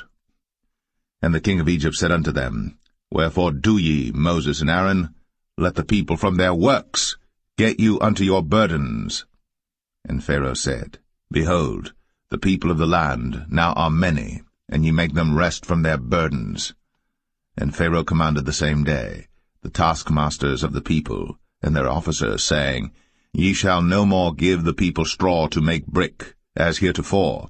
Let them go and gather straw for themselves. And the tale of the bricks which they did make heretofore ye shall lay upon them.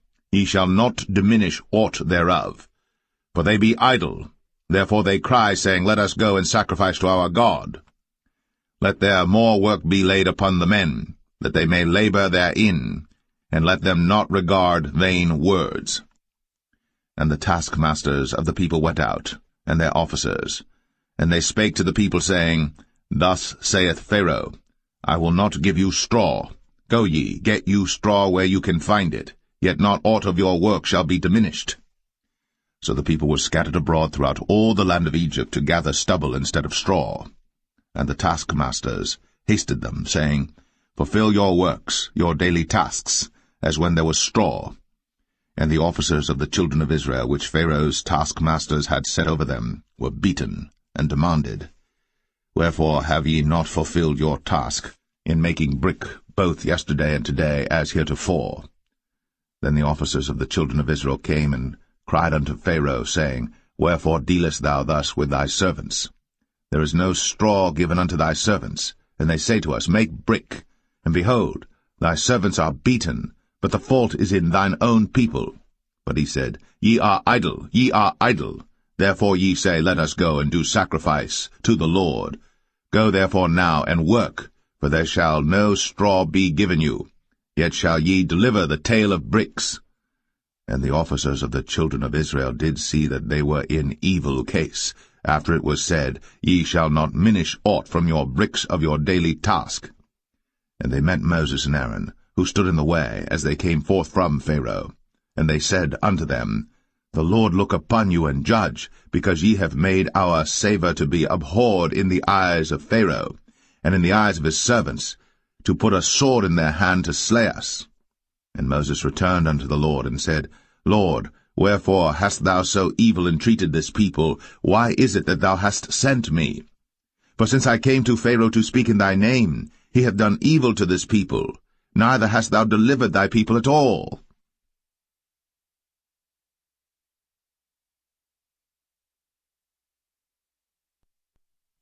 Exodus 6. Then the Lord said unto Moses, Now shalt thou see what I will do to Pharaoh. For with a strong hand shall he let them go, and with a strong hand shall he drive them out of his land. And God spake unto Moses, and said unto him, I am the Lord. And I appeared unto Abraham, unto Isaac, and unto Jacob, by the name of God Almighty, but by my name Jehovah was I not known to them. And I have also established my covenant with them, to give them the land of Canaan, the land of their pilgrimage, wherein they were strangers. And I have also heard the groaning of the children of Israel, whom the Egyptians keep in bondage, and I have remembered my covenant. Wherefore say unto the children of Israel, I am the Lord, and I will bring you out from under the burdens of the Egyptians, and I will rid you out of their bondage, and I will redeem you with a stretched out arm and with great judgments. And I will take you to me for a people, and I will be to you a God, and ye shall know that I am the Lord your God, which bringeth you out from under the burdens of the Egyptians. And I will bring you in unto the land, concerning the which I did swear to give it to Abraham, to Isaac, and to Jacob, and I will give it you for an heritage. I am the Lord. And Moses spake so unto the children of Israel, but they hearkened not unto Moses for anguish of spirit, and for cruel bondage. And the Lord spake unto Moses, saying, Go in, speak unto Pharaoh king of Egypt, that he let the children of Israel go out of his land. And Moses spake before the Lord, saying, Behold, the children of Israel have not hearkened unto me. How then shall Pharaoh hear me, who am of uncircumcised lips? And the Lord spake unto Moses and unto Aaron, and gave them a charge unto the children of Israel, and unto Pharaoh king of Egypt, to bring the children of Israel out of the land of Egypt. These be the heads of their fathers' houses, the sons of Reuben, the firstborn of Israel, Hanok and Palu, Hezron and Carmi. These be the families of Reuben. And the sons of Simeon, Jemuel and Jamin, and Ohad and Jachin, and Zohar and Shaul the son of a Canaanitish woman. These are the families of Simeon. And these are the names of the sons of Levi according to their generations, Gershon and Kohath and Merari. And the years of the life of Levi were 137 years. The sons of Gershon, Libni and Shimei, according to their families. And the sons of Kohath, Amram and Izhar, and Hebron and Uzziel. And the years of the life of Kohath were 133 years. And the sons of Merari, Mahalai and Mushai. These are the families of Levi according to their generations. And Amram took him Jochebed, his father's sister, to wife, and she bare him, Aaron and Moses. And the years of the life of Amram were 137 years. And the sons of Izhar, Korah and Nepheg and Zichri. And the sons of Uzziel, Mishael and Elzavan and Zithri. And Aaron took him Elisheba, daughter of Aminadab, sister of Nahshon, to wife, and she bare him Nadab and Abihu, Eleazar and Ithamar. And the sons of Korah, Asir and Elkanah and Abiasaph. These are the families of the Korhites. And Eleazar, Aaron's son, took him one of the daughters of Putiel to wife, and she bare him Phinehas. These are the heads of the fathers of the Levites according to their families. These are that Aaron and Moses, to whom the Lord said, Bring out the children of Israel from the land of Egypt, according to their armies. These are they which spake to Pharaoh king of Egypt, to bring out the children of Israel from Egypt. These are that Moses and Aaron. And it came to pass on the day when the Lord spake unto Moses in the land of Egypt, that the Lord spake unto Moses, saying, I am the Lord. Speak thou unto Pharaoh king of Egypt all that I say unto thee. And Moses said before the Lord, Behold, I am of uncircumcised lips, and how shall Pharaoh hearken unto me?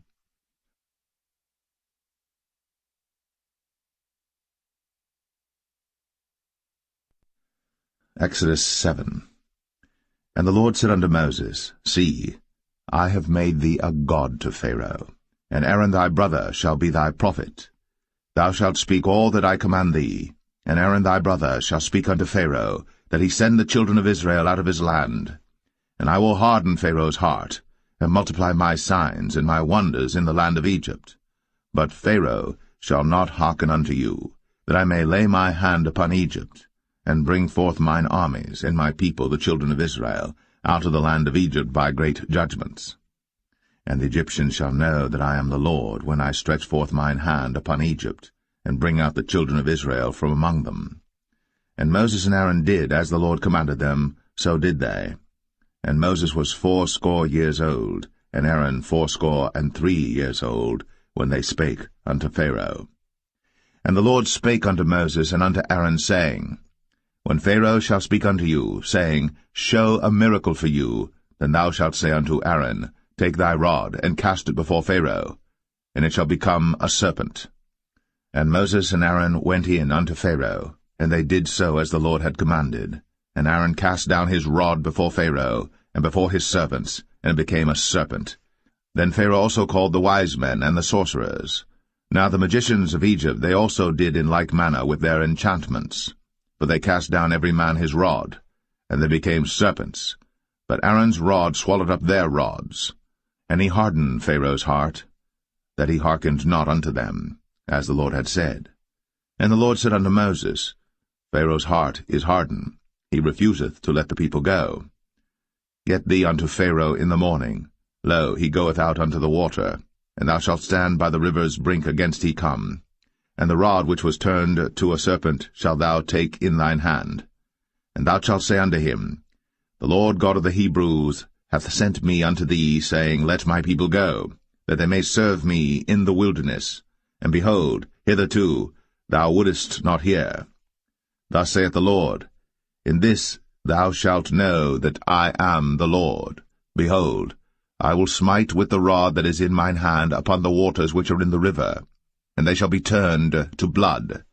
And the fish that is in the river shall die, and the river shall stink, and the Egyptians shall loathe to drink of the water of the river. And the Lord spake unto Moses, Say unto Aaron, Take thy rod, and stretch out thine hand upon the waters of Egypt, upon their streams, upon their rivers, and upon their ponds, and upon all their pools of water, that they may become blood, and that there may be blood throughout all the land of Egypt, both in vessels of wood and in vessels of stone.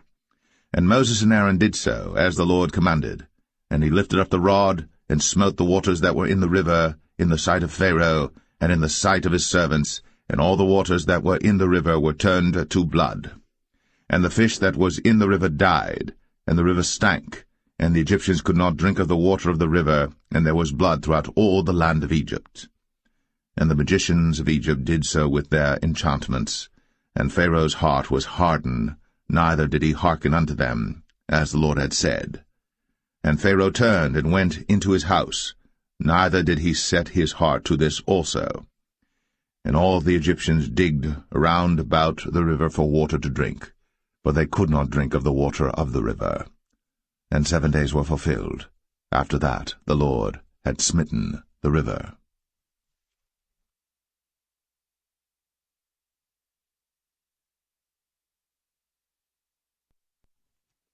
Exodus 8.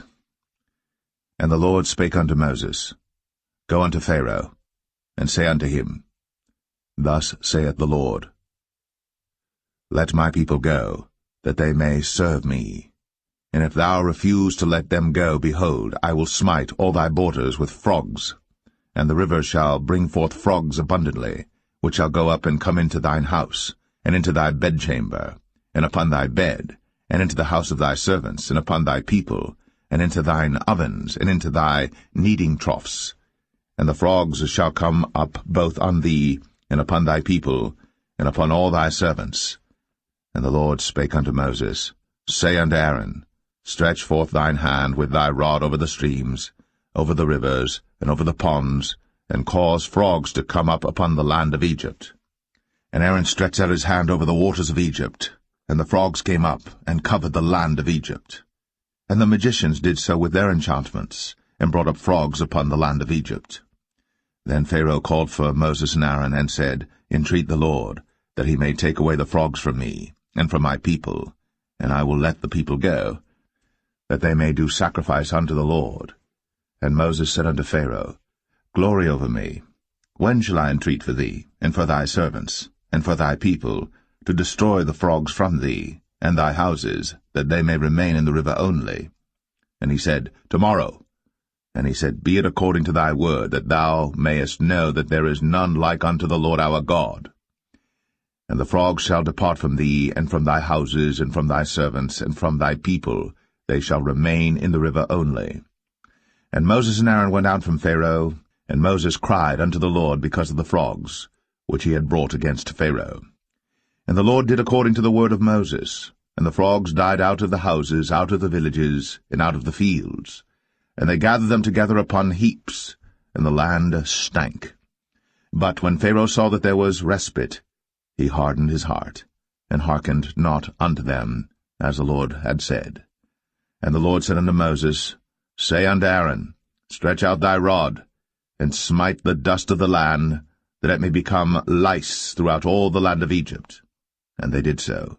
For Aaron stretched out his hand with his rod, and smote the dust of the earth, and it became lice in man and in beast.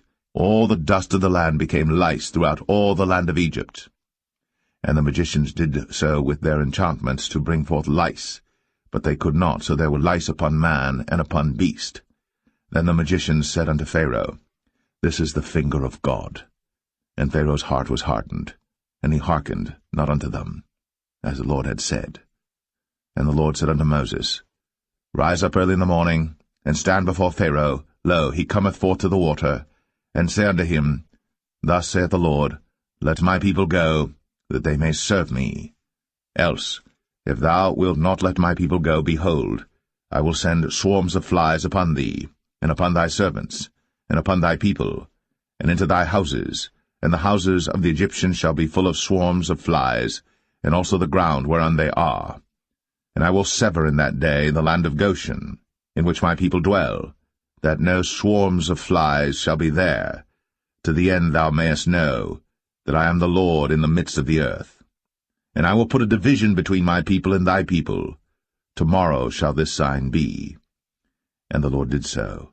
And there came a grievous swarm of flies into the house of Pharaoh, and into his servants' houses, and into all the land of Egypt.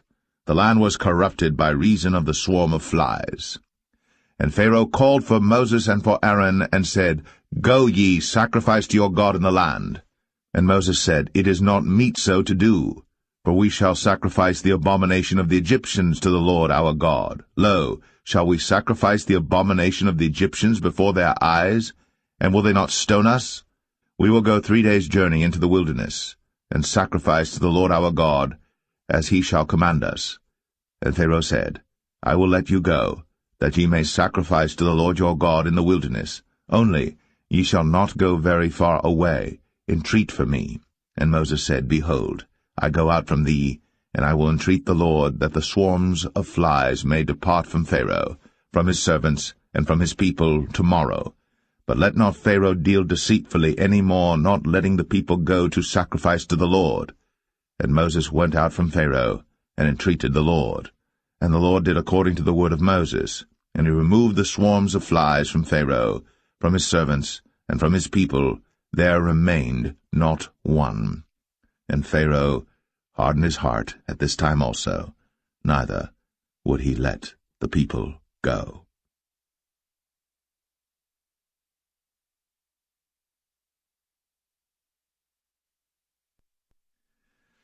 Exodus 9. Then the Lord said unto Moses, Go in unto Pharaoh, and tell him, Thus saith the Lord God of the Hebrews, Let my people go, that they may serve me. For if thou refuse to let them go, and wilt hold them still, behold, the hand of the Lord is upon thy cattle which is in the field, upon the horses, upon the asses, upon the camels, upon the oxen, and upon the sheep. There shall be a very grievous murrain. And the Lord shall sever between the cattle of Israel and the cattle of Egypt, and there shall nothing die of all that is the children's of Israel. And the Lord appointed a set time, saying, Tomorrow the Lord shall do this thing in the land. And the Lord did that thing on the morrow, and all the cattle of Egypt died, but of the cattle of the children of Israel died not one. And Pharaoh sent, and behold, there was not one of the cattle of the Israelites dead, and the heart of Pharaoh was hardened, and he did not let the people go. And the Lord said unto Moses and unto Aaron, Take to you handfuls of ashes of the furnace, and let Moses sprinkle it toward the heaven in the sight of Pharaoh. And it shall become small dust in all the land of Egypt, and shall be a boil breaking forth with blains upon man and upon beast throughout all the land of Egypt. Then they took ashes of the furnace, and stood before Pharaoh.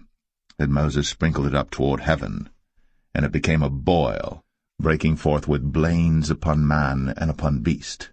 And the magicians could not stand before Moses because of the boils, for the boil was upon the magicians and upon all the Egyptians. And the Lord hardened the heart of Pharaoh, and he hearkened not unto them, as the Lord had spoken unto Moses.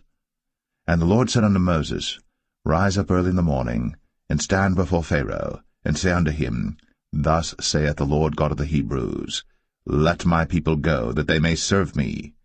For I will at this time send all my plagues upon thine heart, and upon thy servants, and upon thy people, that thou mayest know that there is none like me in all the earth. For now I will stretch out my hand, that I may smite thee and thy people with pestilence, and thou shalt be cut off from the earth.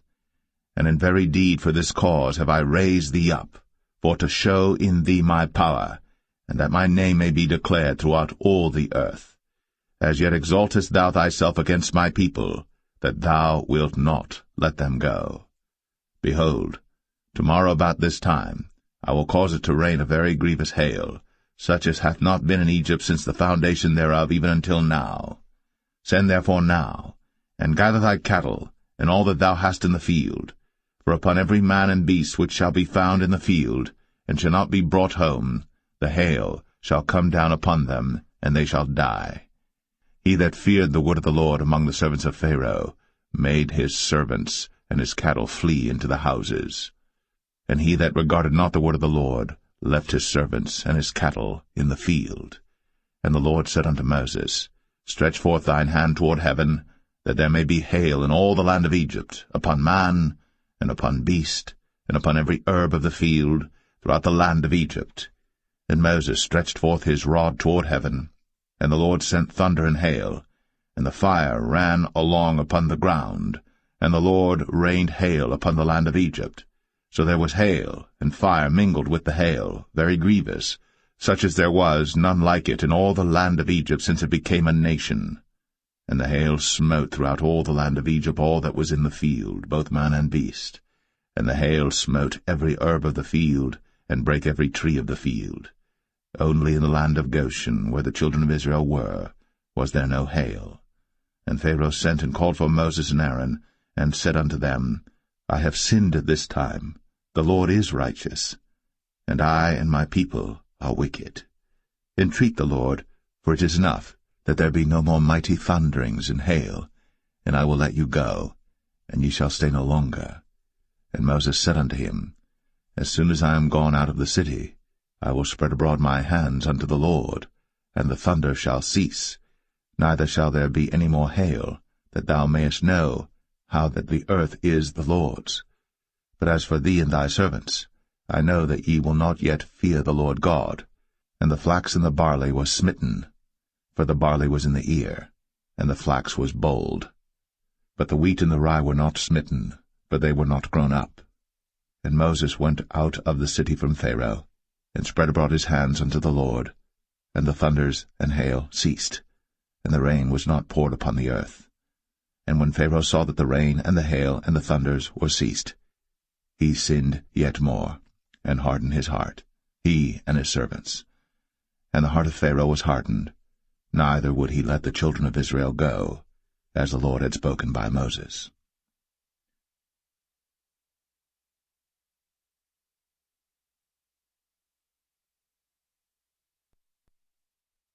Exodus 10. And the Lord said unto Moses, Go in unto Pharaoh, for I have hardened his heart, and the heart of his servants, that I might show these my signs before him, and that thou mayest tell in the ears of thy son, and of thy son's son, what things I have wrought in Egypt, and my signs which I have done among them, that ye may know how that I am the Lord.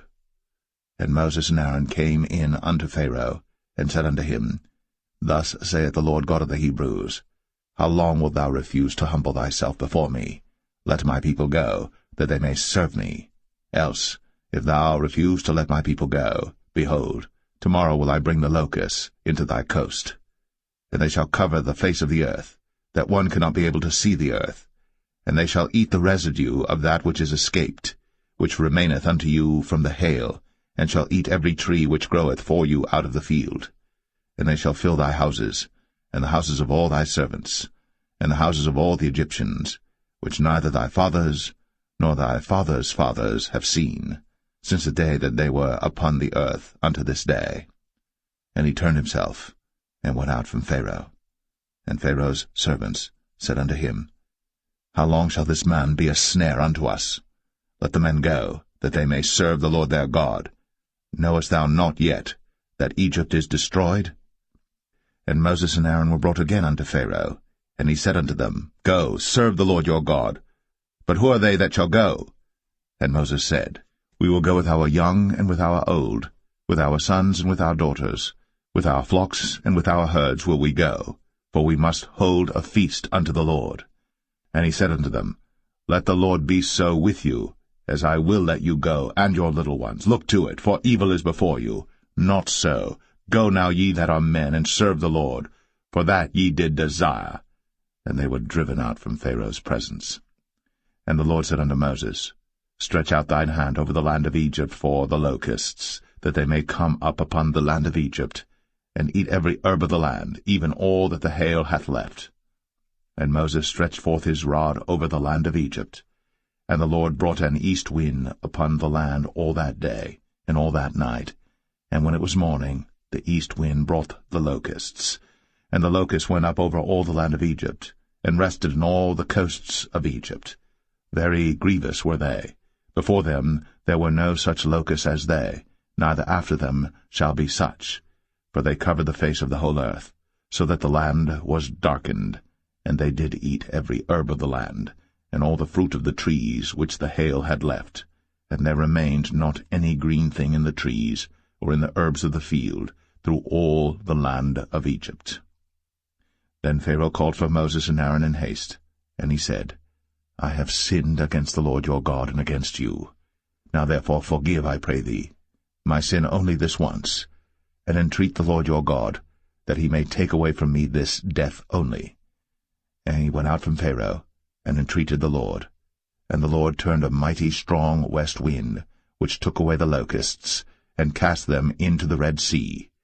There remained not one locust in all the coasts of Egypt.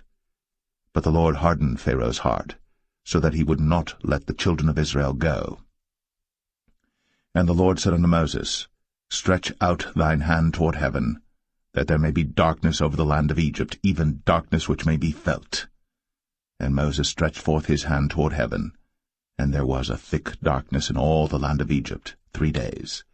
They saw not one another, neither rose any from his place for 3 days. But all the children of Israel had light in their dwellings.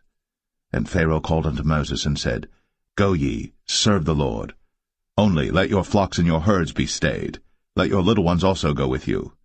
And Moses said, Thou must give us also sacrifices and burnt offerings, that we may sacrifice unto the Lord our God. Our cattle also shall go with us. There shall not an hoof be left behind, for thereof must we take to serve the Lord our God, and we know not with what we must serve the Lord until we come thither. But the Lord hardened Pharaoh's heart, and he would not let them go. And Pharaoh said unto him, Get thee from me, take heed to thyself, see my face no more, for in that day thou seest my face, thou shalt die. And Moses said, Thou hast spoken well. I will see thy face again no more.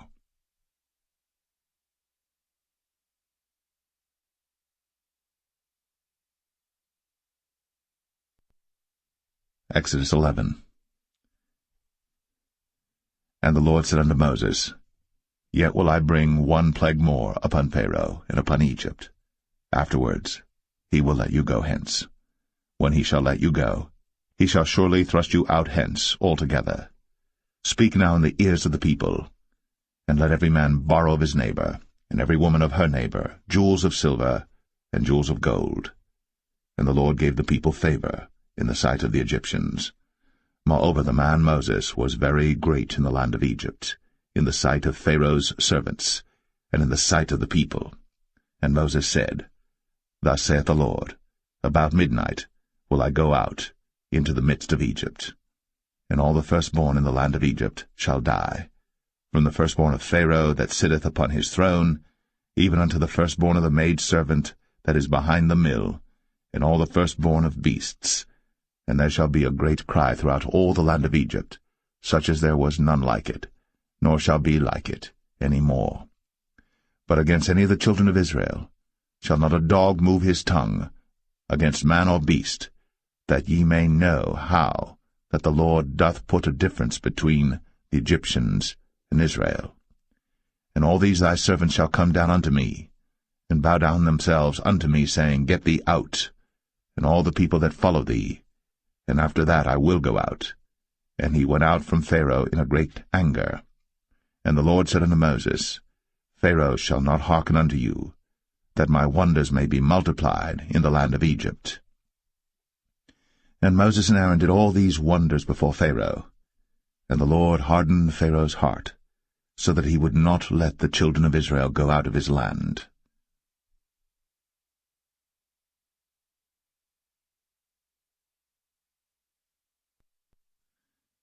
Exodus 12.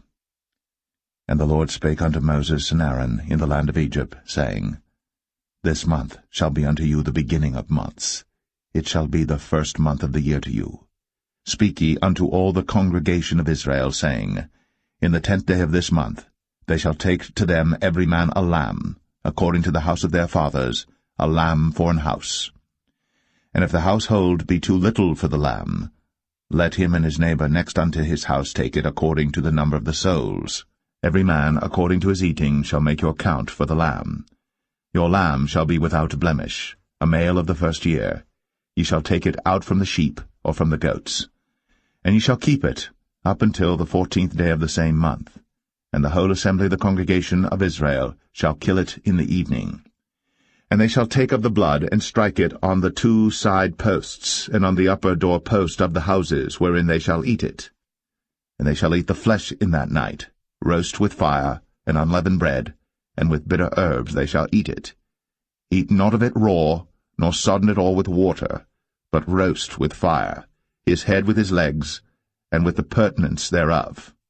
And ye shall let nothing of it remain until the morning. And that which remaineth of it until the morning ye shall burn with fire. And thus shall ye eat it, with your loins girded, your shoes on your feet, and your staff in your hand, and ye shall eat it in haste.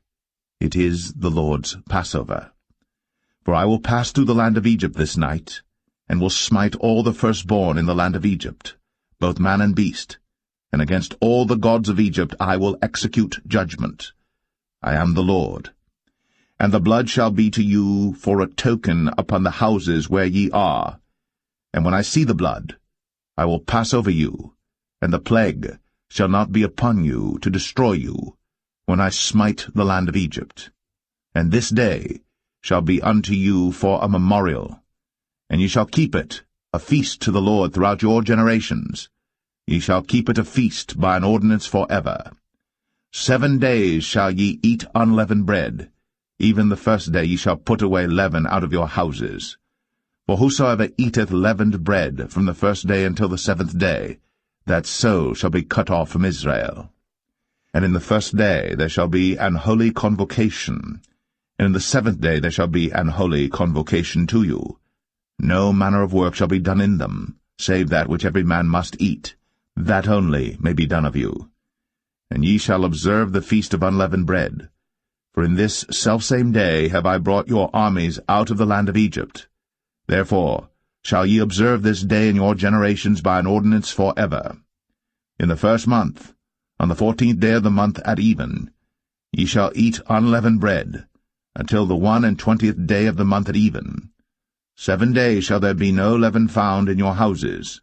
For whosoever eateth that which is leavened, even that soul shall be cut off from the congregation of Israel, whether he be a stranger or born in the land. Ye shall eat nothing leavened. In all your habitations shall ye eat unleavened bread. Then Moses called for all the elders of Israel, and said unto them, Draw out, and take you a lamb according to your families, and kill the Passover. And ye shall take a bunch of hyssop, and dip it in the blood that is in the basin, and strike the lintel and the 2 side posts with the blood that is in the basin, and none of you shall go out at the door of his house until the morning.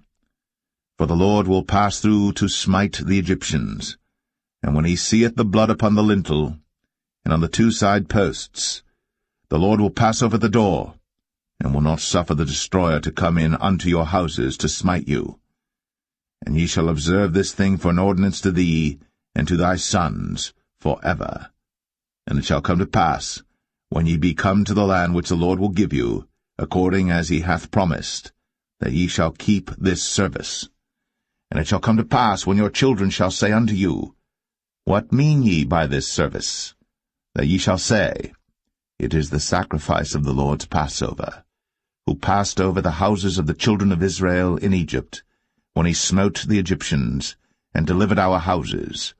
And the people bowed the head, and worshipped. And the children of Israel went away, and did, as the Lord had commanded Moses and Aaron, so did they. And it came to pass that at midnight the Lord smote all the firstborn in the land of Egypt, from the firstborn of Pharaoh that sat on his throne unto the firstborn of the captive that was in the dungeon, and all the firstborn of cattle. And Pharaoh rose up in the night, he and all his servants and all the Egyptians. And there was a great cry in Egypt, for there was not a house where there was not one dead. And he called for Moses and Aaron by night, and said, Rise up, and get you forth from among my people, both ye and the children of Israel, and go, serve the Lord, as ye have said. Also take your flocks and your herds, as ye have said, and be gone, and bless me also. And the Egyptians were urgent upon the people, that they might send them out of the land in haste, for they said, We be all dead men. And the people took their dough before it was leavened, their kneading troughs being bound up in their clothes upon their shoulders. And the children of Israel did according to the word of Moses, and they borrowed of the Egyptians jewels of silver, and jewels of gold and raiment. And the Lord gave the people favor in the sight of the Egyptians, so that they lent unto them such things as they required, and they spoiled the Egyptians. And the children of Israel journeyed from Ramses to Succoth, about 600,000 on foot, that were men, beside children. And a mixed multitude went up also with them, and flocks and herds, even very much cattle. And they baked unleavened cakes of the dough which they brought forth out of Egypt, for it was not leavened, because they were thrust out of Egypt, and could not tarry, neither had they prepared for themselves any victual. Now the sojourning of the children of Israel, who dwelt in Egypt, was 430 years. And it came to pass, at the end of the 430 years, even the selfsame day it came to pass, that all the hosts of the Lord went out from the land of Egypt. It is a night to be much observed unto the Lord for bringing them out from the land of Egypt. This is that night of the Lord to be observed of all the children of Israel in their generations. And the Lord said unto Moses and Aaron, This is the ordinance of the Passover. There shall no stranger eat thereof. But every man's servant that is bought for money, when thou hast circumcised him, then shall he eat thereof. A foreigner and an hired servant shall not eat thereof. In one house shall it be eaten. Thou shalt not carry forth aught of the flesh abroad out of the house, neither shall ye break a bone thereof. All the congregation of Israel shall keep it. And when a stranger shall sojourn with thee, and will keep the Passover to the Lord, let all his males be circumcised, and then let him come near and keep it. And he shall be as one that is born in the land. For no uncircumcised person shall eat thereof. One law shall be to him that is homeborn, and unto the stranger that sojourneth among you. Thus did all the children of Israel. As the Lord commanded Moses and Aaron, so did they. And it came to pass the selfsame day, that the Lord did bring the children of Israel out of the land of Egypt by their armies.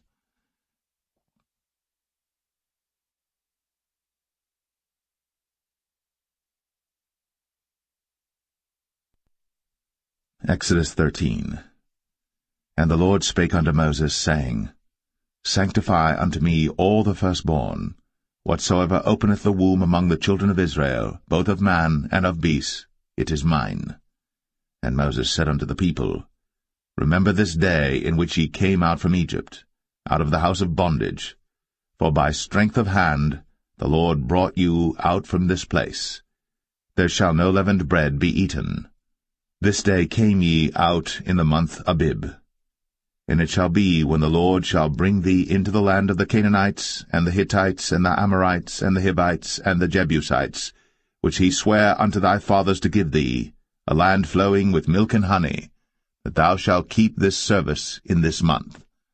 7 days thou shalt eat unleavened bread, and in the 7th day shall be a feast to the Lord.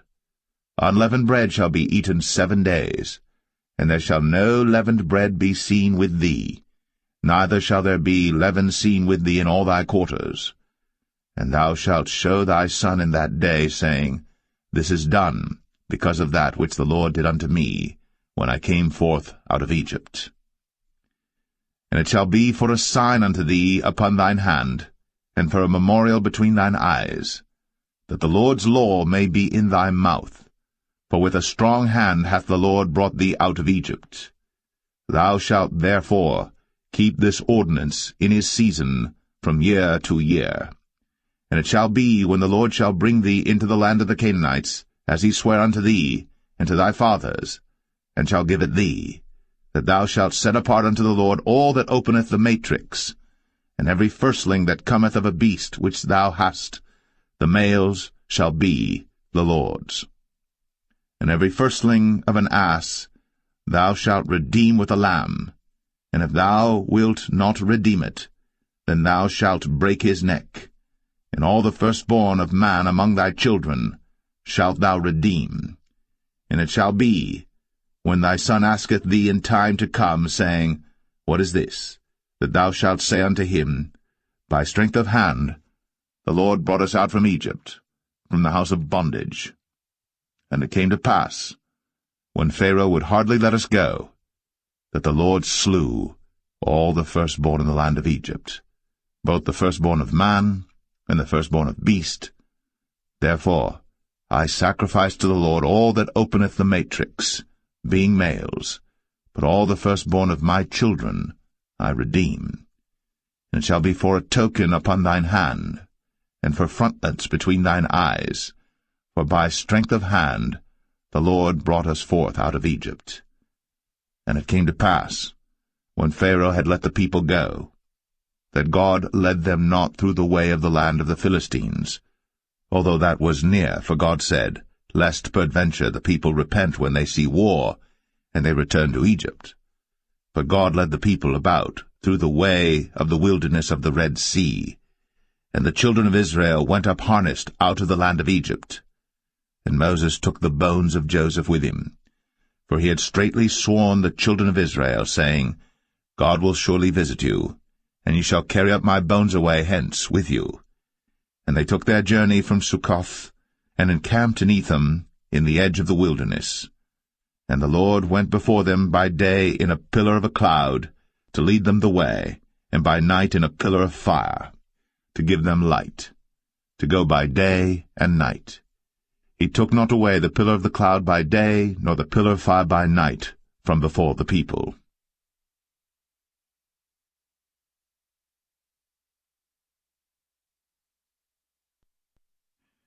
Exodus 14.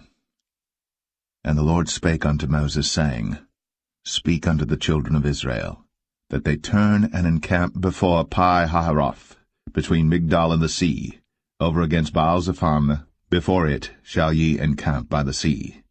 For Pharaoh will say of the children of Israel, They are entangled in the land, the wilderness hath shut them in, and I will harden Pharaoh's heart, that he shall follow after them, and I will be honored upon Pharaoh, and upon all his host, that the Egyptians may know that I am the Lord. And they did so. And it was told the king of Egypt that the people fled, and the heart of Pharaoh and of his servants was turned against the people, and they said, Why have we done this, that we have let Israel go from serving us? And he made ready his chariot, and took his people with him. And he took 600 chosen chariots, and all the chariots of Egypt, and captains over every one of them. And the Lord hardened the heart of Pharaoh king of Egypt, and he pursued after the children of Israel. And the children of Israel went out with an high hand. But the Egyptians pursued after them all the horses and chariots of Pharaoh, and his horsemen and his army, and overtook them encamping by the sea, beside Pi-hahiroth, before Baal-zephon. And when Pharaoh drew nigh, the children of Israel lifted up their eyes, and behold, the Egyptians marched after them, and they were sore afraid. And the children of Israel cried out unto the Lord, and they said unto Moses, Because there were no graves in Egypt, hast thou taken us away to die in the wilderness? Wherefore hast thou dealt thus with us, to carry us forth out of Egypt? Is not this the word that we did tell thee in Egypt, saying, Let us alone, that we may serve the Egyptians? For it had been better for us to serve the Egyptians, than that we should die in the wilderness. And Moses said unto the people, Fear ye not, stand still, and see the salvation of the Lord, which he will show to you today. For the Egyptians whom ye have seen today, ye shall see them again no more for ever. The Lord shall fight for you, and ye shall hold your peace. And the Lord said unto Moses, Wherefore criest thou unto me? Speak unto the children of Israel, that they go forward. But lift thou up thy rod, and stretch out thine hand over the sea, and divide it. And the children of Israel shall go on dry ground through the midst of the sea. And I, behold, I will harden the hearts of the Egyptians, and they shall follow them. And I will get me honor upon Pharaoh, and upon all his host, upon his chariots, and upon his horsemen. And the Egyptians shall know that I am the Lord, when I have gotten me honor upon Pharaoh, upon his chariots, and upon his horsemen. And the angel of God, which went before the camp of Israel, removed, and went behind them. And the pillar of the cloud went from before their face, and stood behind them. And it came between the camp of the Egyptians and the camp of Israel. And it was a cloud and darkness to them, but it gave light by night to these, so that the one came not near the other all the night. And Moses stretched out his hand over the sea, and the Lord caused the sea to go back by a strong east wind all that night, and made the sea dry land, and the waters were divided. And the children of Israel went into the midst of the sea upon the dry ground, and the waters were a wall unto them on their right hand and on their left. And the Egyptians pursued, and went in after them to the midst of the sea, even all Pharaoh's horses, his chariots, and his horsemen. And it came to pass that in the morning watch the Lord looked unto the host of the Egyptians through the pillar of fire and of the cloud, and troubled the host of the Egyptians, and took off their chariot wheels, that they drave them heavily, so that the Egyptians said, Let us flee from the face of Israel, for the Lord fighteth for them against the Egyptians. And the Lord said unto Moses, Stretch out thine hand over the sea, that the waters may come again upon the Egyptians, upon their chariots, and upon their horsemen. And Moses stretched forth his hand over the sea, and the sea returned to his strength when the morning appeared, and the Egyptians fled against it. And the Lord overthrew the Egyptians in the midst of the sea. And the waters returned and covered the chariots, and the horsemen, and all the host of Pharaoh that came into the sea after them.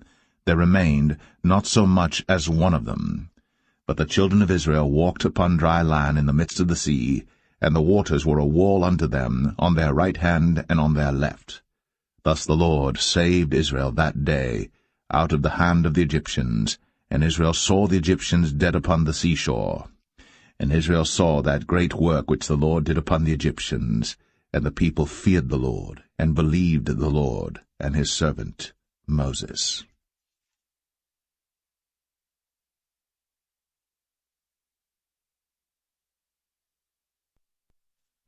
Exodus 15. Then sang Moses and the children of Israel this song unto the Lord, and spake, saying, I will sing unto the Lord, for he hath triumphed gloriously. The horse and his rider hath he thrown into the sea. The Lord is my strength and song, and he is become my salvation. He is my God, and I will prepare him an habitation, my father's God, and I will exalt him. The Lord is a man of war, the Lord is his name. Pharaoh's chariots and his host hath he cast into the sea. His chosen captains also are drowned in the Red Sea. The depths have covered them, they sank into the bottom as a stone. Thy right hand, O Lord, is become glorious in power. Thy right hand, O Lord, hath dashed in pieces the enemy. And in the greatness of thine excellency thou hast overthrown them that rose up against thee. Thou sentest forth thy wrath, which consumed them as stubble. And with the blast of thy nostrils the waters were gathered together. The floods stood upright as an heap, and the depths were congealed in the heart of the sea. The enemy said, I will pursue, I will overtake, I will divide the spoil. My lust shall be satisfied upon them. I will draw my sword, my hand shall destroy them. Thou didst blow with thy wind, the sea covered them. They sank as lead in the mighty waters. Who is like unto thee, O Lord, among the gods? Who is like thee, glorious in holiness, fearful in praises, doing wonders? Thou stretchest out thy right hand, the earth swallowed them. Thou in thy mercy hast led forth the people which thou hast redeemed. Thou hast guided them in thy strength unto thy holy habitation. The people shall hear and be afraid. Sorrow shall take hold on the inhabitants of Palestina. Then the dukes of Edom shall be amazed. The mighty men of Moab, trembling, shall take hold upon them. All the inhabitants of Canaan shall melt away. Fear and dread shall fall upon them. By the greatness of thine arm they shall be as still as a stone. till thy people pass over, O Lord, till the people pass over, which thou hast purchased. Thou shalt bring them in, and plant them in the mountain of thine inheritance, in the place, O Lord, which thou hast made for thee to dwell in the sanctuary, O Lord, which thy hands have established. The Lord shall reign for ever and ever. For the horse of Pharaoh went in with his chariots and with his horsemen into the sea, and the Lord brought again the waters of the sea upon them. But the children of Israel went on dry land in the midst of the sea. And Miriam the prophetess, the sister of Aaron, took a timbrel in her hand, and all the women went out after her with timbrels and with dances. And Miriam answered them, Sing ye to the Lord, for he hath triumphed gloriously. The horse and his rider hath he thrown into the sea. So Moses brought Israel from the Red Sea, and they went out into the wilderness of Shur. And they went 3 days in the wilderness, and found no water. And when they came to Marah, they could not drink of the waters of Marah, for they were bitter. Therefore the name of it was called Marah. And the people murmured against Moses, saying, What shall we drink? And he cried unto the Lord, and the Lord showed him a tree, which when he had cast into the waters were made sweet. There he made for them a statute and an ordinance, and there he proved them, and said, If thou wilt diligently hearken to the voice of the Lord thy God, and wilt do that which is right in his sight, and wilt give ear to his commandments, and keep all his statutes, I will put none of these diseases upon thee, which I have brought upon the Egyptians, for I am the Lord that healeth thee. And they came to Elim, where were 12 wells of water, and 60 palm trees, and they encamped there by the waters.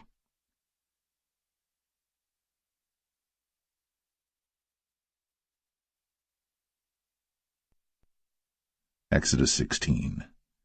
And they took their journey from Elim, and all the congregation of the children of Israel came unto the wilderness of Sin, which is between Elim and Sinai, on the 15th day of the 2nd month, after their departing out of the land of Egypt.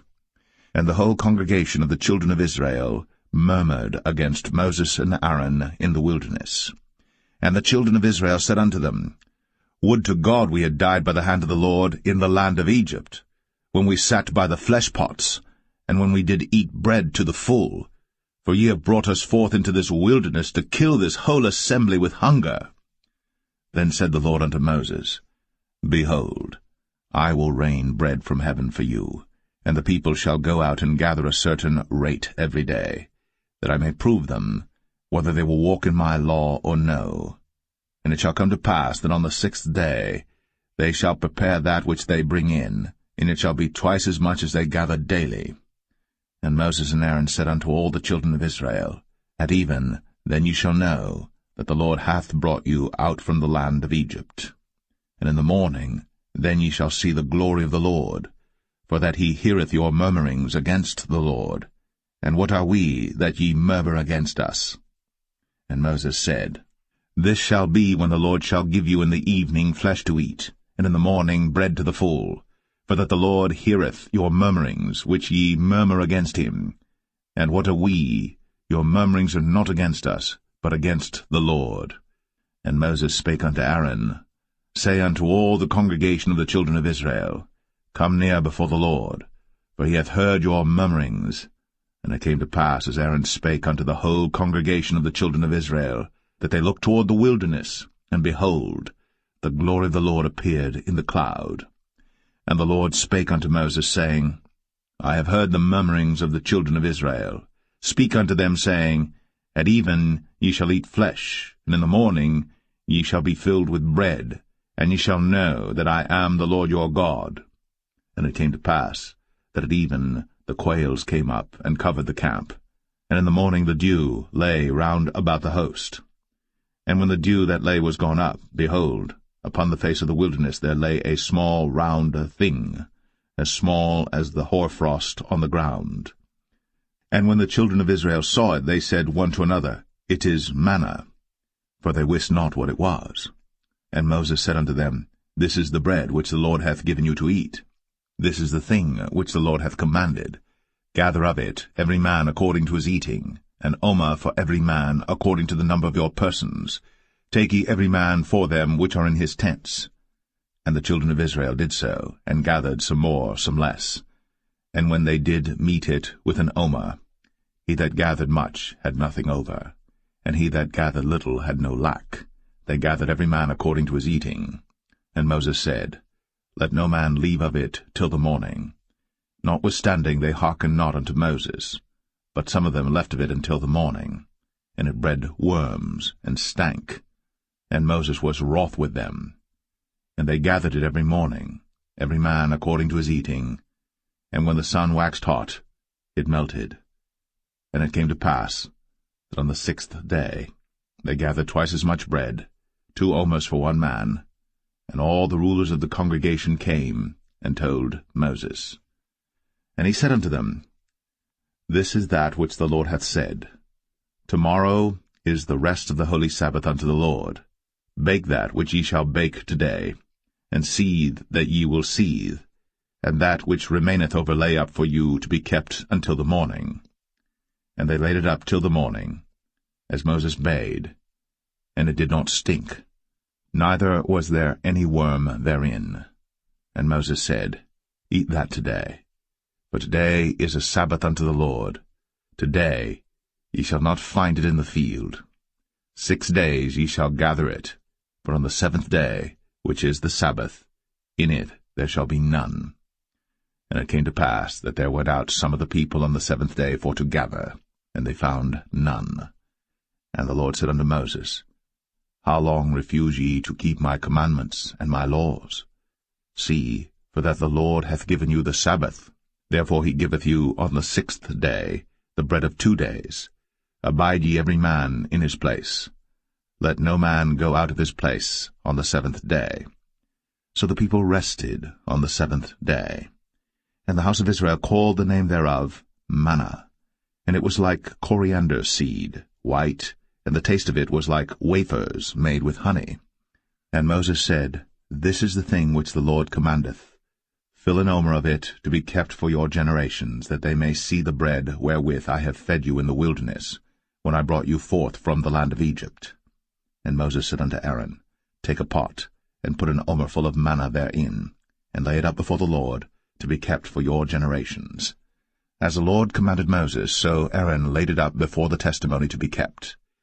And the children of Israel did eat manna 40 years, until they came to a land inhabited. They did eat manna until they came unto the borders of the land of Canaan. Now an omer is the 10th part of an ephah.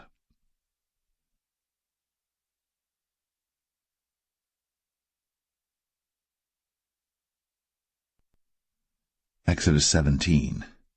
And all the congregation of the children of Israel journeyed from the wilderness of Sin after their journeys, according to the commandment of the Lord, and pitched in Rephidim. And there was no water for the people to drink. Wherefore the people did chide with Moses, and said, Give us water that we may drink. And Moses said unto them, Why chide ye with me? Wherefore do ye tempt the Lord? And the people thirsted there for water. And the people murmured against Moses, and said, Wherefore is this that thou hast brought us up out of Egypt, to kill us, and our children, and our cattle with thirst?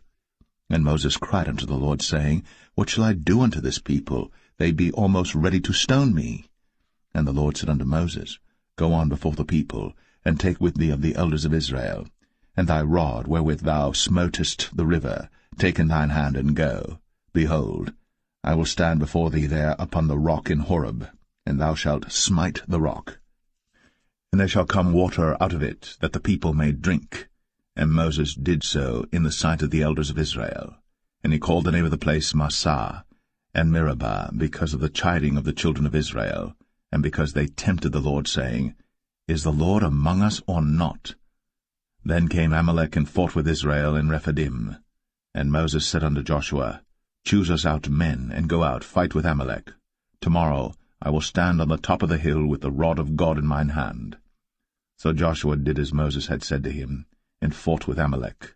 And Moses, Aaron, and Hur went up to the top of the hill.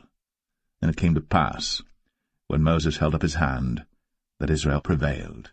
And when he let down his hand, Amalek prevailed.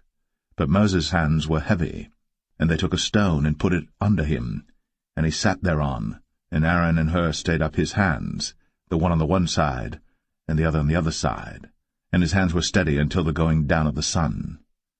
And Joshua discomfited Amalek and his people with the edge of the sword. And the Lord said unto Moses, Write this for a memorial in a book, and rehearse it in the ears of Joshua.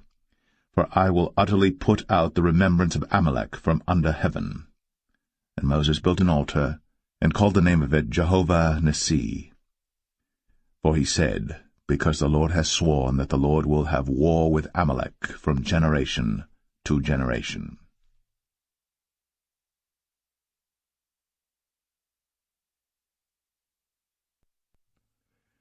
Exodus 18. When Jethro, the priest of Midian, Moses' father-in-law, heard of all that God had done for Moses, and for Israel his people, and that the Lord had brought Israel out of Egypt, then Jethro, Moses' father-in-law, took Zipporah, Moses' wife, after he had sent her back, and her 2 sons, of which the name of the one was Gershom, for he said, I have been an alien in a strange land. And the name of the other was Eleazar, for the God of my father, said he, was mine help, and delivered me from the sword of Pharaoh. And Jethro, Moses' father-in-law, came with his sons and his wife unto Moses into the wilderness, where he encamped at the mount of God. And he said unto Moses, I thy father-in-law Jethro am come unto thee, and thy wife and her 2 sons with her. And Moses went out to meet his father-in-law, and did obeisance, and kissed him. And they asked each other of their welfare, and they came into the tent. And Moses told his father-in-law all that the Lord had done unto Pharaoh and to the Egyptians for Israel's sake, and all the travail that had come upon them by the way, and how the Lord delivered them. And Jethro rejoiced for all the goodness which the Lord had done to Israel, whom he had delivered out of the hand of the Egyptians. And Jethro said, Blessed be the Lord, who hath delivered you out of the hand of the Egyptians, and out of the hand of Pharaoh, who hath delivered the people from under the hand of the Egyptians.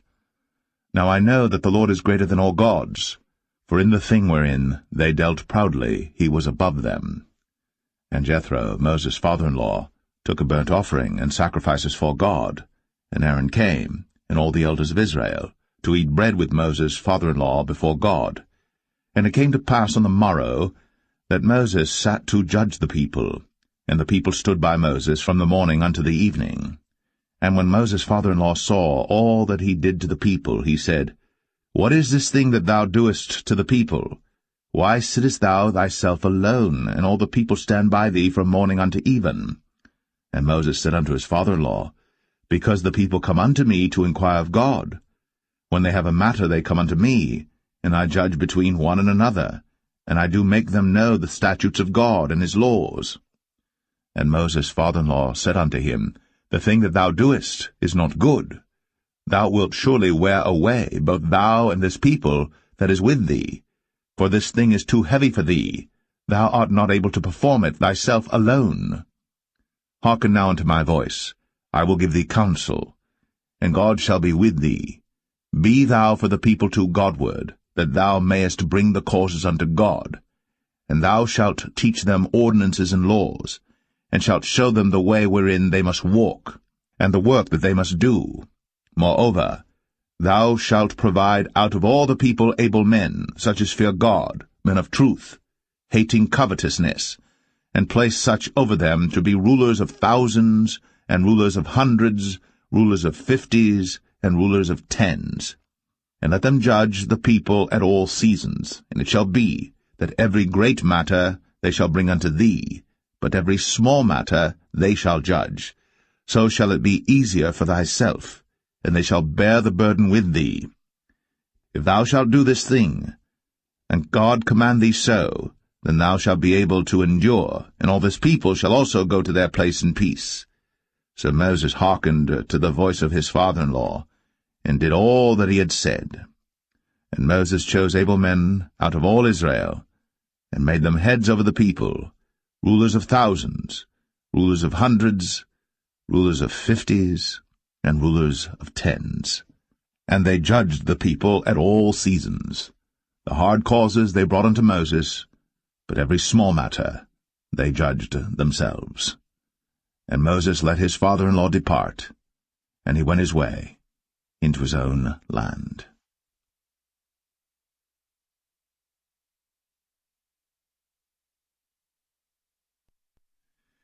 Exodus 19. In the 3rd month, when the children of Israel were gone forth out of the land of Egypt, the same day came they into the wilderness of Sinai. But they were departed from Rephidim, and were come to the desert of Sinai, and had pitched in the wilderness, and there Israel camped before the mount. And Moses went up unto God, and the Lord called unto him out of the mountain, saying, Thus shalt thou say to the house of Jacob, and tell the children of Israel, Ye have seen what I did unto the Egyptians, and how I bare you on eagle's wings, and brought you unto myself. Now therefore, if ye will obey my voice indeed, and keep my covenant, then ye shall be a peculiar treasure unto me above all people. For all the earth is mine, and ye shall be unto me a kingdom of priests, and an holy nation. These are the words which thou shalt speak unto the children of Israel. And Moses came and called for the elders of the people, and laid before their faces all these words which the Lord commanded him. And all the people answered together, and said, All that the Lord hath spoken we will do. And Moses returned the words of the people unto the Lord. And the Lord said unto Moses, Lo, I come unto thee in a thick cloud, that the people may hear when I speak with thee, and believe thee for ever. And Moses told the words of the people unto the Lord. And the Lord said unto Moses, Go unto the people, and sanctify them today and tomorrow, and let them wash their clothes, and be ready against the 3rd day. For the 3rd day the Lord will come down in the sight of all the people upon Mount Sinai. And thou shalt set bounds unto the people round about, saying, Take heed to yourselves, that ye go not up into the mount, or touch the border of it. Whosoever toucheth the mount shall be surely put to death. There shall not an hand touch it, but he shall surely be stoned, or shot through, whether it be beast or man. It shall not live. When the trumpet soundeth long, they shall come up to the mount. And Moses went down from the mount unto the people, and sanctified the people, and they washed their clothes. And he said unto the people, Be ready against the 3rd day. Come not at your wives. And it came to pass on the 3rd day in the morning, that there were thunders and lightnings, and a thick cloud upon the mount, and the voice of the trumpet exceeding loud, so that all the people that was in the camp trembled. And Moses brought forth the people out of the camp to meet with God. And they stood at the nether part of the mount. And Mount Sinai was altogether on a smoke, because the Lord descended upon it in fire, and the smoke thereof ascended as the smoke of a furnace, and the whole mount quaked greatly. And when the voice of the trumpet sounded long, and waxed louder and louder, Moses spake, and God answered him by a voice. And the Lord came down upon Mount Sinai, on the top of the mount, and the Lord called Moses up to the top of the mount, and Moses went up. And the Lord said unto Moses, Go down, charge the people, lest they break through unto the Lord to gaze, and many of them perish. And let the priests also which come near to the Lord sanctify themselves, lest the Lord break forth upon them. And Moses said unto the Lord, The people cannot come up to Mount Sinai, for thou chargest us, saying, Set bounds about the mount, and sanctify it. And the Lord said unto him, Away, get thee down, and thou shalt come up, thou and Aaron with thee. But let not the priests and the people break through to come up unto the Lord, lest he break forth upon them. So Moses went down unto the people, and spake unto them.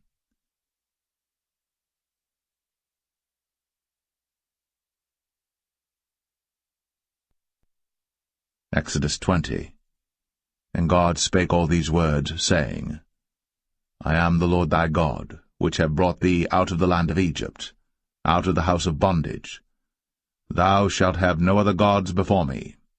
Thou shalt not make unto thee any graven image, or any likeness of any thing that is in heaven above, or that is in the earth beneath, or that is in the water under the earth. Thou shalt not bow down thyself to them, nor serve them. For I, the Lord thy God, am a jealous God, visiting the iniquity of the fathers upon the children unto the third and fourth generation of them that hate me, and showing mercy unto thousands of them that love me, and keep my commandments. Thou shalt not take the name of the Lord thy God in vain, for the Lord will not hold him guiltless that taketh his name in vain. Remember the Sabbath day, to keep it holy. 6 days shalt thou labor, and do all thy work. But the 7th day is the Sabbath of the Lord thy God. In it thou shalt not do any work, thou, nor thy son, nor thy daughter, thy manservant, nor thy maidservant, nor thy cattle, nor thy stranger that is within thy gates. For in 6 days the Lord made heaven and earth, the sea, and all that in them is, and rested the 7th day. Wherefore the Lord blessed the Sabbath day, and hallowed it. Honor thy father and thy mother, that thy days may be long upon the land which the Lord thy God giveth thee. Thou shalt not kill. Thou shalt not commit adultery. Thou shalt not steal. Thou shalt not bear false witness against thy neighbor. Thou shalt not covet thy neighbor's house. Thou shalt not covet thy neighbor's wife, nor his manservant, nor his maidservant, nor his ox, nor his ass, nor anything that is thy neighbor's. And all the people saw the thunderings, and the lightnings, and the noise of the trumpet, and the mountain smoking. And when the people saw it, they removed, and stood afar off.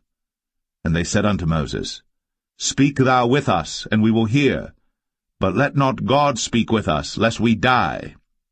And Moses said unto the people, Fear not, for God is come to prove you, and that his fear may be before your faces, that ye sin not. And the people stood afar off. And Moses drew near unto the thick darkness where God was. And the Lord said unto Moses, Thus thou shalt say unto the children of Israel, Ye have seen that I have talked with you from heaven. Ye shall not make with me gods of silver, neither shall ye make unto you gods of gold. An altar of earth thou shalt make unto me, and shalt sacrifice thereon thy burnt offerings, and thy peace offerings, thy sheep and thine oxen.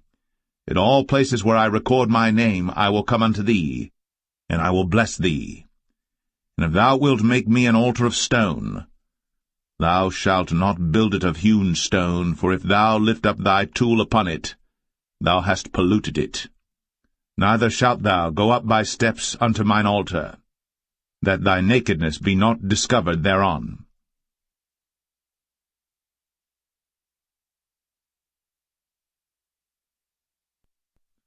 Exodus 21. Now these are the judgments which thou shalt set before them. If thou buy an Hebrew servant, 6 years he shall serve, and in the 7th he shall go out free for nothing. If he came in by himself, he shall go out by himself. If he were married, then his wife shall go out with him. If his master have given him a wife, and she have borne him sons or daughters, the wife and her children shall be her master's, and he shall go out by himself. And if the servant shall plainly say, I love my master, my wife, and my children, I will not go out free, then his master shall bring him unto the judges. He shall also bring him to the door, or unto the doorpost, and his master shall bore his ear through with an awl, and he shall serve him forever.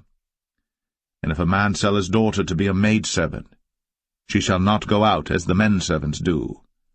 If she please not her master, who hath betrothed her to himself, then shall he let her be redeemed, to sell her unto a strange nation. He shall have no power, seeing he hath dealt deceitfully with her. And if he have betrothed her unto his son, he shall deal with her after the manner of daughters.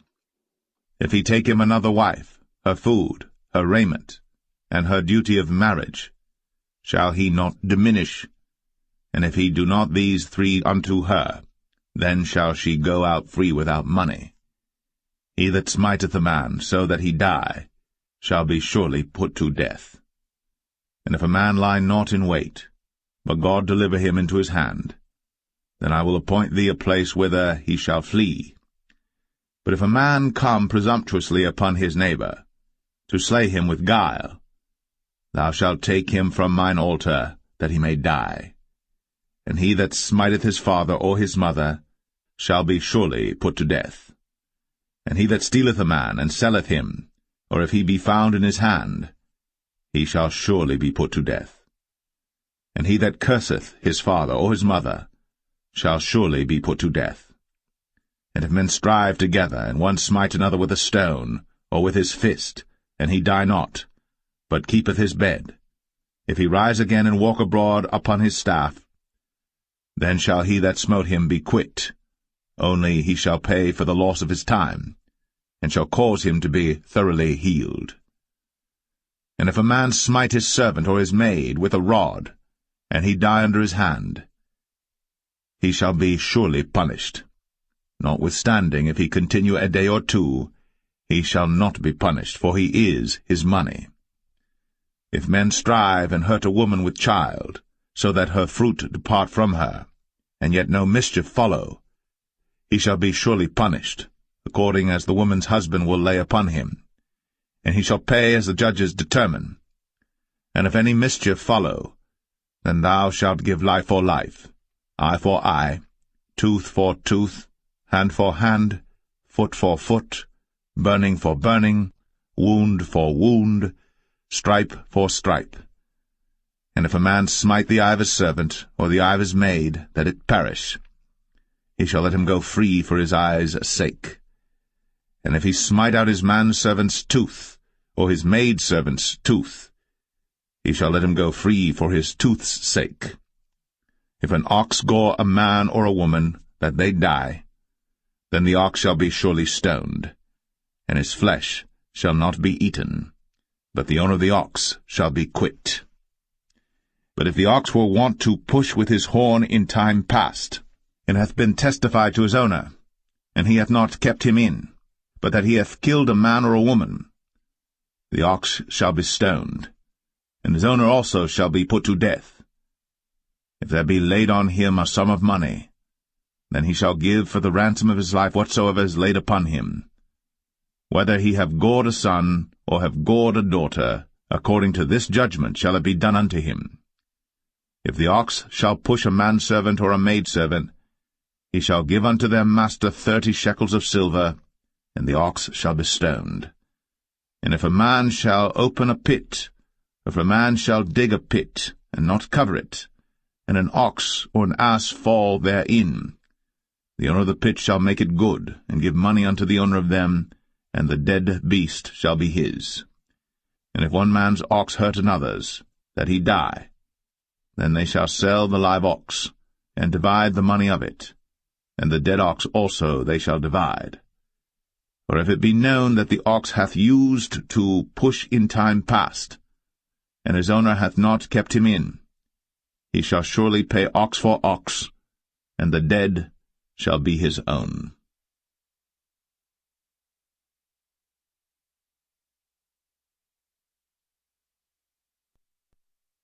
Exodus 22. If a man shall steal an ox, or a sheep, and kill it, or sell it, he shall restore 5 oxen for an ox, and 4 sheep for a sheep. If a thief be found breaking up, and be smitten that he die, there shall no blood be shed for him. If the sun be risen upon him, there shall be blood shed for him, for he should make full restitution. If he have nothing, then he shall be sold for his theft. If the theft be certainly found in his hand alive, whether it be ox or ass or sheep, he shall restore double. If a man shall cause a field or vineyard to be eaten, and shall put in his beast, and shall feed in another man's field, of the best of his own field and of the best of his own vineyard, shall he make restitution.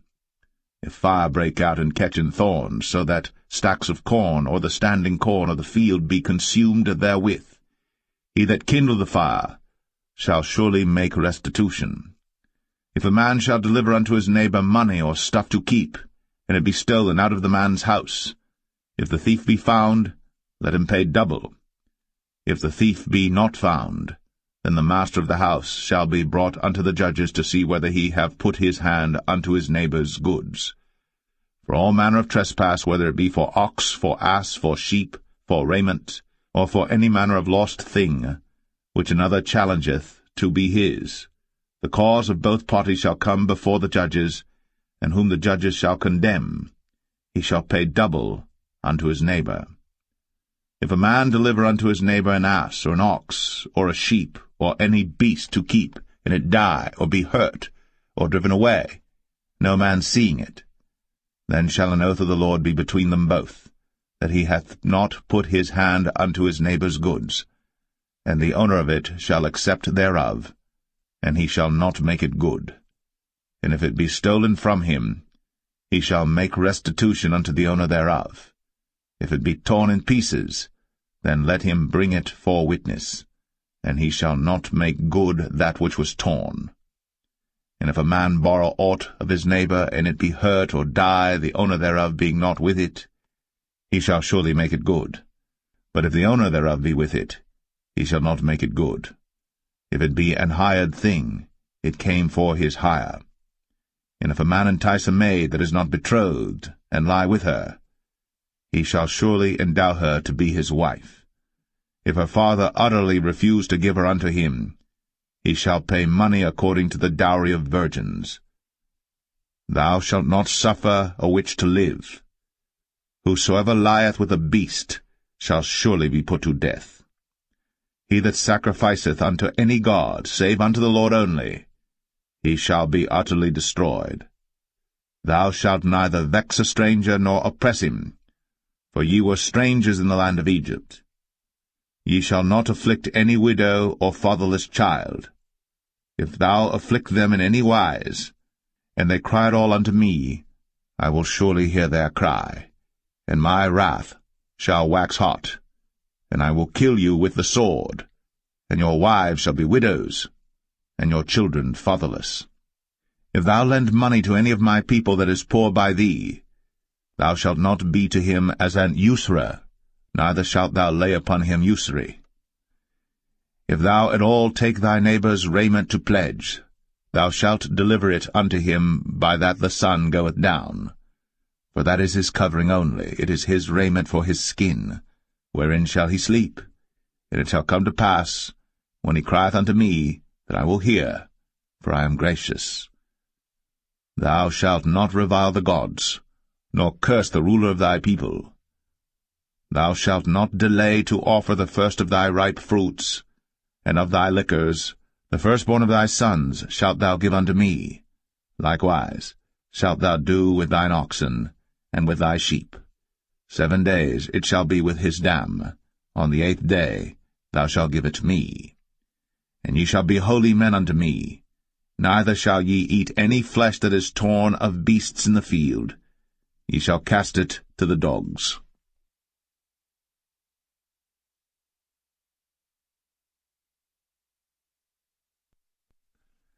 Exodus 23.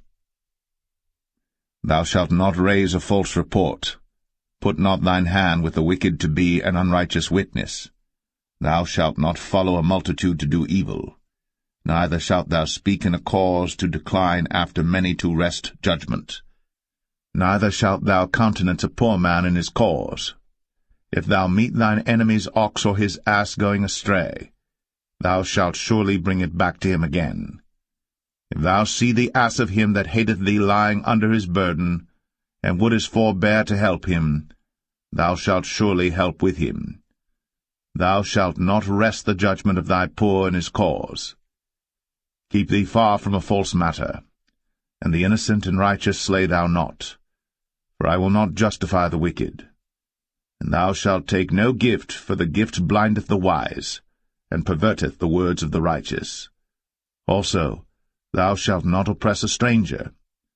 For ye know the heart of a stranger, seeing ye were strangers in the land of Egypt. And 6 years thou shalt sow thy land, and shalt gather in the fruits thereof. But the 7th year thou shalt let it rest and lie still, that the poor of thy people may eat, and what they leave the beasts of the field shall eat. In like manner thou shalt deal with thy vineyard, and with thy oliveyard. 6 days thou shalt do thy work, and on the 7th day thou shalt rest, that thine ox and thine ass may rest, and the son of thy handmaid, and the stranger may be refreshed. In all things that I have said unto you be circumspect, and make no mention of the name of other gods, neither let it be heard out of thy mouth. 3 times thou shalt keep a feast unto me in the year. Thou shalt keep the feast of unleavened bread. Thou shalt eat unleavened bread 7 days, as I commanded thee, in the time appointed of the month Abib. For in it thou camest out from Egypt, and none shall appear before me empty. And the feast of harvest, the firstfruits of thy labours, which thou hast sown in the field, and the feast of ingathering, which is in the end of the year, when thou hast gathered in thy labours out of the field. 3 times in the year all thy males shall appear before the Lord God. Thou shalt not offer the blood of my sacrifice with leavened bread, neither shall the fat of my sacrifice remain until the morning. The first of the firstfruits of thy land thou shalt bring into the house of the Lord thy God. Thou shalt not see the kid in his mother's milk. Behold, I send an angel before thee, to keep thee in the way, and to bring thee into the place which I have prepared. Beware of him, and obey his voice. Provoke him not, for he will not pardon your transgressions, for my name is in him. But if thou shalt indeed obey his voice, and do all that I speak, then I will be an enemy unto thine enemies, and an adversary unto thine adversaries. For mine angel shall go before thee, and bring thee in unto the Amorites, and the Hittites, and the Perizzites, and the Canaanites, the Hivites, and the Jebusites, and I will cut them off. Thou shalt not bow down to their gods, nor serve them, nor do after their works, but thou shalt utterly overthrow them, and quite break down their images. And ye shall serve the Lord your God, and he shall bless thy bread and thy water, and I will take sickness away from the midst of thee. There shall nothing cast their young, nor be barren in thy land. The number of thy days I will fulfill. I will send my fear before thee, and will destroy all the people to whom thou shalt come, and I will make all thine enemies turn their backs unto thee. And I will send hornets before thee, which shall drive out the Hivite, the Canaanite, and the Hittite from before thee. I will not drive them out from before thee in 1 year, lest the land become desolate, and the beasts of the field multiply against thee. By little and little I will drive them out from before thee, until thou be increased and inherit the land. And I will set thy bounds from the Red Sea even unto the sea of the Philistines, and from the desert unto the river. For I will deliver the inhabitants of the land into your hand, and thou shalt drive them out before thee. Thou shalt make no covenant with them, nor with their gods. They shall not dwell in thy land, lest they make thee sin against me. For if thou serve their gods, it will surely be a snare unto thee.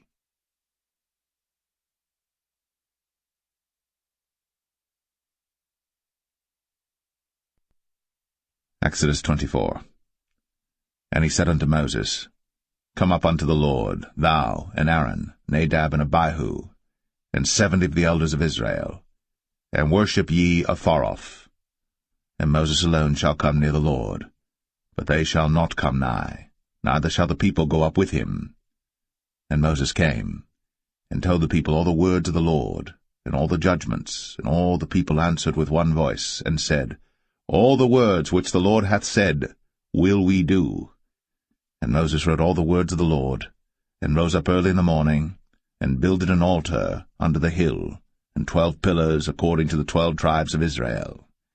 And he sent young men of the children of Israel, which offered burnt offerings, and sacrificed peace offerings of oxen unto the Lord. And Moses took half of the blood, and put it in basins, and half of the blood he sprinkled on the altar. And he took the book of the covenant, and read in the audience of the people, and they said, All that the Lord hath said will we do, and be obedient.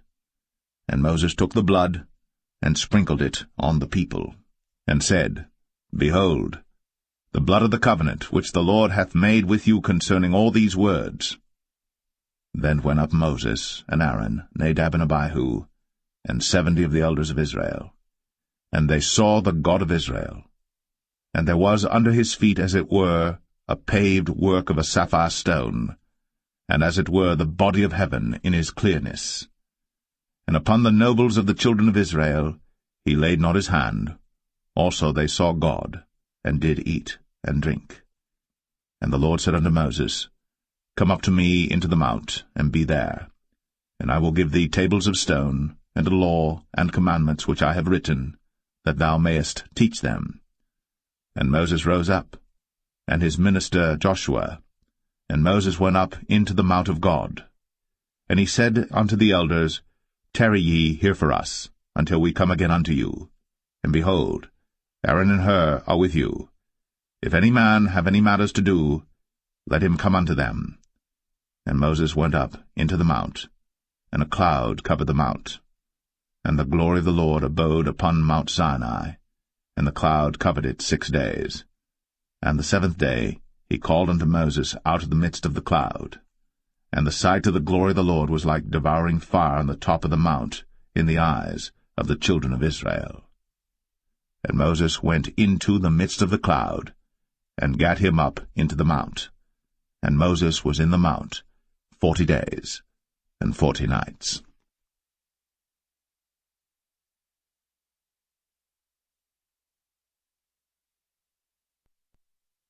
Exodus 25. And the Lord spake unto Moses, saying, Speak unto the children of Israel, that they bring me an offering of every man that giveth it willingly with his heart. Ye shall take my offering. And this is the offering which ye shall take of them, gold, and silver, and brass, and blue, and purple, and scarlet, and fine linen, and goat's hair, and rams' skins dyed red, and badgers' skins, and shittim wood, oil for the light, spices for anointing oil, and for sweet incense, onyx stones, and stones to be set in the ephod, and in the breastplate. And let them make me a sanctuary, that I may dwell among them, according to all that I show thee, after the pattern of the tabernacle, and the pattern of all the instruments thereof, even so shall ye make it. And they shall make an ark of shittim wood. 2 cubits and a half shall be the length thereof, and 1 cubit and a half the breadth thereof, and 1 cubit and a half the height thereof. And thou shalt overlay it with pure gold, within and without shalt thou overlay it, and shalt make upon it a crown of gold round about. And thou shalt cast 4 rings of gold for it, and put them in the 4 corners thereof, and 2 rings shall be in the one side of it, and 2 rings in the other side of it. And thou shalt make staves of shittim wood, and overlay them with gold. And thou shalt put the staves into the rings by the sides of the ark, that the ark may be borne with them. The staves shall be in the rings of the ark, they shall not be taken from it. And thou shalt put into the ark the testimony which I shall give thee. And thou shalt make a mercy seat of pure gold. 2 cubits and a half shall be the length thereof, and 1 cubit and a half the breadth thereof. And thou shalt make 2 cherubims of gold. Of beaten work shalt thou make them, in the 2 ends of the mercy seat. And make 1 cherub on the one end, and the other cherub on the other end. Even of the mercy seat shall ye make the cherubims on the 2 ends thereof. And the cherubims shall stretch forth their wings on high, covering the mercy seat with their wings, and their faces shall look one to another. Toward the mercy seat shall the faces of the cherubims be. And thou shalt put the mercy seat above upon the ark, and in the ark thou shalt put the testimony that I shall give thee. And there I will meet with thee, and I will commune with thee from above the mercy seat, from between the 2 cherubims which are upon the ark of the testimony, of all things which I will give thee in commandment unto the children of Israel. Thou shalt also make a table of shittim wood. 2 cubits shall be the length thereof, and 1 cubit the breadth thereof, and 1 cubit and a half the height thereof. And thou shalt overlay it with pure gold, and make thereto a crown of gold round about. And thou shalt make unto it a border of an handbreadth round about, and thou shalt make a golden crown to the border thereof round about. And thou shalt make for it 4 rings of gold, and put the rings in the 4 corners that are on the 4 feet thereof. Over against the border shall the rings be for places of the staves to bear the table. And thou shalt make the staves of shittim wood, and overlay them with gold, that the table may be borne with them. And thou shalt make the dishes thereof, and spoons thereof, and covers thereof, and bowls thereof, to cover withal. Of pure gold shalt thou make them. And thou shalt set upon the table showbread before me always. And thou shalt make a candlestick of pure gold. Of beaten work shall the candlestick be made. His shaft, and his branches, his bowls, his knobs and his flowers shall be of the same. And 6 branches shall come out of the sides of it, 3 branches of the candlestick out of the one side, and 3 branches of the candlestick out of the other side. 3 bowls made like unto almonds, with a knob and a flower in one branch, and 3 bowls made like almonds in the other branch, with a knob and a flower. So in the 6 branches that come out of the candlestick. And in the candlestick shall be 4 bowls made like unto almonds, with their knobs and their flowers. And there shall be a knob under 2 branches of the same, and a knob under 2 branches of the same, and a knob under 2 branches of the same, according to the 6 branches that proceed out of the candlestick. Their knobs and their branches shall be of the same. All it shall be one beaten work of pure gold. And thou shalt make the 7 lamps thereof, and they shall light the lamps thereof, that they may give light over against it. And the tongs thereof, and the snuff dishes thereof, shall be of pure gold. Of a talent of pure gold shall he make it with all these vessels. And look that thou make them after their pattern, which was shown thee in the mount.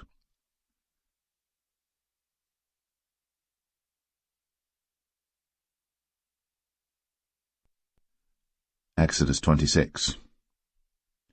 Moreover, thou shalt make the tabernacle with 10 curtains of fine twined linen, and blue, and purple, and scarlet. With cherubims of cunning work shalt thou make them. The length of one curtain shall be 28 cubits, and the breadth of one curtain 4 cubits, and every one of the curtains shall have one measure. The 5 curtains shall be coupled together one to another, and other 5 curtains shall be coupled one to another. And thou shalt make loops of blue upon the edge of the one curtain, from the selvage in the coupling. And likewise shalt thou make in the uttermost edge of another curtain, in the coupling of the second. 50 loops shalt thou make in the one curtain, and 50 loops shalt thou make in the edge of the curtain that is in the coupling of the second, that the loops may take hold one of another. And thou shalt make 50 taches of gold, and couple the curtains together with the taches, and it shall be one tabernacle. And thou shalt make curtains of goat's hair to be a covering upon the tabernacle. 11 curtains shalt thou make. The length of one curtain shall be 30 cubits, and the breadth of one curtain 4 cubits, and the 11 curtains shall be all of one measure. And thou shalt couple 5 curtains by themselves, and 6 curtains by themselves, and shalt double the 6 curtains in the forefront of the tabernacle. And thou shalt make 50 loops on the edge of the one curtain that is outmost in the coupling, and 50 loops in the edge of the curtain which coupleth the second. And thou shalt make 50 taches of brass, and put the taches into the loops, and couple the tent together, that it may be one. And the remnant that remaineth of the curtains of the tent, the half curtain that remaineth, shall hang over the backside of the tabernacle, and a cubit on the one side, and a cubit on the other side of that which remaineth in the length of the curtains of the tent. It shall hang over the sides of the tabernacle on this side, and on that side to cover it. And thou shalt make a covering for the tent of ram's skins dyed red, and a covering above of badger's skins. And thou shalt make boards for the tabernacle of shittim wood standing up. 10 cubits shall be the length of a board, and a cubit and a half shall be the breadth of one board. 2 tenons shall there be in one board, set in order, one against another. Thus shalt thou make for all the boards of the tabernacle. And thou shalt make the boards for the tabernacle 20 boards on the south side southward. And thou shalt make 40 sockets of silver under the 20 boards, 2 sockets under one board for his 2 tenons, and 2 sockets under another board for his 2 tenons. And for the second side of the tabernacle on the north side there shall be 20 boards, and there 40 sockets of silver, 2 sockets under one board, and 2 sockets under another board. And for the sides of the tabernacle westward thou shalt make 6 boards, and 2 boards shalt thou make for the corners of the tabernacle in the 2 sides. And they shall be coupled together beneath, and they shall be coupled together above the head of it unto one ring. Thus shall it be for them both. They shall be for the 2 corners. And they shall be 8 boards, and their sockets of silver 16 sockets, 2 sockets under one board, and 2 sockets under another board. And thou shalt make bars of shittim wood, 5 for the boards of the one side of the tabernacle, and 5 bars for the boards of the other side of the tabernacle, and 5 bars for the boards of the side of the tabernacle for the 2 sides westward. And the middle bar in the midst of the boards shall reach from end to end, and thou shalt overlay the boards with gold, and make their rings of gold, for places for the bars, and thou shalt overlay the bars with gold. And thou shalt rear up the tabernacle according to the fashion thereof which was shown thee in the mount. And thou shalt make a veil of blue, and purple, and scarlet, and fine twined linen of cunning work. With cherubims shall it be made. And thou shalt hang it upon 4 pillars of shittim wood overlaid with gold. Their hooks shall be of gold, upon the 4 sockets of silver. And thou shalt hang up the veil under the taches, that thou mayest bring in thither within the veil the ark of the testimony. And the veil shall divide unto you between the holy place and the most holy. And thou shalt put the mercy seat upon the ark of the testimony in the most holy place. And thou shalt set the table without the veil, and the candlestick over against the table on the side of the tabernacle toward the south. And thou shalt put the table on the north side. And thou shalt make an hanging for the door of the tent of blue and purple and scarlet, and fine twined linen wrought with needlework. And thou shalt make for the hanging 5 pillars of shittim wood, and overlay them with gold, and their hooks shall be of gold, and thou shalt cast 5 sockets of brass for them.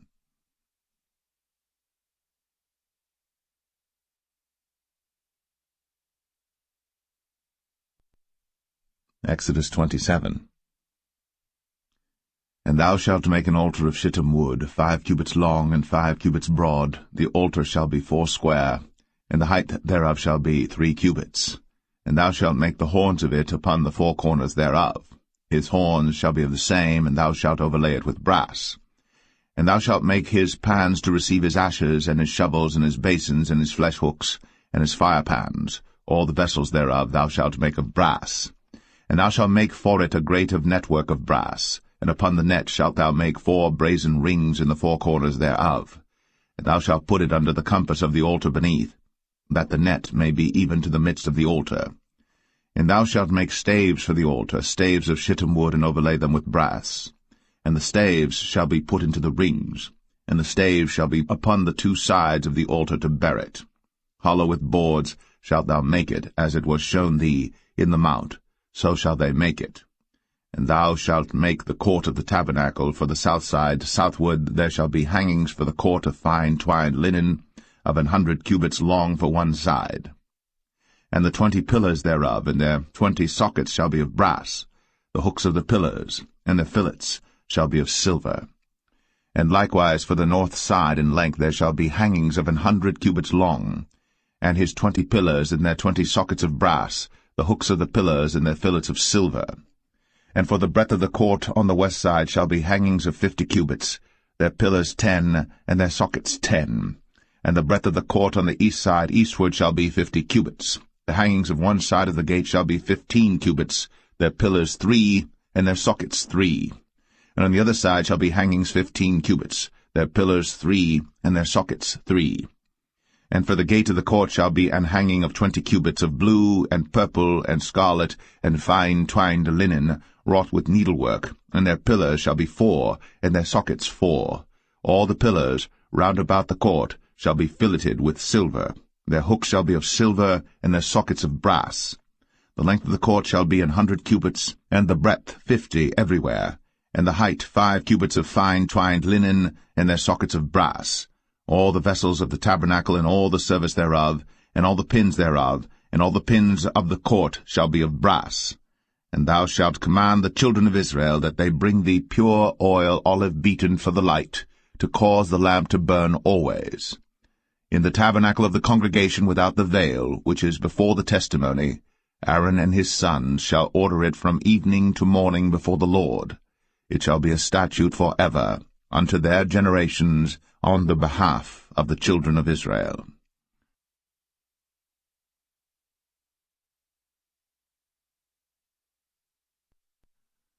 Exodus 28. And take thou unto thee Aaron thy brother, and his sons with him, from among the children of Israel, that he may minister unto me in the priest's office, even Aaron, Nadab, and Abihu, Eleazar, and Ithamar, Aaron's sons. And thou shalt make holy garments for Aaron thy brother, for glory and for beauty. And thou shalt speak unto all that are wise-hearted, whom I have filled with the spirit of wisdom, that they may make Aaron's garments to consecrate him, that he may minister unto me in the priest's office. And these are the garments which they shall make, a breastplate, and an ephod, and a robe, and a broidered coat, a mitre, and a girdle. And they shall make holy garments for Aaron thy brother, and his sons, that he may minister unto me in the priest's office. And they shall take gold, and blue, and purple, and scarlet, and fine linen. And they shall make the ephod of gold, of blue, and of purple, of scarlet, and fine twined linen with cunning work. It shall have the 2 shoulder pieces thereof joined at the 2 edges thereof, and so it shall be joined together. And the curious girdle of the ephod which is upon it shall be of the same, according to the work thereof, even of gold, of blue, and purple, and scarlet, and fine twined linen. And thou shalt take 2 onyx stones, and grave on them the names of the children of Israel, 6 of their names on one stone, and the other 6 names of the rest on the other stone, according to their birth. With the work of an engraver in stone, like the engravings of a signet, shalt thou engrave the 2 stones with the names of the children of Israel. Thou shalt make them to be set in ouches of gold. And thou shalt put the 2 stones upon the shoulders of the ephod for stones of memorial unto the children of Israel. And Aaron shall bear their names before the Lord upon his 2 shoulders for a memorial. And thou shalt make ouches of gold, and 2 chains of pure gold at the ends. Of wreathen work shalt thou make them, and fasten the wreathen chains to the ouches. And thou shalt make the breastplate of judgment with cunning work. After the work of the ephod thou shalt make it, of gold, of blue, and of purple, and of scarlet, and of fine twined linen shalt thou make it. 4 square it shall be, being doubled. A span shall be the length thereof, and a span shall be the breadth thereof. And thou shalt set in it settings of stones, even 4 rows of stones. The first row shall be a sardius, a topaz, and a carbuncle. This shall be the first row. And the second row shall be an emerald, a sapphire, and a diamond. And the third row a ligure, an agate, and an amethyst. And the 4th row a beryl, and an onyx, and a jasper. They shall be set in gold in their enclosings. And the stones shall be with the names of the children of Israel, 12 according to their names, like the engravings of a signet. Every one with his name shall they be according to the 12 tribes. And thou shalt make upon the breastplate chains at the ends of wreathen work of pure gold. And thou shalt make upon the breastplate 2 rings of gold, and shalt put the 2 rings on the 2 ends of the breastplate. And thou shalt put the 2 wreathen chains of gold in the 2 rings which are on the ends of the breastplate. And the other 2 ends of the 2 wreathen chains thou shalt fasten in the 2 ouches, and put them on the shoulder pieces of the ephod before it. And thou shalt make 2 rings of gold, and thou shalt put them upon the 2 ends of the breastplate, in the border thereof, which is in the side of the ephod inward. And 2 other rings of gold thou shalt make, and shalt put them on the 2 sides of the ephod underneath, toward the forepart thereof, over against the other coupling thereof, above the curious girdle of the ephod. And they shall bind the breastplate by the rings thereof unto the rings of the ephod with a lace of blue, that it may be above the curious girdle of the ephod, and that the breastplate be not loosed from the ephod.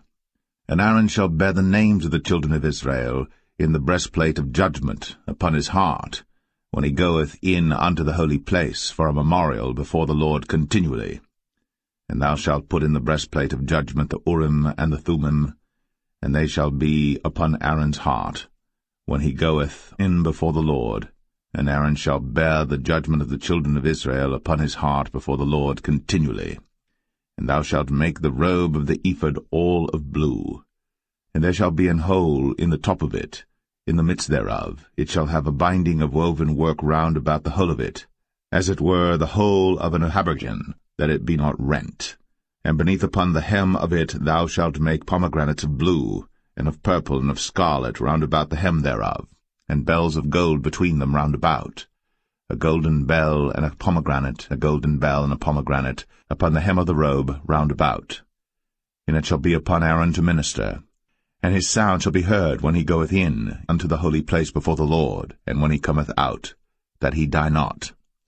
And thou shalt make a plate of pure gold, and grave upon it, like the engravings of a signet, holiness to the Lord. And thou shalt put it on a blue lace, that it may be upon the mitre, upon the forefront of the mitre it shall be. And it shall be upon Aaron's forehead, that Aaron may bear the iniquity of the holy things, which the children of Israel shall hallow in all their holy gifts. And it shall be always upon his forehead, that they may be accepted before the Lord. And thou shalt embroider the coat of fine linen, and thou shalt make the mitre of fine linen, and thou shalt make the girdle of needlework.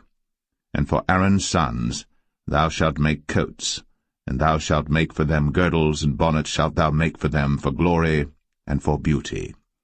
And thou shalt put them upon Aaron thy brother, and his sons with him, and shalt anoint them, and consecrate them, and sanctify them, that they may minister unto me in the priest's office.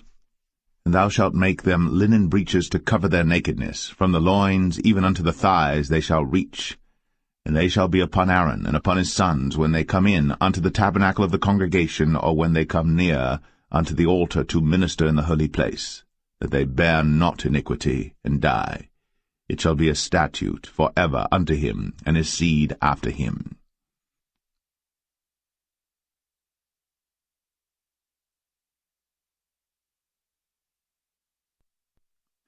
Exodus 29. And this is the thing that thou shalt do unto them to hallow them, to minister unto me in the priest's office. Take 1 young bullock, and 2 rams without blemish, and unleavened bread and cakes unleavened tempered with oil, and wafers unleavened anointed with oil, of wheaten flour shalt thou make them. And thou shalt put them into 1 basket, and bring them in the basket, with the bullock and the 2 rams. And Aaron and his sons thou shalt bring unto the door of the tabernacle of the congregation, and shalt wash them with water. And thou shalt take the garments, and put upon Aaron the coat, and the robe of the ephod, and the ephod, and the breastplate, and gird him with the curious girdle of the ephod.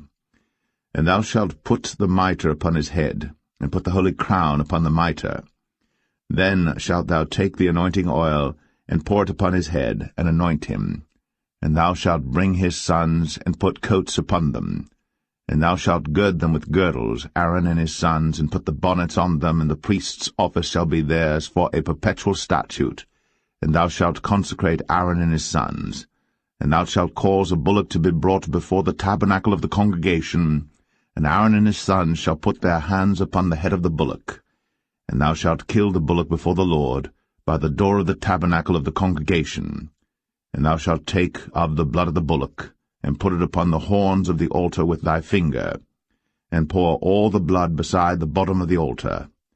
And thou shalt take all the fat that covereth the inwards, and the caul that is above the liver, and the 2 kidneys, and the fat that is upon them, and burn them upon the altar. But the flesh of the bullock, and his skin, and his dung, shalt thou burn with fire without the camp.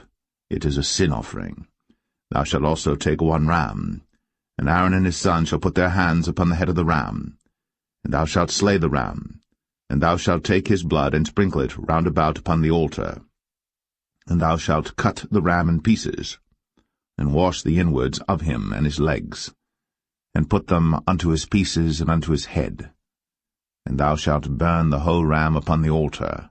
It is a burnt offering unto the Lord. It is a sweet savour, an offering made by fire unto the Lord. And thou shalt take the other ram, and Aaron and his sons shall put their hands upon the head of the ram.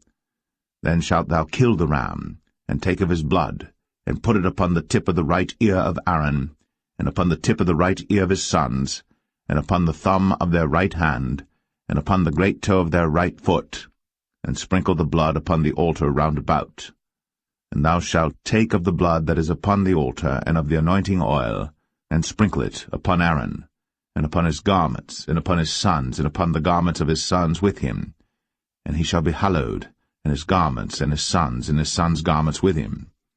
Also thou shalt take of the ram the fat and the rump, and the fat that covereth the inwards, and the caul above the liver, and the 2 kidneys, and the fat that is upon them, and the right shoulder, for it is a ram of consecration. And 1 loaf of bread, and 1 cake of oiled bread, and 1 wafer out of the basket of the unleavened bread that is before the Lord. And thou shalt put all in the hands of Aaron, and in the hands of his sons, and shalt wave them for a wave offering before the Lord.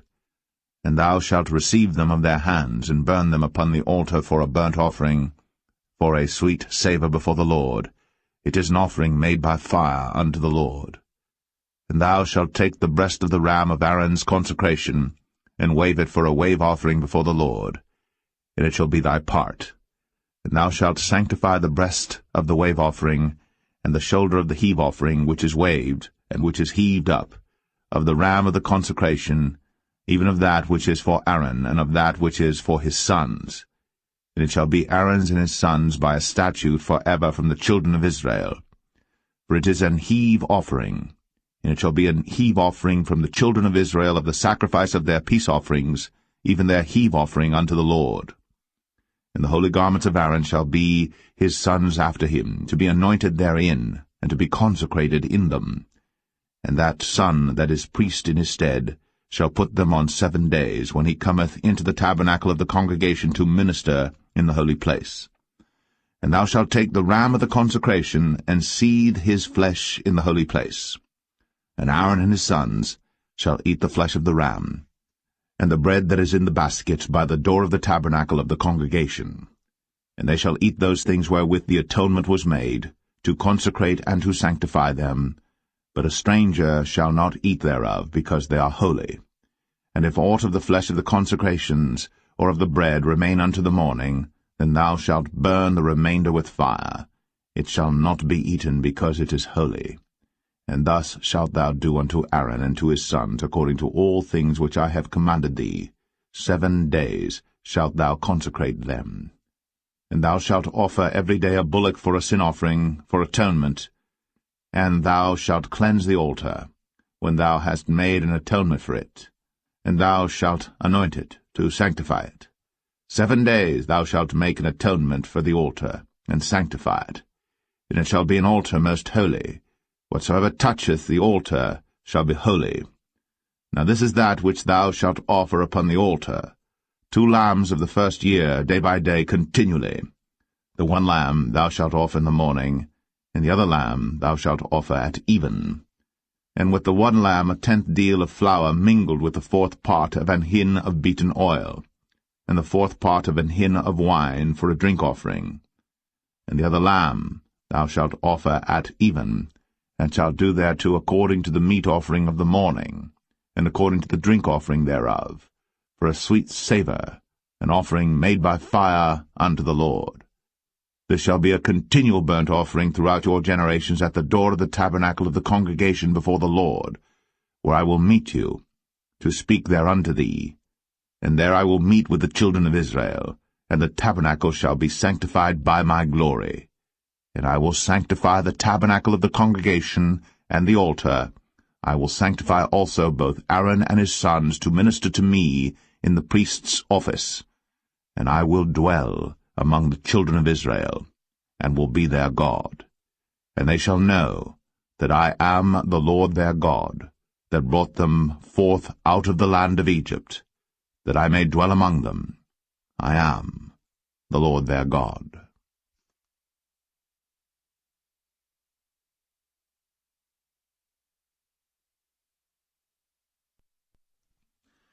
Exodus 30. And thou shalt make an altar to burn incense upon. Of shittim wood shalt thou make it. A cubit shall be the length thereof, and a cubit the breadth thereof. 4 square shall it be. And 2 cubits shall be the height thereof, the horns thereof shall be of the same. And thou shalt overlay it with pure gold, the top thereof and the sides thereof round about, and the horns thereof. And thou shalt make unto it a crown of gold round about. And 2 golden rings shalt thou make to it under the crown of it. By the 2 corners thereof upon the 2 sides of it shalt thou make it. And they shall be for places for the staves to bear it withal. And thou shalt make the staves of shittim wood, and overlay them with gold.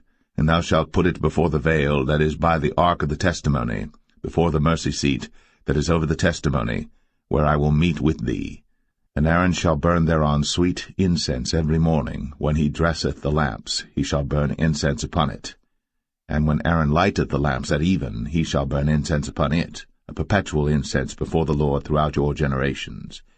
Ye shall offer no strange incense thereon, nor burnt sacrifice, nor meat offering, neither shall ye pour drink offering thereon. And Aaron shall make an atonement upon the horns of it once in a year with the blood of the sin offering of atonements. Once in the year shall he make atonement upon it throughout your generations. It is most holy unto the Lord. And the Lord spake unto Moses, saying, When thou takest the sum of the children of Israel after their number, then shall they give every man a ransom for his soul unto the Lord, when thou numberest them, that there be no plague among them, when thou numberest them. This they shall give every one that passeth among them that are numbered, half a shekel after the shekel of the sanctuary. A shekel is 20 gerahs, and half shekel shall be the offering of the Lord. Every one that passeth among them that are numbered, from 20 years old and above, shall give an offering unto the Lord. The rich shall not give more, and the poor shall not give less than half a shekel, when they give an offering unto the Lord, to make an atonement for your souls. And thou shalt take the atonement money of the children of Israel, and shalt appoint it for the service of the tabernacle of the congregation, that it may be a memorial unto the children of Israel before the Lord, to make an atonement for your souls.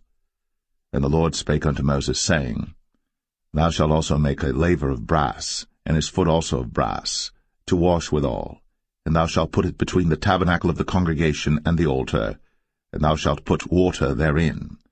For Aaron and his sons shall wash their hands and their feet thereat. When they go into the tabernacle of the congregation, they shall wash with water, that they die not, or when they come near to the altar to minister, to burn offering made by fire unto the Lord. So they shall wash their hands and their feet, that they die not. And it shall be a statute forever to them, even to him and to his seed throughout their generations. Moreover the Lord spake unto Moses, saying, Take thou also unto thee principal spices, of pure myrrh 500 shekels, and of sweet cinnamon half so much, even 250 shekels, and of sweet calamus 250 shekels, and of cassia 500 shekels after the shekel of the sanctuary, and of oil olive and hin. And thou shalt make it an oil of holy ointment, an ointment compound after the art of the apothecary. It shall be an holy anointing oil. And thou shalt anoint the tabernacle of the congregation therewith, and the ark of the testimony, and the table and all his vessels, and the candlestick and his vessels, and the altar of incense, and the altar of burnt offering with all his vessels, and the laver and his foot. And thou shalt sanctify them, that they may be most holy. Whatsoever toucheth them shall be holy.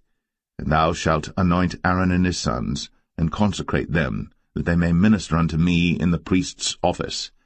And thou shalt speak unto the children of Israel, saying, This shall be an holy anointing oil unto me throughout your generations. Upon man's flesh shall it not be poured, neither shall ye make any other like it, after the composition of it. It is holy, and it shall be holy unto you. Whosoever compoundeth any like it, or whosoever putteth any of it upon a stranger, shall even be cut off from his people. And the Lord said unto Moses, Take unto thee sweet spices, stacte, and onycha, and galbanum, these sweet spices with pure frankincense, of each shall there be a like weight. And thou shalt make it a perfume, a confection after the art of the apothecary, tempered together pure and holy. And thou shalt beat some of it very small, and put of it before the testimony in the tabernacle of the congregation, where I will meet with thee. It shall be unto you most holy. And as for the perfume which thou shalt make, ye shall not make to yourselves according to the composition thereof. It shall be unto thee holy for the Lord. Whosoever shall make like unto that, to smell thereto, shall even be cut off from his people.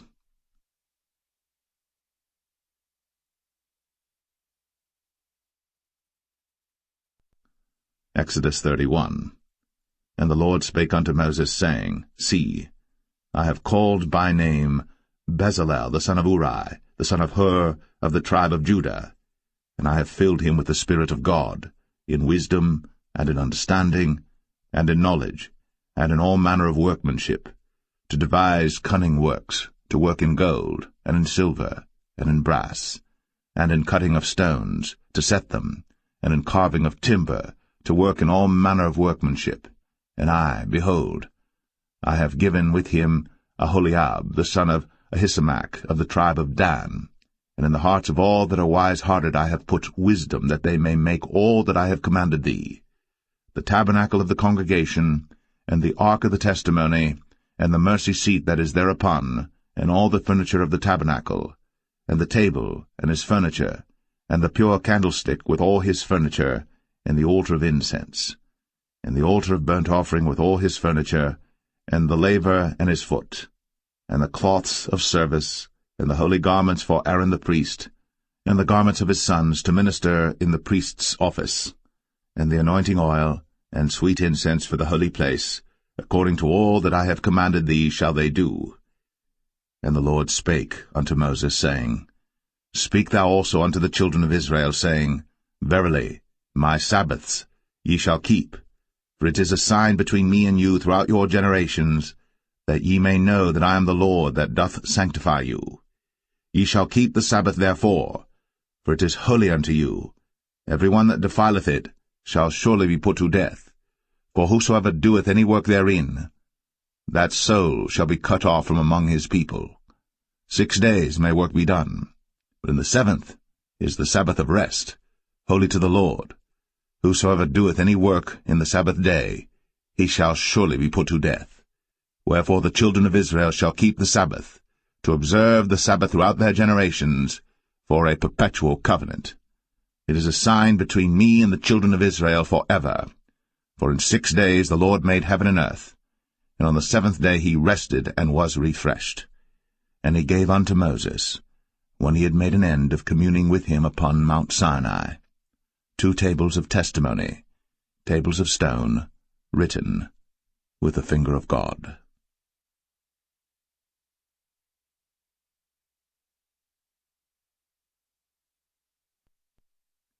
Exodus 32. And when the people saw that Moses delayed to come down out of the mount, the people gathered themselves together unto Aaron, and said unto him, Up, make us gods, which shall go before us. For as for this Moses, the man that brought us up out of the land of Egypt, we wot not what is become of him. And Aaron said unto them, Break off the golden earrings which are in the ears of your wives, of your sons, and of your daughters, and bring them unto me. And all the people brake off the golden earrings which were in their ears, and brought them unto Aaron. And he received them at their hand, and fashioned it with a graving tool, after he had made it a molten calf. And they said, These be thy gods, O Israel, which brought thee up out of the land of Egypt. And when Aaron saw it, he built an altar before it. And Aaron made proclamation and said, Tomorrow is a feast to the Lord. And they rose up early on the morrow, and offered burnt offerings, and brought peace offerings. And the people sat down to eat and to drink, and rose up to play. And the Lord said unto Moses, Go, get thee down, for thy people, which thou broughtest out of the land of Egypt, have corrupted themselves. They have turned aside quickly out of the way which I commanded them. They have made them a molten calf, and have worshipped it, and have sacrificed thereunto, and said, These be thy gods, O Israel, which have brought thee up out of the land of Egypt. And the Lord said unto Moses, I have seen this people, and behold, it is a stiff-necked people. Now therefore let me alone, that my wrath may wax hot against them, and that I may consume them, and I will make of thee a great nation.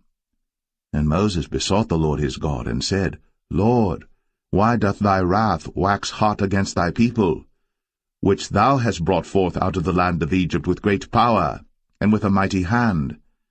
Wherefore should the Egyptians speak and say, For mischief did he bring them out, to slay them in the mountains, and to consume them from the face of the earth? Turn from thy fierce wrath, and repent of this evil against thy people.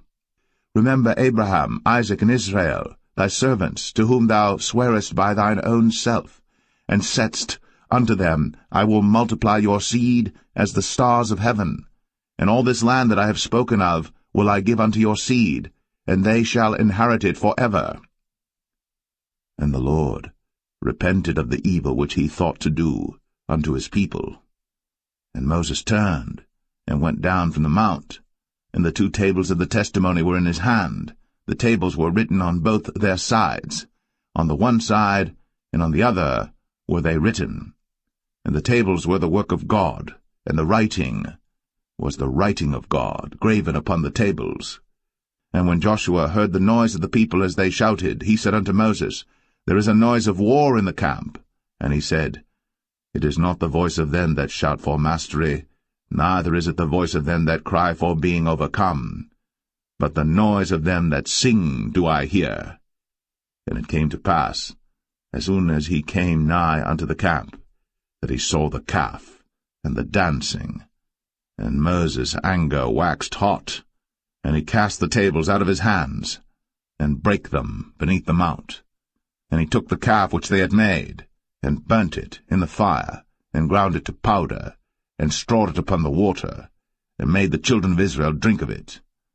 And Moses said unto Aaron, What did this people unto thee, that thou hast brought so great a sin upon them? And Aaron said, Let not the anger of my Lord wax hot. Thou knowest the people, that they are set on mischief. For they said unto me, Make us gods, which shall go before us. For as for this Moses, the man that brought us up out of the land of Egypt, we wot not what is become of him. And I said unto them, Whosoever hath any gold, let them break it off. So they gave it to me. Then I cast it into the fire, and there came out this calf.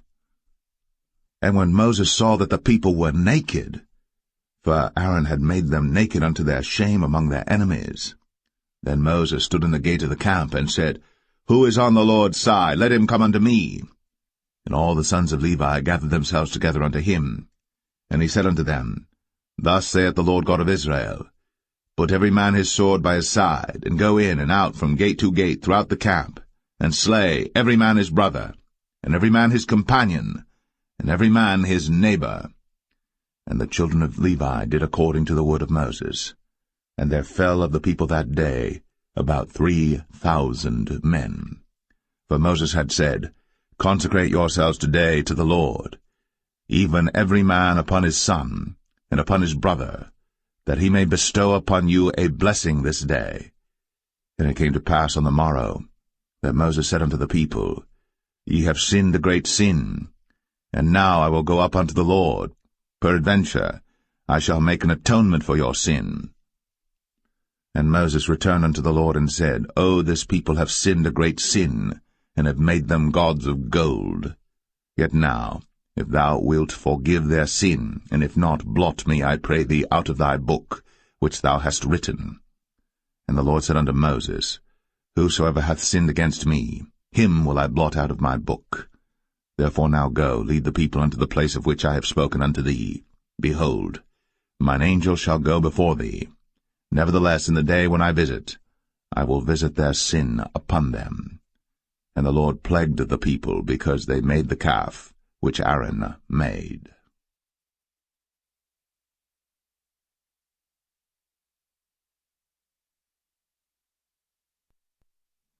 Exodus 33. And the Lord said unto Moses, Depart, and go up hence, thou, and the people which thou hast brought up out of the land of Egypt, unto the land which I swear unto Abraham, to Isaac, and to Jacob, saying, Unto thy seed will I give it. And I will send an angel before thee, and I will drive out the Canaanite, the Amorite, and the Hittite, and the Perizzite, the Hivite, and the Jebusite, unto a land flowing with milk and honey.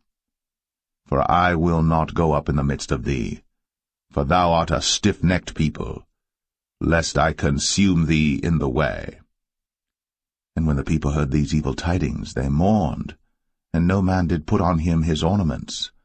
For the Lord had said unto Moses, Say unto the children of Israel, Ye are a stiff-necked people. I will come up into the midst of thee in a moment, and consume thee. Therefore now put off thy ornaments from thee, that I may know what to do unto thee. And the children of Israel stripped themselves of their ornaments by the mount Horeb. And Moses took the tabernacle, and pitched it without the camp, afar off from the camp, and called it the tabernacle of the congregation. And it came to pass that every one which sought the Lord went out unto the tabernacle of the congregation, which was without the camp. And it came to pass, when Moses went out unto the tabernacle, that all the people rose up, and stood every man at his tent door, and looked after Moses, until he was gone into the tabernacle. And it came to pass, as Moses entered into the tabernacle, the cloudy pillar descended, and stood at the door of the tabernacle, and the Lord talked with Moses. And all the people saw the cloudy pillar stand at the tabernacle door. And all the people rose up and worshipped, every man in his tent door. And the Lord spake unto Moses face to face, as a man speaketh unto his friend. And he turned again into the camp. But his servant Joshua the son of Nun, a young man, departed not out of the tabernacle. And Moses said unto the Lord, See, thou sayest unto me, Bring up this people, and thou hast not let me know whom thou wilt send with me. Yet thou hast said, I know thee by name, and thou hast also found grace in my sight. Now therefore, I pray thee, if I have found grace in thy sight, show me now thy way, that I may know thee, that I may find grace in thy sight, and consider that this nation is thy people. And he said, My presence shall go with thee, and I will give thee rest. And he said unto him, If thy presence go not with me, carry us not up hence. For wherein shall it be known here that I and thy people have found grace in thy sight? Is it not in that thou goest with us? So shall we be separated, I and thy people, from all the people that are upon the face of the earth. And the Lord said unto Moses, I will do this thing also that thou hast spoken, for thou hast found grace in my sight, and I know thee by name. And he said, I beseech thee, show me thy glory. And he said, I will make all my goodness pass before thee, and I will proclaim the name of the Lord before thee, and will be gracious to whom I will be gracious, and will show mercy on whom I will show mercy. And he said, Thou canst not see my face, for there shall no man see me and live. And the Lord said, Behold, there is a place by me, and thou shalt stand upon a rock. And it shall come to pass, while my glory passeth by, that I will put thee in a cleft of the rock, and will cover thee with my hand while I pass by. And I will take away mine hand, and thou shalt see my back parts, but my face shall not be seen.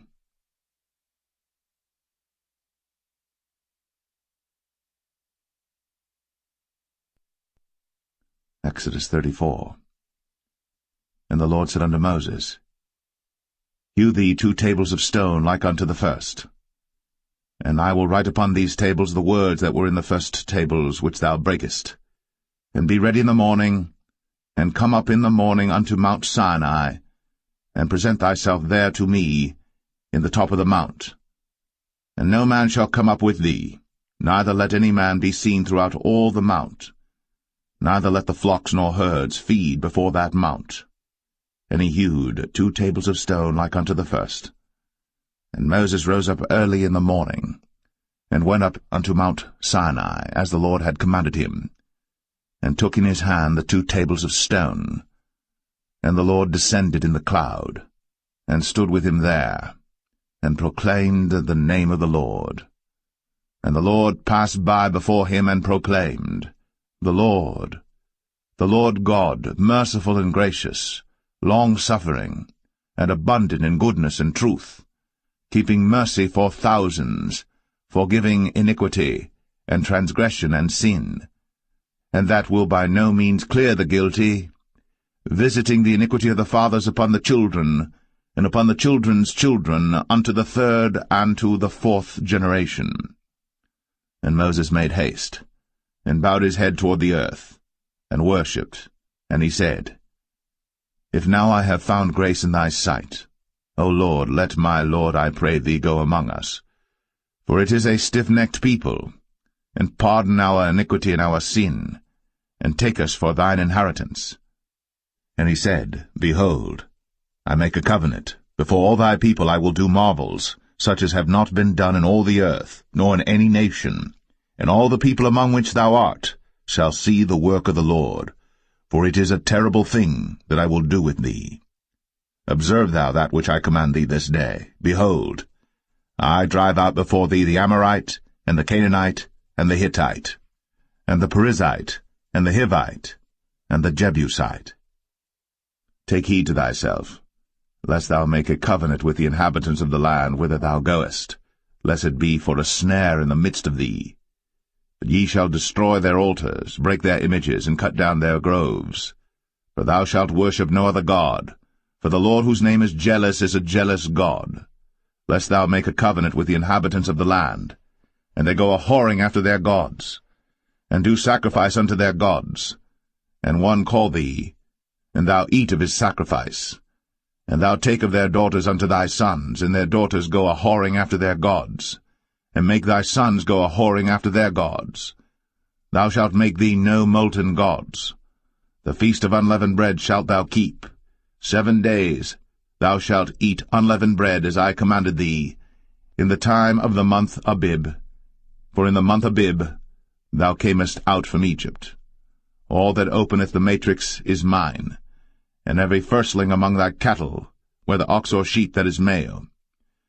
But the firstling of an ass thou shalt redeem with a lamb, and if thou redeem him not, then shalt thou break his neck.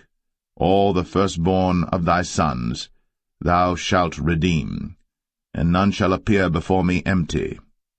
6 days thou shalt work, but on the 7th day thou shalt rest.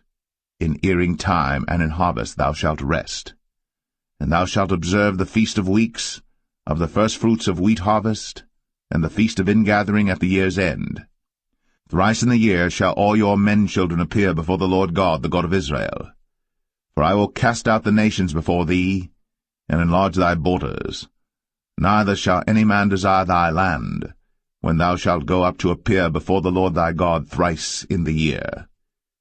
Thou shalt not offer the blood of my sacrifice with leaven, neither shall the sacrifice of the feast of the Passover be left unto the morning.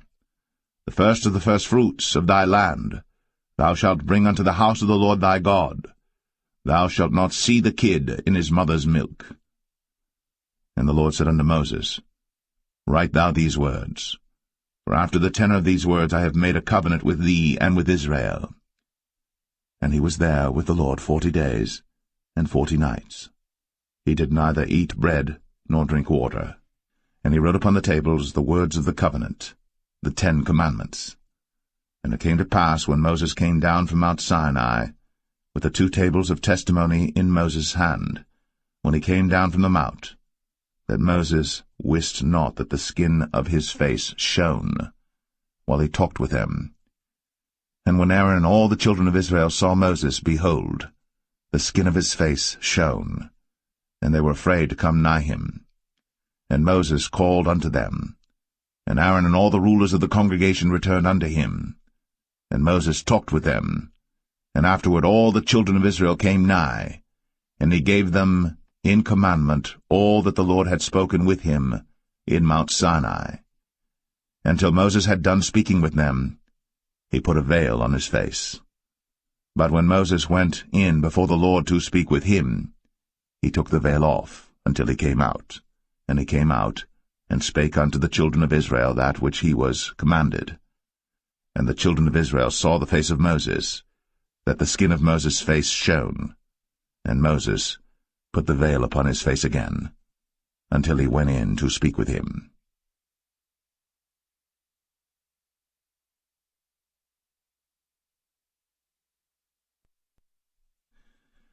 Exodus 35. And Moses gathered all the congregation of the children of Israel together, and said unto them, These are the words which the Lord hath commanded, that ye should do them. 6 days shall work be done, but on the 7th day there shall be to you an holy day, a Sabbath of rest to the Lord. Whosoever doeth work therein shall be put to death. Ye shall kindle no fire throughout your habitations upon the Sabbath day.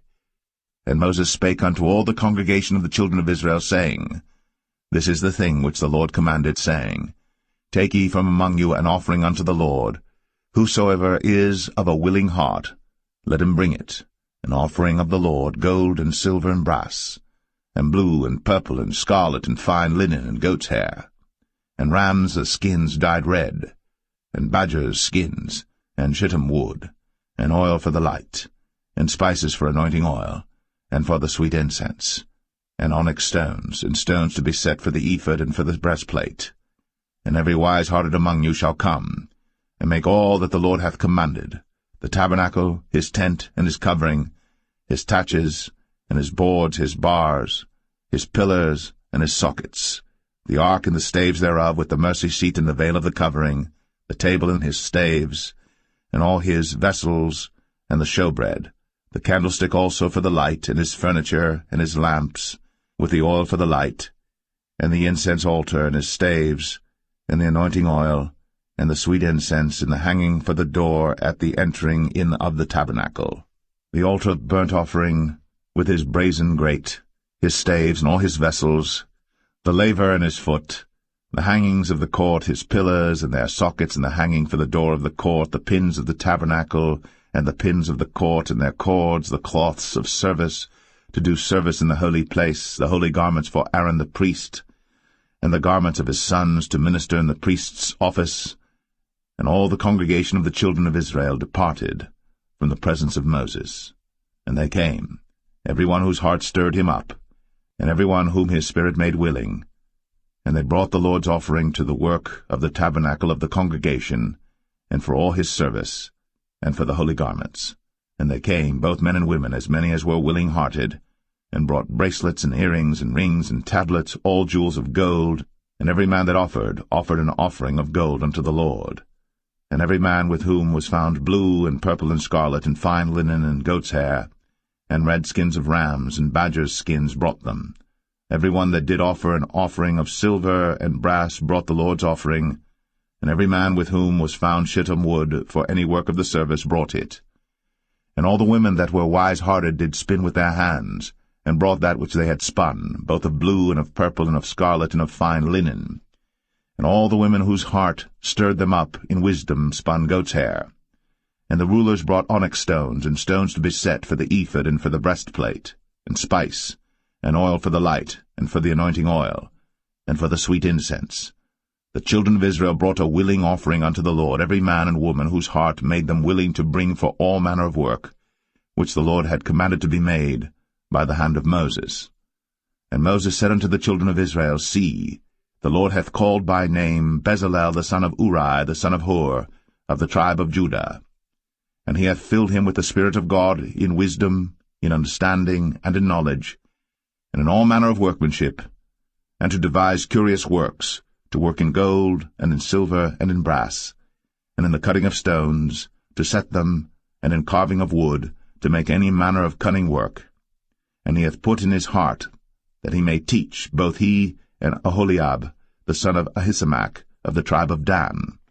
Them hath he filled with wisdom of heart, to work all manner of work, of the engraver, and of the cunning workman, and of the embroiderer, in blue, and in purple, and scarlet, and in fine linen, and of the weaver, even of them that do any work, and of those that devise cunning work.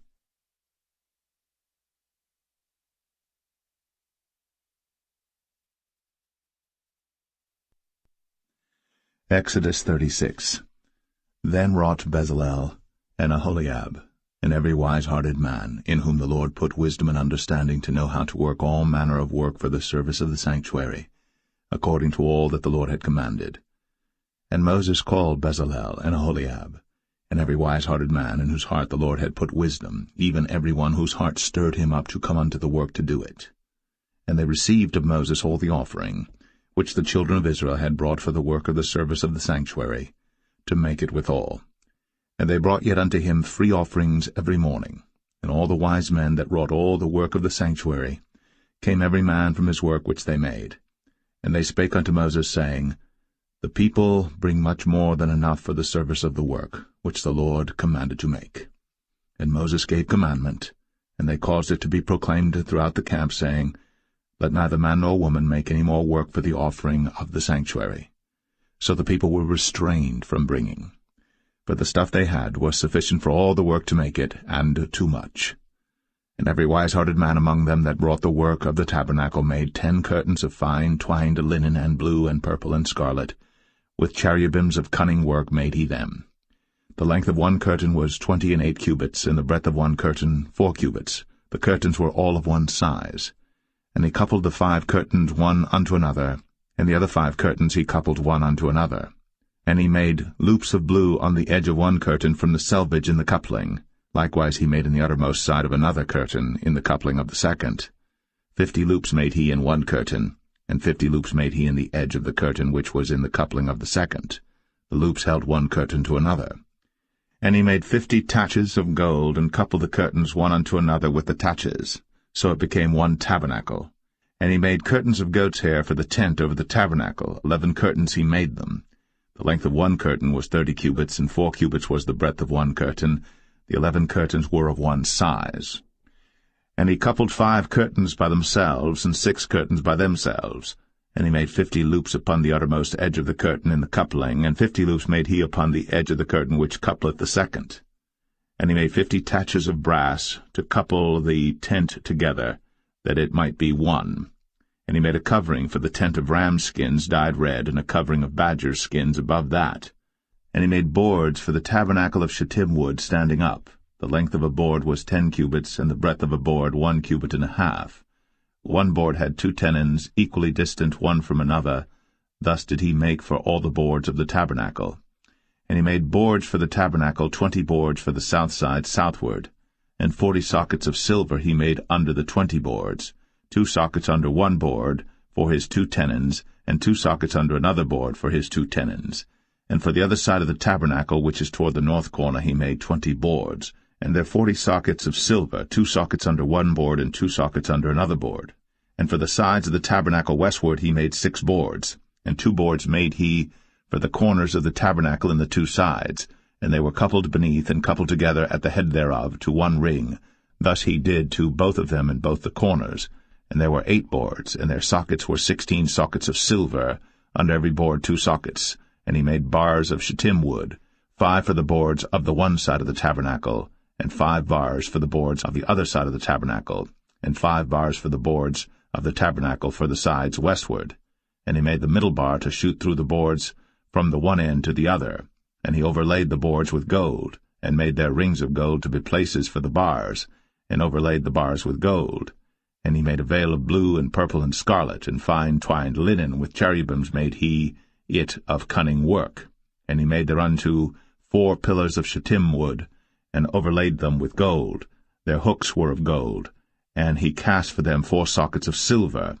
And he made an hanging for the tabernacle door of blue and purple and scarlet and fine twined linen of needlework. And the 5 pillars of it with their hooks, and he overlaid their chapiters and their fillets with gold, but their 5 sockets were of brass.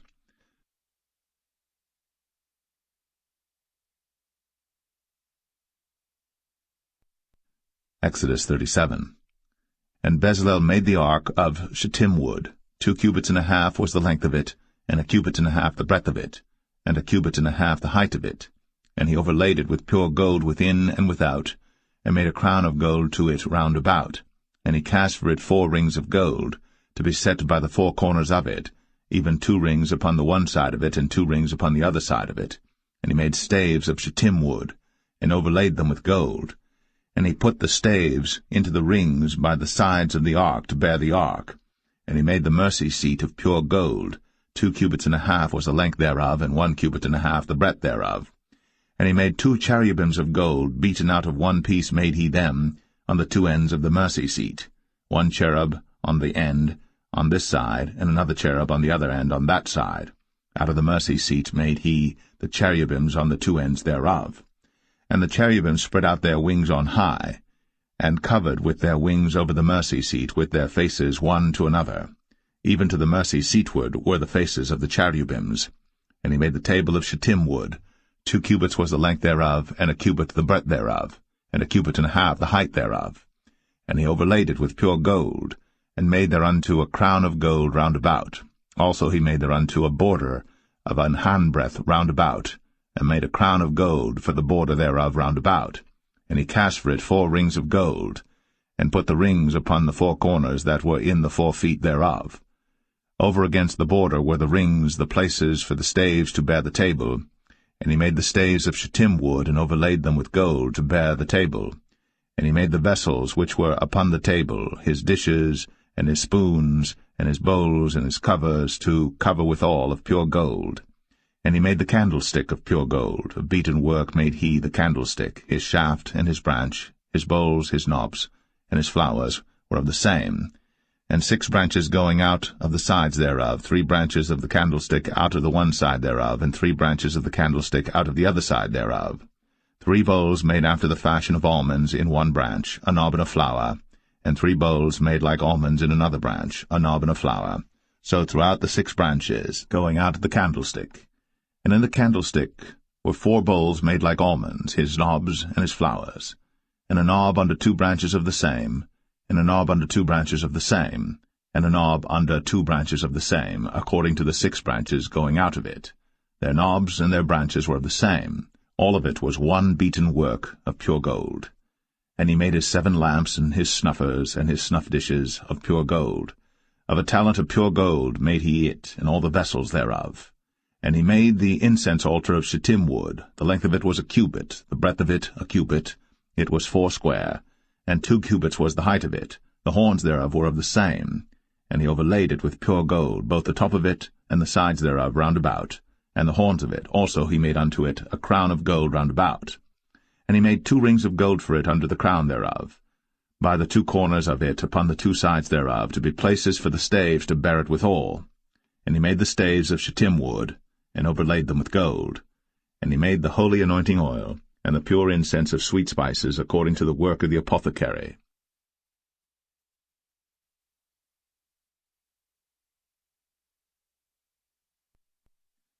Exodus 38. And he made the altar of burnt offering of shittim wood. 5 cubits was the length thereof, and 5 cubits the breadth thereof. It was 4 square, and 3 cubits the height thereof. And he made the horns thereof on the 4 corners of it. The horns thereof were of the same, and he overlaid it with brass. And he made all the vessels of the altar, the pots and the shovels and the basins and the flesh hooks, and the firepans, all the vessels thereof made he of brass. And he made for the altar a brazen grate of network under the compass thereof beneath unto the midst of it. And he cast 4 rings for the 4 ends of the grate of brass to be places for the staves. And he made the staves of shittim wood, and overlaid them with brass. And he put the staves into the rings on the sides of the altar, to bear it withal. He made the altar hollow with boards. And he made the laver of brass, and the foot of it of brass, of the looking-glasses of the women assembling, which assembled at the door of the tabernacle of the congregation. And he made the court. On the south side southward the hangings of the court were of fine twined linen, 100 cubits. Their pillars were 20, and their brazen sockets 20. The hooks of the pillars and their fillets were of silver. And for the north side the hangings were 100 cubits, their pillars were 20, and their sockets of brass 20. The hooks of the pillars and their fillets of silver. And for the west side were hangings of 50 cubits, their pillars 10, and their sockets 10, the hooks of the pillars and their fillets of silver. And for the east side eastward 50 cubits. The hangings of the one side of the gate were 15 cubits, their pillars 3, and their sockets 3. And for the other side of the court gate, on this hand and that hand, were hangings of 15 cubits, their pillars 3, and their sockets 3. All the hangings of the court round about were of fine twined linen. And the sockets for the pillars were of brass, the hooks of the pillars and their fillets of silver, and the overlaying of their chapiters of silver. And all the pillars of the court were filleted with silver.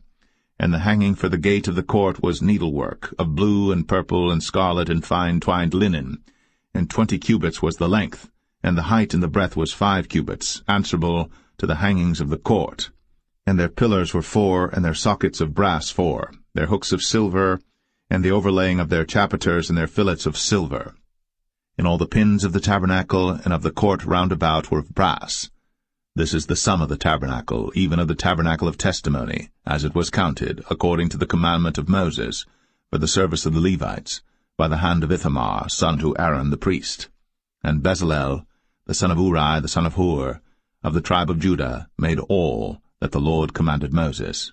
And with him was Aholiab, son of Ahisamach, of the tribe of Dan, an engraver, and a cunning workman, and an embroiderer in blue, and in purple, and in scarlet, and fine linen.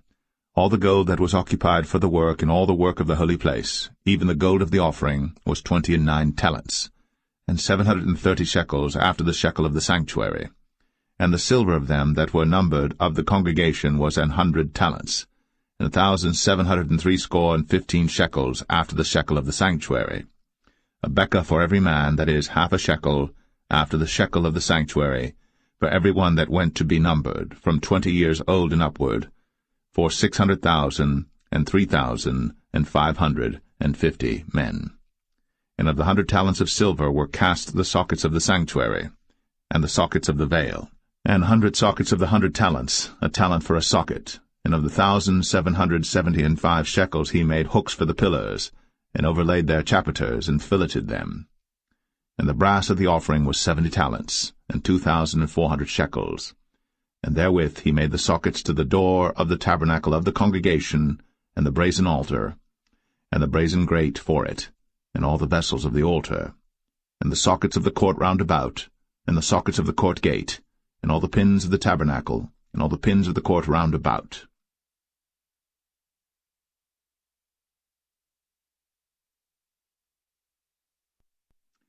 Exodus 39. And of the blue, and purple, and scarlet they made cloths of service, to do service in the holy place, and made the holy garments for Aaron, as the Lord commanded Moses. And he made the ephod of gold, blue, and purple, and scarlet, and fine-twined linen. And they did beat the gold into thin plates, and cut it into wires, to work it in the blue, and in the purple, and in the scarlet, and in the fine linen, with cunning work. They made shoulder pieces for it, to couple it together. By the 2 edges was it coupled together. And the curious girdle of his ephod that was upon it was of the same, according to the work thereof, of gold, blue, and purple, and scarlet, and fine twined linen, as the Lord commanded Moses. And they wrought onyx stones enclosed in ouches of gold, graven as signets are graven, with the names of the children of Israel. And he put them on the shoulders of the ephod, that they should be stones for a memorial to the children of Israel, as the Lord commanded Moses. And he made the breastplate of cunning work, like the work of the ephod, of gold, blue, and purple, and scarlet, and fine twined linen. It was foursquare. They made the breastplate double. A span was the length thereof, and a span the breadth thereof, being doubled. And they set in it 4 rows of stones. The first row was a sardius, a topaz, and a carbuncle. This was the first row. And the second row an emerald, a sapphire, and a diamond. And the third row a ligure, an agate, and an amethyst. And the fourth row a beryl, an onyx, and a jasper. They were enclosed in ouches of gold in their enclosings. And the stones were according to the names of the children of Israel, 12 according to their names, like the engravings of a signet, every one with his name, according to the 12 tribes. And they made upon the breastplate chains at the ends of wreathen work of pure gold.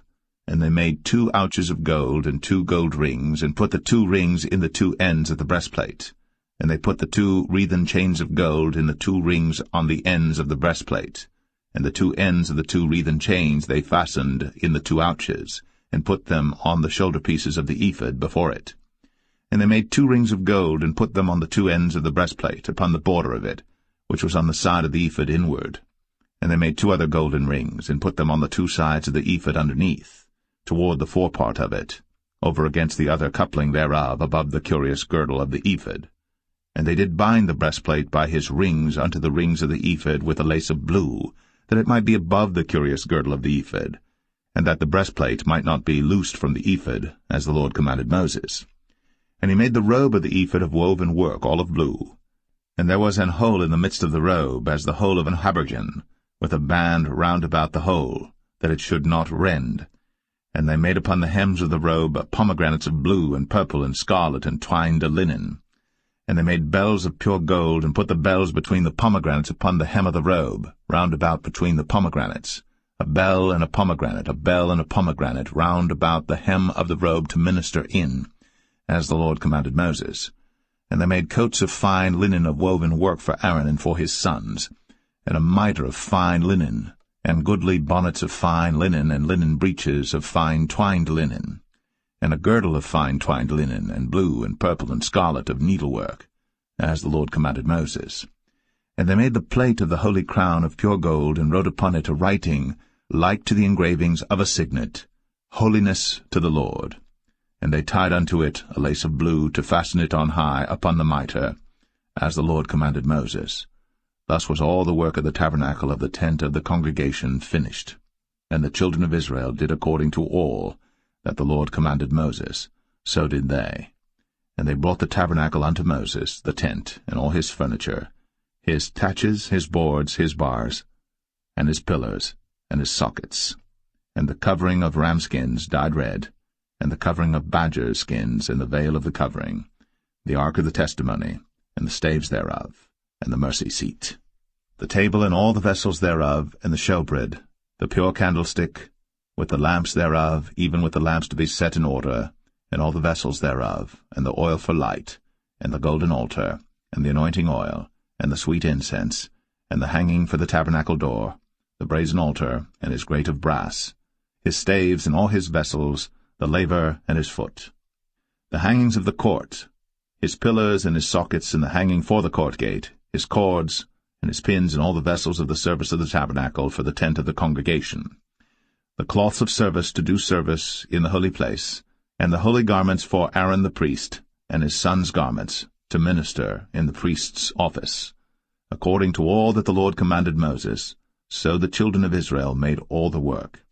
And Moses did look upon all the work, and behold, they had done it, as the Lord had commanded, even so had they done it. And Moses blessed them.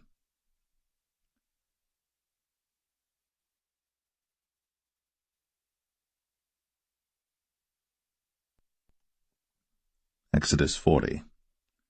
And the Lord spake unto Moses, saying, On the first day of the first month shalt thou set up the tabernacle of the tent of the congregation, and thou shalt put therein the ark of the testimony, and cover the ark with the veil. And thou shalt bring in the table, and set in order the things that are to be set in order upon it. And thou shalt bring in the candlestick, and light the lamps thereof. And thou shalt set the altar of gold for the incense before the ark of the testimony, and put the hanging of the door to the tabernacle. And thou shalt set the altar of the burnt offering before the door of the tabernacle of the tent of the congregation. And thou shalt set the laver between the tent of the congregation and the altar, and shalt put water therein. And thou shalt set up the court round about, and hang up the hanging at the court gate. And thou shalt take the anointing oil, and anoint the tabernacle, and all that is therein, and shalt hallow it, and all the vessels thereof, and it shall be holy. And thou shalt anoint the altar of the burnt offering, and all his vessels, and sanctify the altar, and it shall be an altar most holy. And thou shalt anoint the laver and his foot, and sanctify it. And thou shalt bring Aaron and his sons unto the door of the tabernacle of the congregation, and wash them with water. And thou shalt put upon Aaron the holy garments, and anoint him, and sanctify him, that he may minister unto me in the priest's office. And thou shalt bring his sons, and clothe them with coats. And thou shalt anoint them, as thou didst anoint their father, that they may minister unto me in the priest's office, for their anointing shall surely be an everlasting priesthood throughout their generations. Thus did Moses. According to all that the Lord commanded him, so did he. And it came to pass in the first month, in the second year, on the first day of the month, that the tabernacle was reared up. And Moses reared up the tabernacle, and fastened his sockets, and set up the boards thereof, and put in the bars thereof, and reared up his pillars. And he spread abroad the tent over the tabernacle, and put the covering of the tent above upon it, as the Lord commanded Moses. And he took and put the testimony into the ark, and set the staves on the ark, and put the mercy seat above upon the ark.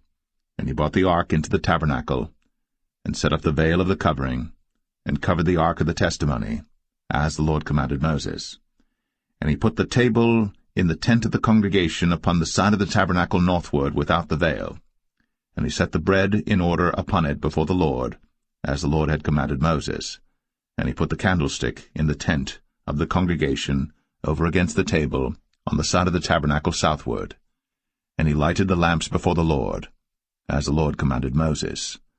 And he put the golden altar in the tent of the congregation before the veil.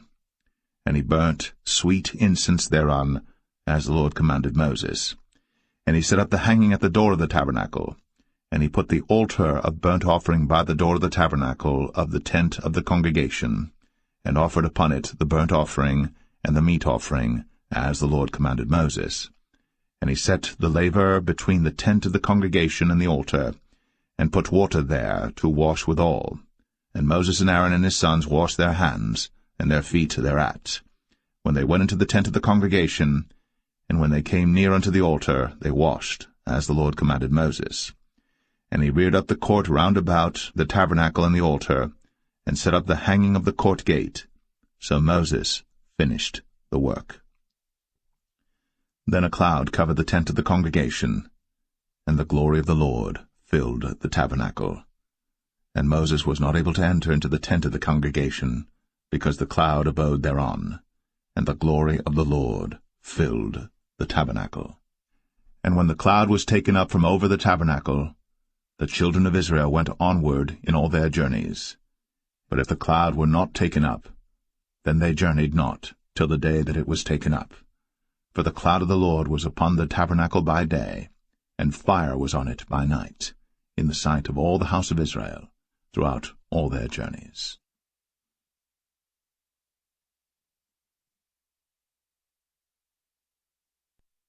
The Book of Leviticus, chapter 1. And the Lord called unto Moses, and spake unto him out of the tabernacle of the congregation, saying, Speak unto the children of Israel, and say unto them, If any man of you bring an offering unto the Lord, ye shall bring your offering of the cattle, even of the herd, and of the flock. If his offering be a burnt sacrifice of the herd, let him offer a male without blemish. He shall offer it of his own voluntary will at the door of the tabernacle of the congregation before the Lord. And he shall put his hand upon the head of the burnt offering, and it shall be accepted for him to make atonement for him. And he shall kill the bullock before the Lord, and the priests, Aaron's sons, shall bring the blood, and sprinkle the blood round about upon the altar that is by the door of the tabernacle of the congregation.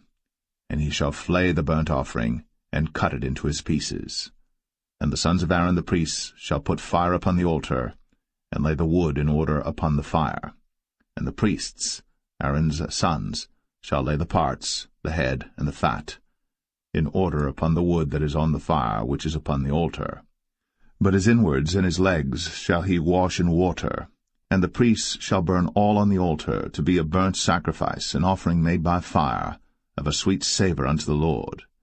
And if his offering be of the flocks, namely of the sheep or of the goats, for a burnt sacrifice, he shall bring it a male without blemish, and he shall kill it on the side of the altar northward before the Lord, and the priests, Aaron's sons, shall sprinkle his blood round about upon the altar. And he shall cut it into his pieces, with his head and his fat, and the priest shall lay them in order on the wood that is on the fire which is upon the altar. But he shall wash the inwards and the legs with water, and the priest shall bring it all, and burn it upon the altar. It is a burnt sacrifice, an offering made by fire, of a sweet savour unto the Lord. And if the burnt sacrifice for his offering to the Lord be of fowls, then he shall bring his offering of turtle doves or of young pigeons. And the priest shall bring it unto the altar, and wring off his head, and burn it on the altar, and the blood thereof shall be wrung out at the side of the altar. And he shall pluck away his crop with his feathers, and cast it beside the altar on the east part, by the place of the ashes. And he shall cleave it with the wings thereof, but shall not divide it asunder. And the priest shall burn it upon the altar, upon the wood that is upon the fire. It is a burnt sacrifice, an offering made by fire, of a sweet savour unto the Lord.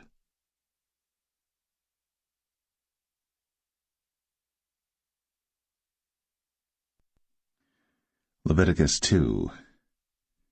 And when any will offer a meat offering unto the Lord, his offering shall be of fine flour. And he shall pour oil upon it, and put frankincense thereon. And he shall bring it to Aaron's sons the priests. And he shall take thereout his handful of the flour thereof, and of the oil thereof, with all the frankincense thereof. And the priests shall burn the memorial of it upon the altar, to be an offering made by fire, of a sweet savour unto the Lord. And the remnant of the meat offering shall be Aaron's and his sons. It is a thing most holy of the offerings of the Lord made by fire. And if thou bring an oblation of a meat offering baked in the oven, it shall be unleavened cakes of fine flour mingled with oil, or unleavened wafers anointed with oil. And if thy oblation be a meat offering baked in a pan, it shall be of fine flour, unleavened, mingled with oil. Thou shalt part it in pieces, and pour oil thereon. It is a meat offering. And if thy oblation be a meat offering baked in the frying pan, it shall be made of fine flour with oil. And thou shalt bring the meat offering that is made of these things unto the Lord, and when it is presented unto the priest, he shall bring it unto the altar. And the priest shall take from the meat offering a memorial thereof, and shall burn it upon the altar. It is an offering made by fire, of a sweet savour unto the Lord. And that which is left of the meat offering shall be Aaron's and his sons. It is a thing most holy of the offerings of the Lord made by fire. No meat offering which ye shall bring unto the Lord shall be made with leaven, for ye shall burn no leaven, nor any honey, in any offering of the Lord made by fire. As for the oblation of the firstfruits, ye shall offer them unto the Lord, but they shall not be burnt on the altar for a sweet savour. And every oblation of thy meat offering shalt thou season with salt, neither shalt thou suffer the salt of the covenant of thy God to be lacking from thy meat offering. With all thine offerings thou shalt offer salt. And if thou offer a meat offering of thy firstfruits unto the Lord, thou shalt offer for the meat offering of thy firstfruits green ears of corn dried by the fire, even corn beaten out of full ears. And thou shalt put oil upon it, and lay frankincense thereon. It is a meat offering. And the priest shall burn the memorial of it, part of the beaten corn thereof, and part of the oil thereof, with all the frankincense thereof. It is an offering made by fire unto the Lord.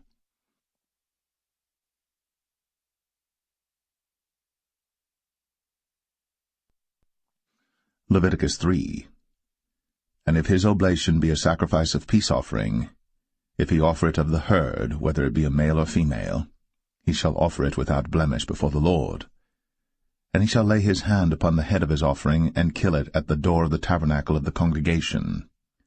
And Aaron's sons the priests shall sprinkle the blood upon the altar round about. And he shall offer of the sacrifice of the peace offering an offering made by fire unto the Lord, the fat that covereth the inwards, and all the fat that is upon the inwards, and the 2 kidneys, and the fat that is on them, which is by the flanks, and the caul above the liver, with the kidneys, it shall he take away. And Aaron's sons shall burn it on the altar upon the burnt sacrifice which is upon the wood that is on the fire. It is an offering made by fire, of a sweet savour unto the Lord. And if his offering for a sacrifice of peace offering unto the Lord be of the flock, male or female, he shall offer it without blemish. If he offer a lamb for his offering, then shall he offer it before the Lord. And he shall lay his hand upon the head of his offering, and kill it before the tabernacle of the congregation.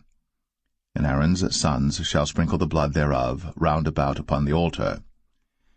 And he shall offer of the sacrifice of the peace offering an offering made by fire unto the Lord, the fat thereof, and the whole rump, it shall he take off hard by the backbone, and the fat that covereth the inwards, and all the fat that is upon the inwards, and the 2 kidneys, and the fat that is upon them, which is by the flanks, and the caul above the liver, with the kidneys, it shall he take away. And the priest shall burn it upon the altar. It is the food of the offering made by fire unto the Lord. And if his offering be a goat, then he shall offer it before the Lord. And he shall lay his hand upon the head of it, and kill it before the tabernacle of the congregation. And the sons of Aaron shall sprinkle the blood thereof upon the altar round about. And he shall offer thereof his offering, even an offering made by fire unto the Lord, the fat that covereth the inwards, and all the fat that is upon the inwards, and the 2 kidneys, and the fat that is upon them, which is by the flanks, and the caul above the liver, with the kidneys, it shall he take away. And the priest shall burn them upon the altar. It is the food of the offering made by fire for a sweet savour. All the fat is the Lord's. It shall be a perpetual statute for your generations throughout all your dwellings, that ye eat neither fat nor blood.